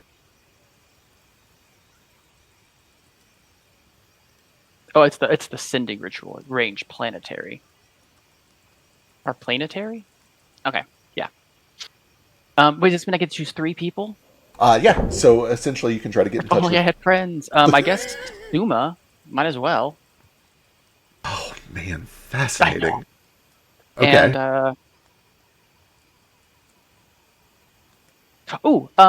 no, he's probably dead. Does it have to... Wait, you said it has to be a friend, not just someone I met? It has to be a friend, yes. A close friend is the exact phrasing.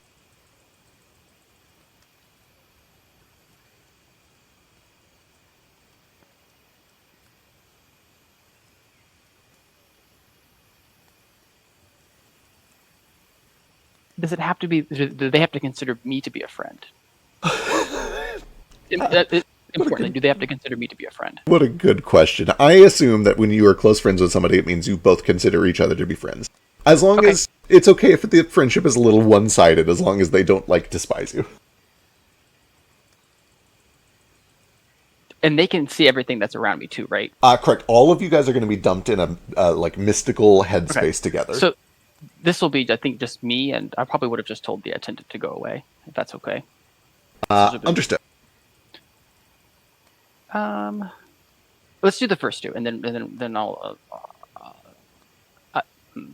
So because they're all in the same room, you have to pick all 3, and then the conversation happens. Oh, all 3 of them are there. Right. Oh shit. Right. So you have the librarian, you have Suma. How many friends? For the record, you don't have to pick a 3rd. I'll just choose Mayor. Why not? He's already here, but that's cute. I'm into it. Oh, huh. Actually, yeah, let's choose this. See what the fuck happens. Is that gonna break FaceTime?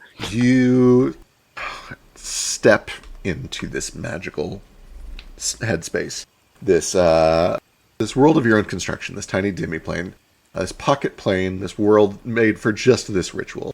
The first thing that appears is twinkling starlight. Hundreds, thousands, millions of stars popping into existence all around you as you float weightless in the anti-gravity expanse. And you feel a warmth and a comfort that radiates from all around you. And especially from a large sphere of perfect darkness directly in front of you that would be invisible if not for the fact that it conspicuously blots out all of the starlight that would be behind it.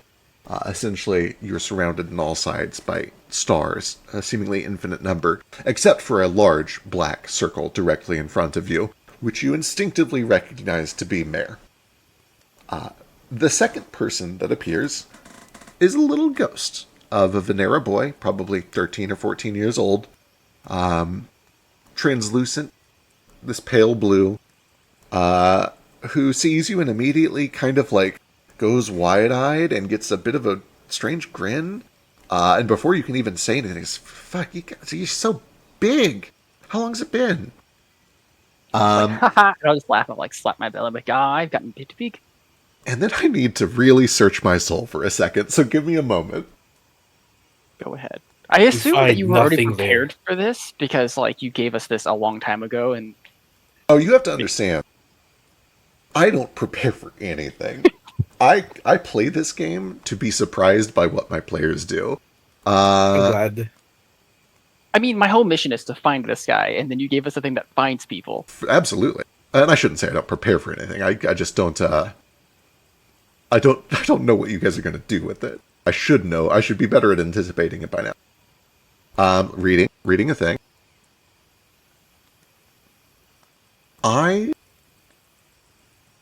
Reading, searching my soul, praying.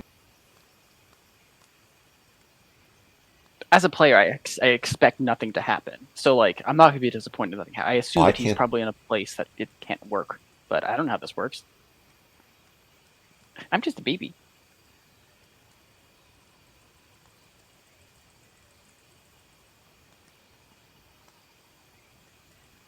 Oh boy. From the darkness, from the ether, from the nothing, the expanse that surrounds you in all directions, you see wisps of colored light begin to draw lines across the sky like an aurora throughout space. This light begins to twist and twirl and coalesce into a vague ghostly shape that begins to solidify more and more until eventually it takes on a form that you recognize. I don't have a token for Suma. I do still have this token, though. And this is, eventually, one of the figures that appears before you.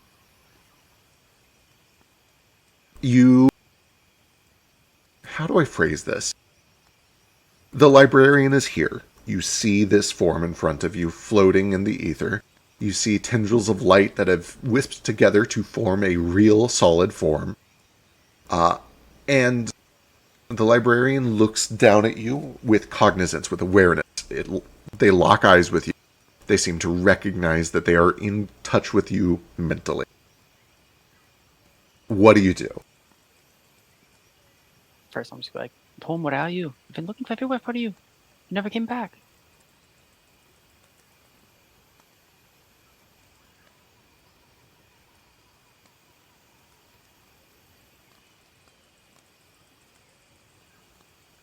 There is a slow and subtle movement of energy around this form. There are no words that form. You don't hear a response. However, this energy kind of wraps out towards you, and you feel a warmth. You feel a comfort. You feel a recognition of a contact that has been made. And you see in your mind's eye a fleeting vision of the librarian in this form, but much smaller. It's almost like your mind is whisked away to another vision of you in a dark cave standing next to the librarian, except in this form, they're about the same height as you. Maybe a couple of inches taller. And this form is standing in front of a door. You can see that there are twinkling lights around you, like there were in your cave. But those lights are flickering. They are spinning erratically, leaping from point to point, like they're excited and antsy and don't know where they're supposed to be, so they keep jumping. There's this, like, almost glitch-like nature to everything that's happening, like they're out of sync and they're spinning to try to figure out where they're supposed to settle and they can't. You see that there are cracks of light that are across the surface of this door. And you see that the librarian has one hand on the door, and they will not move that hand. They keep the hand on the door like it is of vital importance. You can actually see they're almost kind of straining against it, trying to hold the door shut or together or something. Does it seem like he's under the effects of some type of, like, this, I don't know how to ask this, like, trap, I guess? Like, is there some type of, like, arcane trap here? Is he, like... You can give me an arcane security check, and you can also give me a perception check. I understand that you're not getting a spoken answer, so I want to make sure you get something. You critically succeeded. What you're getting are vibes, but you've spent your entire existence getting vibes from this creature. That's another critical success and a critical failure. Okay. Can Mare second the perception? Yeah, Mare's here. You brought Mare in as your third. Yes, Mare can also give me a perception check. Okay. you are immediately aware, as you survey the surroundings and as you literally interpret these occult vibes, this energy that is just being vibed into you, that the librarian wants to respond but cannot because of some sort of a temporal distortion between where he is and where you are. Which is to say, this entire experience is happening in the blink of an eye to him, and he simply can't respond fast enough to get a message back to you. But he is able to send a momentary glimpse of some sort of a feeling. Okay. He That wants makes you. sense. He wants you to understand that he is safe, but he is doing something. Okay, so it's kind of like how the realm I'm moving at, we normally live in, is slower than this realm, Correct, exactly. and he's in one that is moving faster than the one that we're in right now, Uh, right? Or is it other the way opposite? around. Opposite way around. Yeah. Your world time is passing slower. So he is moving Or slowly. wait, sorry, hang on. Thinking. Which of us is moving slower, me or him? You are moving faster relative to him. An hour of your time feels like a second to him. Is kind of, that's not exact, but roughly. Gotcha. Okay, so okay. With your critical success on arcane security, though, you are confident nothing is keeping him bound here. He is here because he wants to be here. There is no entrapment. There is nothing. You're not even sure that anything could contain him. He is here for some sort of a duty, for some sort of a purpose, and not because he has been, like, bound or kidnapped or anything like that. Gotcha. He's keeping something in check here. That seems to be the vibe that you get on a natural 20 on a crit. Mare, with the insight check, kind of is able to get the same sort of vibe. Mare is a little bit better at reading these otherworldly vibes. And when this is all said and done, we'll probably tell you something along the lines of, it's hard to understand what he is doing, but he seems to be there for a purpose. He will be all right, although I must admit it seems like perhaps he was struggling with it. Could use some help.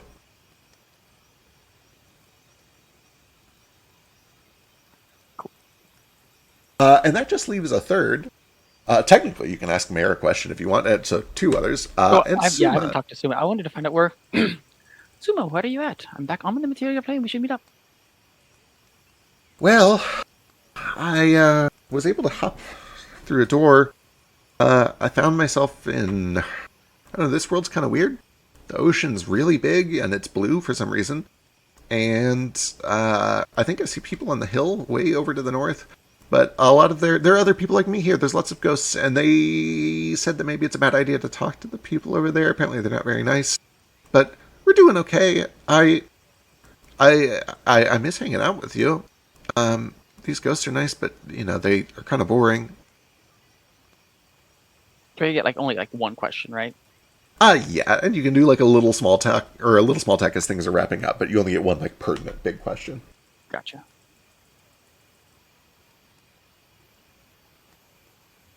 Alright, I'll try to find you. Yeah. And then a question for Mare. That leaves Mare if you want to ask Mare a question.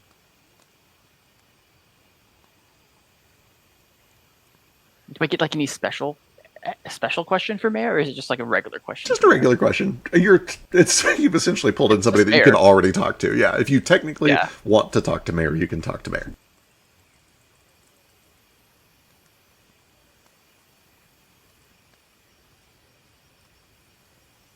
I'll just do a little. I'll just go to dance with one of his little stars. Just kind of give a little dance in his body. And just that's it. I don't have any questions for him. All right, wonderful. Then yeah, after that, the vision ends and you find yourself back out in the room, alone. Cool. Interesting. Fascinating. All right, fast forward. I'm going to use my hero point to reroll one of those for branch. Wonderful. Okay. Back to the Future. Rerolling your branch check.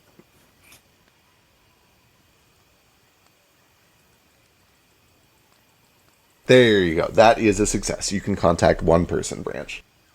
Han. Yeah. And I'm going to turn around. I'm going to also hunch over and try to make my body shape not look exactly the same since I just talked to this guy. Right, so I'm going to go into my little quadruped form. All right, understood. Branch, you can kind of shape it. What does your headspace look like as you open this telepathic communication? I thought it was What does it look like? If you don't really supply anything, it kind of just becomes this like clear, open sky in all directions. That's kind of like the default arcane version of a white room. But if you want to shape it, you can shape it a bit. I think not being familiar with magic like at all, he doesn't he gets surprised when it actually works and is like, "Oh," and like starts thinking shit. Um and gets really confused about what's happening, and then like it all turns into the fucking CS:GO test pattern. Yeah, that's track. Yeah, essentially there are these glyphs in all directions, this bright, like eye-piercing magenta color against a stark black background. The attendant's like, "Oh, it's okay, just relax. No, just, this is fine. Go ahead and ask your question." And you see, eventually, an image does form. Shadowy wisps of magical energy begin to spiral together until they form the shape of Hung. Whoa, what the fuck? What? Oh, hi. You need to leave the circus soon. I know. Listen, there's just one more show before the season ends, and Foxglove said that he would give me like an extra 40 gold bonus if I just finished out the season. They don't want to try to find somebody value short. your life, please leave. It's 40 gold. I have 40 gold right here for you if you come back. You promise? Yes. I had to spend 50 to even talk to you. Shit, man, you spent 50 gold to do this? You were telling me you had money problems. Fine, I'll leave tonight. I'll sneak out tonight. Are you still in Famador? Yes, Landfall. All right. 40 gold. 40 gold. He gives you a thumbs up. Nice. He gets the fade away. You find yourself back out in the room. The attendant lists. Oh, that's Oh, I guess it was Baby Boy helping, not the attendant. Sorry, carry on. Yeah. So Baby Boy, you did see all this. Yeah. No. He told me not to. He told me to cover my eyes and ears, so I did. I don't know if he told... Mayor can't physically do that. But if said so... In Mayor's form, Mayor is capable of deliberately averting his attention a little bit. Yeah. Where's the zones out? Does anyone know that, though? I don't know, you spent years with him. You would probably be aware that when you play hide and seek, he at least explained that he can try to lower his senses so that he is not just looking in all directions at all time. But what if you wanted to look and not... If you want, for the record, if Mayor is watching, there's no way Branch can tell whether Mayor is watching or not. So just do it. If Branch doesn't say anything, then... I never said anything to Mayor. Perfect. Then Mayor I forgot Mayor existed. Yeah, technicality. There we go. Yeah. Mayor saw the CS:GO test pattern. All right. Ritual complete. With that, we'll probably start to wrap up. The next session will be the big group campfire talk, unless you guys have anything else you want to do before that talk. Oh boy, Again, guys. It's been about 20 episodes since the last one. I'm going to put together a summary of all of the lore that's been dropped in the past 20 sections, because I know there's been a lot, especially in Avarice. That way you guys can kind of review it before we regroup. Yeah. I just need to out myself to Foster, and that's a big thing. Excellent. We can probably get that at the start of the next session, even if it has to happen around the campfire, but we can probably sneak it in early. Yeah. Did you, kill his father or something? More like my dad is responsible for all of his loved ones dying. I think everyone would have kind of assumed that. Everyone saw you and they're like, yep, that's the Desolate King. I thought you were a dragon.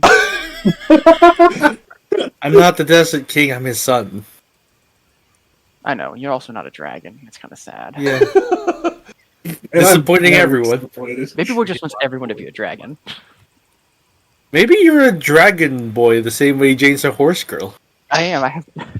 I met a dragon when I was a little kid, and I'm just obsessed ever since. Is that why he likes hanging around Branch so much? Because there's like a tiny dragon in him? It's like, you have the attitude of someone who thinks they're a dragon. You say Baby Boy's you have just been small... chasing the dragon this whole time. Hey. The dragon. I'm... It's a very small note, but back at the camp that night, if anybody's paying attention, Cackles has 2 new pairs of shoes. Hell yeah. The orphan was alive. Can I All do right. a little thing? Yeah, what you got? Tex is going to go into town and is going to pick up just like some colored pencils, like some chalks and things. Sure.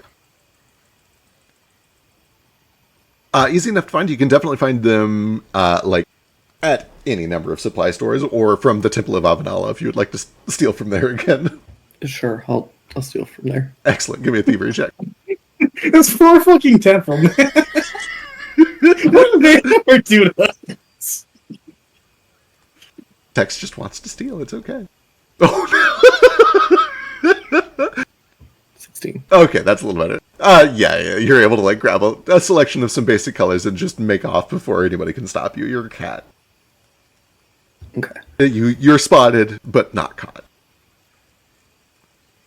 Actually, let me double check. 16 might not be caught. Anyway, unimportant. Carry on. Yeah, so I grabbed some colored pencils and things, and I grabbed some paper.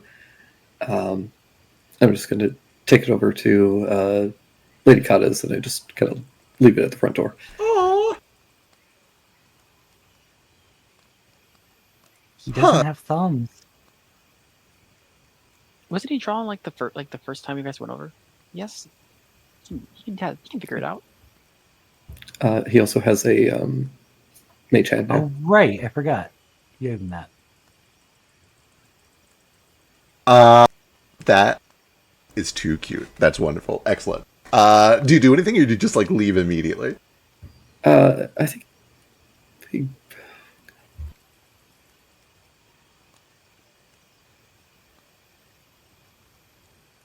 he... stays in the shadows to make sure that Weiss gets it. As you kind of pause and wait for a little while, you do eventually see, like, you didn't knock or anything. You literally just left him by the front door. Yeah, pretty much. You eventually see, after some time has passed, probably like 30 or 40 minutes, that it's probably Macarena swoops in from some business in town and sees the shiny colors out front, and then like, dances around like a bird does, cocks his head a few times to check him out, pecks at one, and then with a scraw flies inside. And after about 2 or 3 minutes, kind of timidly, you see a little badger starts to waddle out through the big front archway, sees all of the pencils, starts to bend over and like pick them up with their clumsy claws, and then realizes and pats their side, and they conjure up this mage hand, which scoops up all the pencils into their arm, and then they stand up straight and start looking around, trying to spot anyone, presumably you. What does Tex do?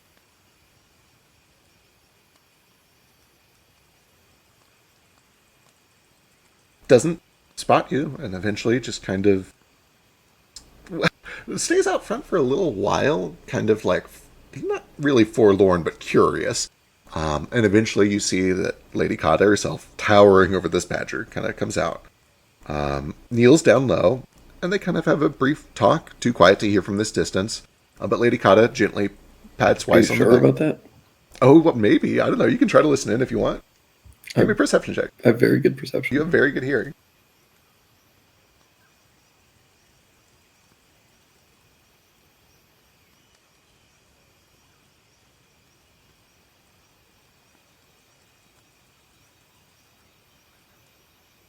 You hear Lady Kata. It was probably him, don't you think? Yes, I assume so. I suppose I guess this is a good first step. Maybe. In truth, I don't know what I want. Except for him to not be angry. Well, I think you said it best. Maybe this is a good first step. Why don't you use them? I think that would be the most that you can do for now. Yeah. Okay. What should I draw? And they start to turn and walk back in. And she's like, oh, I don't know. What makes you happy? I think I have an idea. And they kind of round the corner.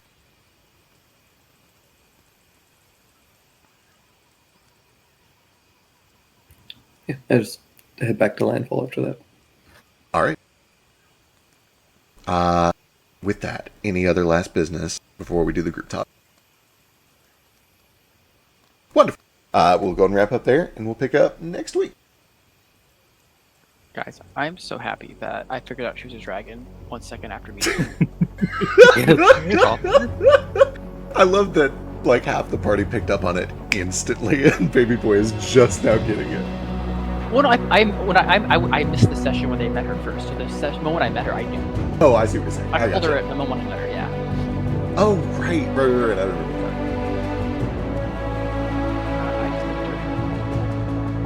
I'm just gonna assume you guess everyone's a dragon first because you guessed that right. I guess I'm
Eastward of Eden, where the clouds meet the dirt, we left our poor mother and seeded the earth.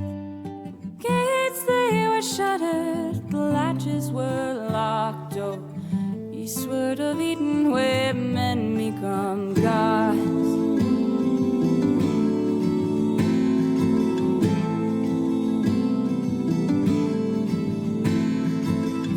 Though our people, we toiled as one, the fruits of our labors dried under the sun. Our children they spread to outnumber the stars. So eastward of Eden, where day turns to dawn.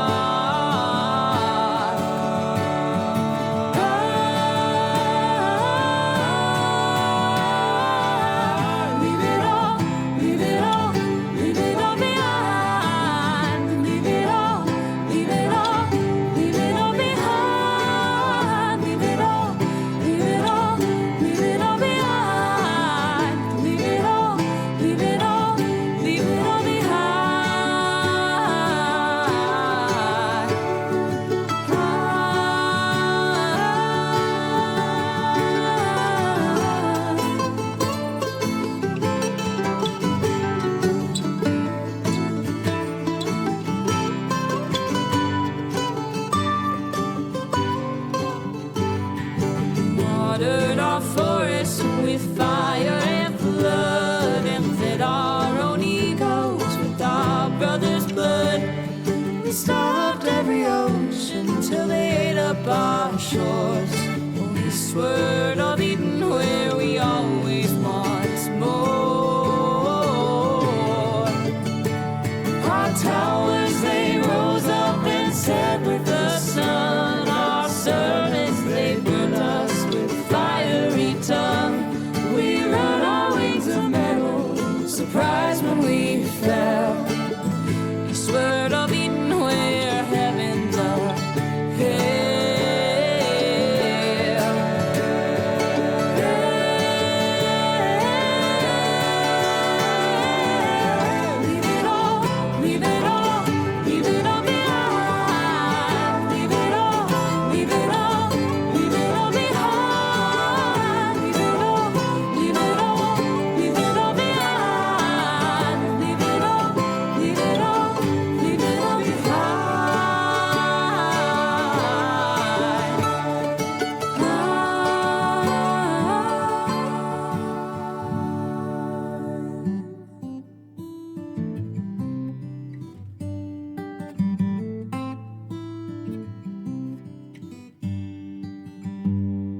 Eden, where the dust meets the dirt. We murdered our mother and strangled the earth. Forgive us, oh mama, whose face we forgot. Oh, eastward of Eden, where men become gods. Eastward